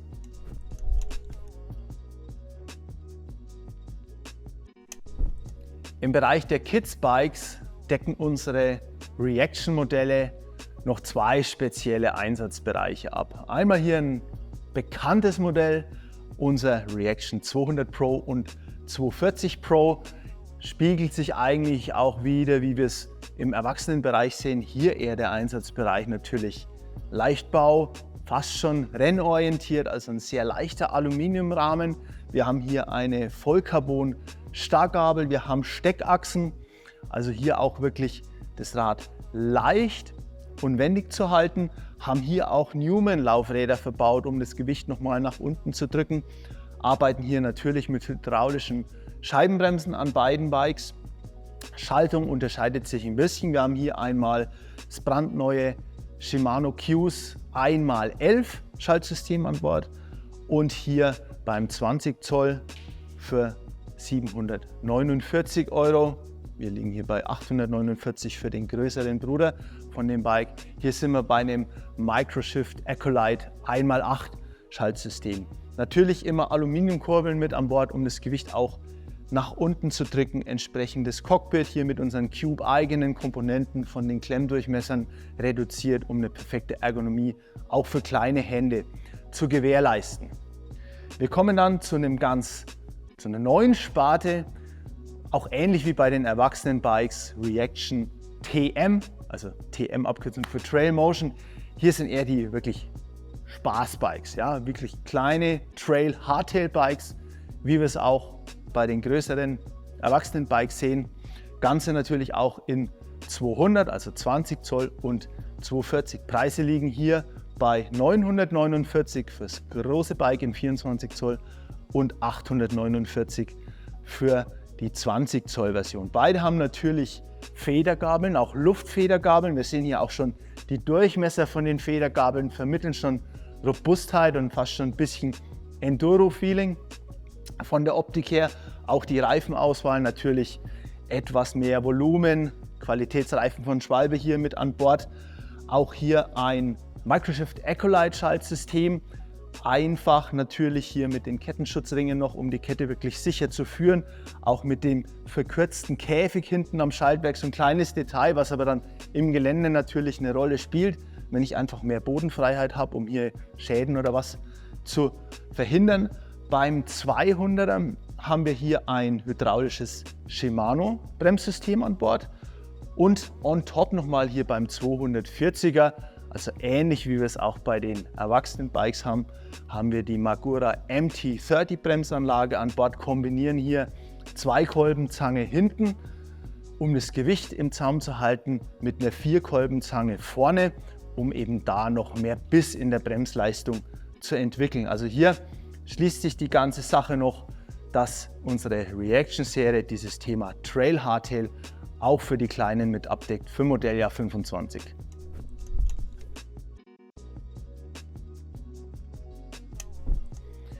Wenn wir bei den Kinder- oder Jugendbikes in den Bereich Racing kommen, dann enden wir natürlich hier beim Elite und beim Phoenix. Elite in 24 Zoll hat wirklich eine Benchmark gesetzt, wie wir das Rad veröffentlicht haben. Es ist ein komplett Carbonrad, also nicht nur die Gabel Carbon, wie zum Beispiel bei einem Reaction Pro, sondern ein kompletter C62 Rahmen. Also hier beim 240er für 16,99 und auch hier beim SLX für 19,99 reden wir von Gewichten von deutlich unter 7 Kilo im Komplettrad. Natürlich kann man da bei einem leichten Rahmenset inklusive Gabel nicht Halt machen, sondern muss auch das Augenmerk aufs Detail setzen, was die Anbauteile angeht. Also hier, wir haben überall Newman-Laufräder, leichte Laufräder, 25er Innenweite aus einem sehr hochwertigen Aluminium. Wir haben Schwalbe Faltbereifung auf den Rädern, sogar mit Aerotanschläuchen, also super Leichtbauschläuche, die das Gewicht vor allem in der rotierenden Masse nochmal nach unten bringen. Wir haben hier eine Cube-eigene AR, Abkürzung für Action Rookies, Kurbel aus Aluminium, auch das Kettenblatt ist aus Aluminium. Ja? Sowas summiert sich und kann dann eben das Gewicht deutlich reduzieren. Wir haben überall hydraulische Bremssysteme. Wir haben hier eben beim Pro, was die Schaltung angeht, Microshift Advent X. X steht für die römische Zahl 10, also einfach 10, einmal 10 System. Hier beim SLX für, wie gesagt, 19,99 UVP und 6,7 Kilo Gesamtgewicht haben wir dann ein SRAM 1x11 GX-System. Das Ganze kombiniert auch mit einer E13-Kassette, die eben das Gewicht nach unten bringt, aber die Gangspreizung zur Verfügung stellt. On top dann im Bereich 27,5 Zoll bzw. 29 Zoll auch brandneu unser Phoenix. Ja. Identisch, was den Rahmen angeht, auch von der Form her, was wir im Erwachsenenbereich neu vorgestellt haben. Also hier gehen wir natürlich noch einen Schritt weiter, auch was Integration angeht.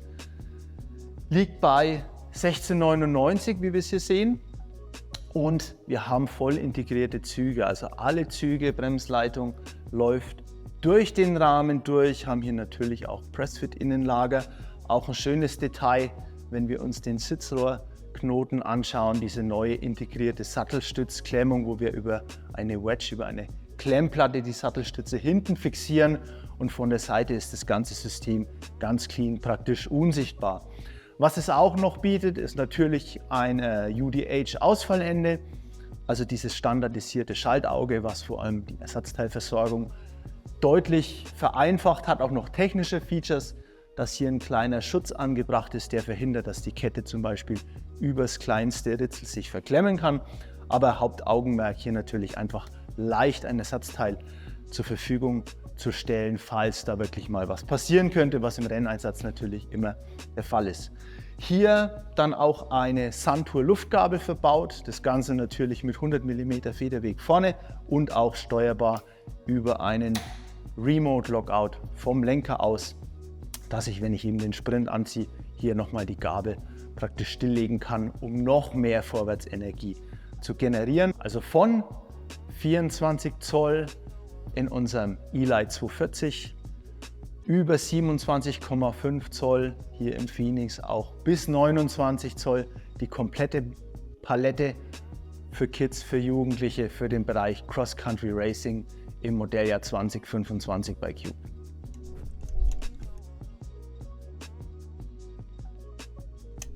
Unsere vollgefederten Cube-Modelle für den Bereich Kids und Jugend kommen für 2025 in einer frischen Optik, teilweise auch mit leicht geänderten Modellbezeichnungen auf den Plan. Ganz oben, wir sehen unser Stero 240 One in dem neuen Action Team Design. Ja, ähnlich wie bei den Erwachsenen-Bikes auch, wir haben hier diese markante weiße Gabel mit an Bord, gepaart mit diesem Metallic Blau in der Rahmenlackierung. 240 steht hier natürlich für die Laufradgröße, also unser 24 Zoll. Fully kostet 17,99 €. Was die Ausstattung angeht, wir haben die brandneue Shimano Q's Schaltung an Bord, gepaart mit unserer Cube-eigenen AR Action Rookie Aluminiumkurbel, eben eine sehr leichte, aber trotzdem steife Kurbel, und haben hier eben dieses neue Q's 1x9 System an Bord, auch was die Federgabel angeht von Manitou Macadie mit Luftfederung, lässt sich natürlich super abstimmen, ähnlich auch wie der Suntour Edge Dämpfer, dass sich das Fahrergewicht anpassen kann, und habe natürlich auch eine hydraulische Magura Bremsanlage mit an Bord. Dann beim großen Bruder hat sich der Name geändert, technisch ist es gleich geblieben, heißt jetzt Stero 122 Rookie, ähnlich die Benennung auch wie bei den Erwachsenen-Bikes, die eben den Bereich von 120 mm Federweg am Heck abdecken. Kostet 15,99 € auch in dieser Action Team Optik, wie wir es hier sehen, immer blauer Rahmen, weiße Gabel. Es ist so diese neue Farbsprache für Action Team 2025, und haben hier den bekannten Aluminiumrahmen, wie gesagt mit 120 mm am Heck, auch schon mit diesen schönen verdeckten Lagerpunkten, also genau wie bei den Erwachsenen-Bikes auch hier wirklich hochwertig. Hinten natürlich Steckachse verbaut mit 12 mm, und wir haben hier auch die brandneue Shimano Q's, allerdings nochmal eine Stufe hochwertiger, hier dann mit einem 1x11 System und entsprechender Bandbreite. Wir gehen hier sogar hoch von 11 bis 50 Zähnen, also entsprechend schneller Gang in der Ebene, am schönen leichten Berggang, auch um mit dem Rad zu klettern. Was es natürlich auch mit an Bord hat, ist die Cube Dropper Post, um hier bergab den Schwerpunkt absenken zu können und einfach mehr Spaß und aber auch mehr Sicherheit im Trail zu haben. Auch eine Namensänderung, ihr kennt es vielleicht noch unter Stero 140, heißt jetzt auch hier Stero 144, entsprechend wie bei den Erwachsenen-Bikes. HPC bleibt weiterhin, also wir haben unseren Carbon-Hauptrahmen, wir haben Carbon-Umlenkhebel, paaren das Ganze dann mit einem Aluminium-Hinterbau. Das Modell dann zwei Rahmengrößen, XS und S, ist immer ein 27,5er mit 150 mm an der Front und 140 mm am Heck.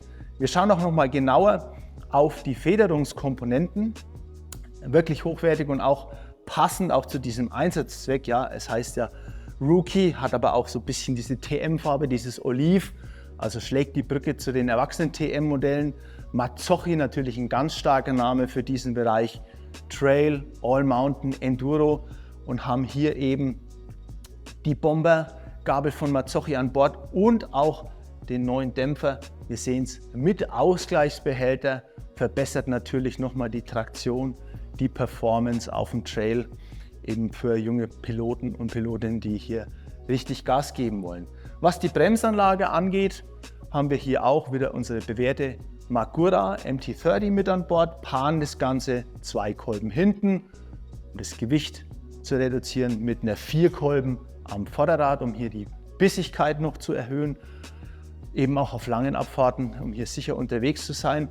Auch ein Detail, was wir über die ganze Serie sehen, wir haben neue Laufräder hier mit an Bord. Also Newman hat in dem Bereich auch der kleineren Laufraddurchmesser hier nochmal nachgelegt und eben eine neue Palette an Bord, Wir sehen es hier sogar mit den farblich abgestimmten Narben bei dieser Gold-Oliven-Lackierung, um eben haltbares Laufradsystem zu bieten, aber trotzdem eben das Gewicht möglichst niedrig zu halten.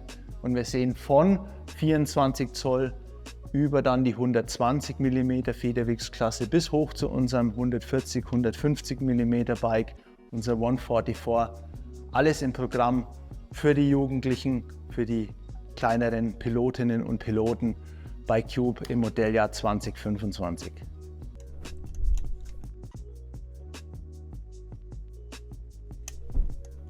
Wir kommen hier noch zu zwei Bikes mit einem wirklich hohen Spaßfaktor.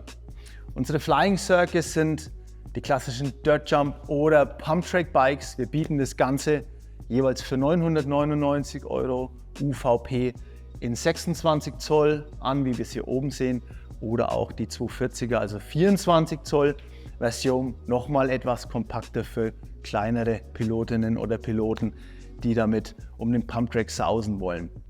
Hier sieht man zum Beispiel auch beim 24 Zoll Modell, wir haben nochmal ein etwas anderes Cockpit. Also hier kommen die Griffe und der Lenker von SDG, haben einen verringerten Durchmesser, eben um mehr Grip zu entwickeln für kleine Hände bei so einem Bike. Natürlich ja ein Single-Speed-Antrieb, zweckmäßig für Dirt Jump oder für Pump Track. Wir haben jeweils Federgabeln hier mit 100 mm.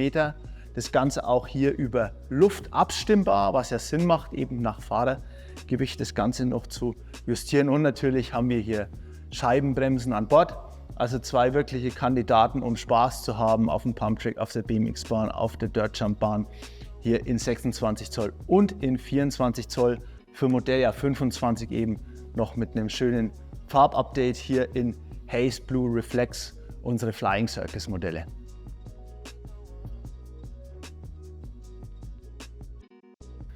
Alle sprechen von dem Riesenthema Gravel jetzt seit ein paar Jahren und wir haben natürlich auch weiterhin unsere Jugendversion vom New Road im Programm. Für 1099 unser New Road Rookie.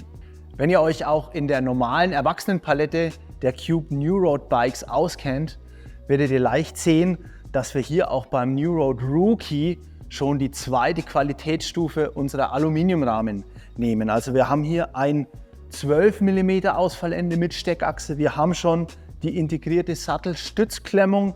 Hier hinten schön, zwei Schrauben seitlich fast unsichtbar. Wir haben auch bei diesem hochwertigen Aluminiumrahmen, wie bei den erwachsenen New Road Bikes, eine Vollcarbongabel, die natürlich das Gewicht nochmal nach unten bringt. Was die Übersetzung angeht, setzen wir hier auf ein System von Microshift, also Microshift Sword, haben hier einen 1x10 Antrieb an Bord, aber mit einer entsprechenden Übersetzungsbandbreite hinten, auch mit dem Einkettenblatt vorne, um eben ja auch mal im Gelände lange Anstiege easy zu bewältigen. Natürlich entsprechende Laufräder, die eine Innenweite bieten, um den Reifen das Volumen zu geben. Stichwort Reifen, hier natürlich auch Qualitätsmarkenreifen von Schwalbe, unser G1 Allround, der, wie es der Name schon vermuten lässt, eben guten Grip im Gelände, aber auch gute Rolleigenschaften, wenn man mal auf Asphalt, auf dem Radweg unterwegs ist, kombiniert. Und auch Details, die jedes andere New Road, auch in den größeren Rahmen- und Laufradgrößen bietet, ist natürlich die Anbindung. Also ich kann so ein Rad auch noch mit unseren Cube- oder Acid-eigenen Zubehörteilen praktisch zu einem ja, fast herbst-winterfesten oder voll ausgestatteten Bike modifizieren. Ich habe die Flat-Mount-Ständeraufnahme, ich habe alle versteckten Anbindungspunkte, um das Ganze mit einem System aus Gepäckträger, Schutzblech und, wenn ich sogar will, auch noch mit einer Lichtanlage auszurüsten. Ansonsten natürlich ja alle Anbauteile hier Gravel-spezifisch. Wir haben ja bei Cube auch eigene Lenker hier noch entwickelt, die eben von der Formgebung, von Drop, von Reach, von der Biegung auch eben für lange Distanzen ausgelegt sind. Also hier die perfekte Ergänzung, wenn die ganze Familie im Gravel-Bereich unterwegs ist, dann können auch die Jugendlichen, die Kids hier mit diese neue Erfahrung machen mit unserem New Road Rookie bei Cube im Modelljahr 2025.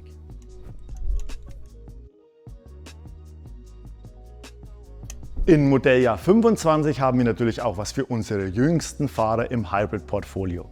Das Acid 240 Hybrid Rookie. Das Acid 240 rollt auf 24 Zoll Laufräder, hat einen Aluminiumrahmen und wird angetrieben von einer Bosch Activeline mit dem dazugehörigen Powerpack, entweder 400 oder 500 Wattstunden. Die Anzeige übernimmt das Purion. Wir sehen das Rad ganz klar, wenn der Familienausflug mal wieder länger dauert oder wenn es auch mehr Höhenmeter werden als gedacht. Schauen wir uns mal die zwei Modelle im Detail an. Wir starten mit dem Rookie Pro für 1.999 €.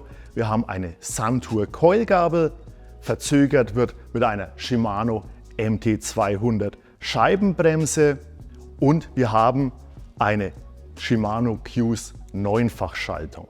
Wenn wir weitergehen zum SLX, da haben wir schon eine 11-fach Shimano Q's Schaltung, also mehr Bandbreite, eine Luftfedergabel, damit das Rad individuell auf den Fahrer, die Fahrerin abgestimmt werden kann und einen Powerpack 500.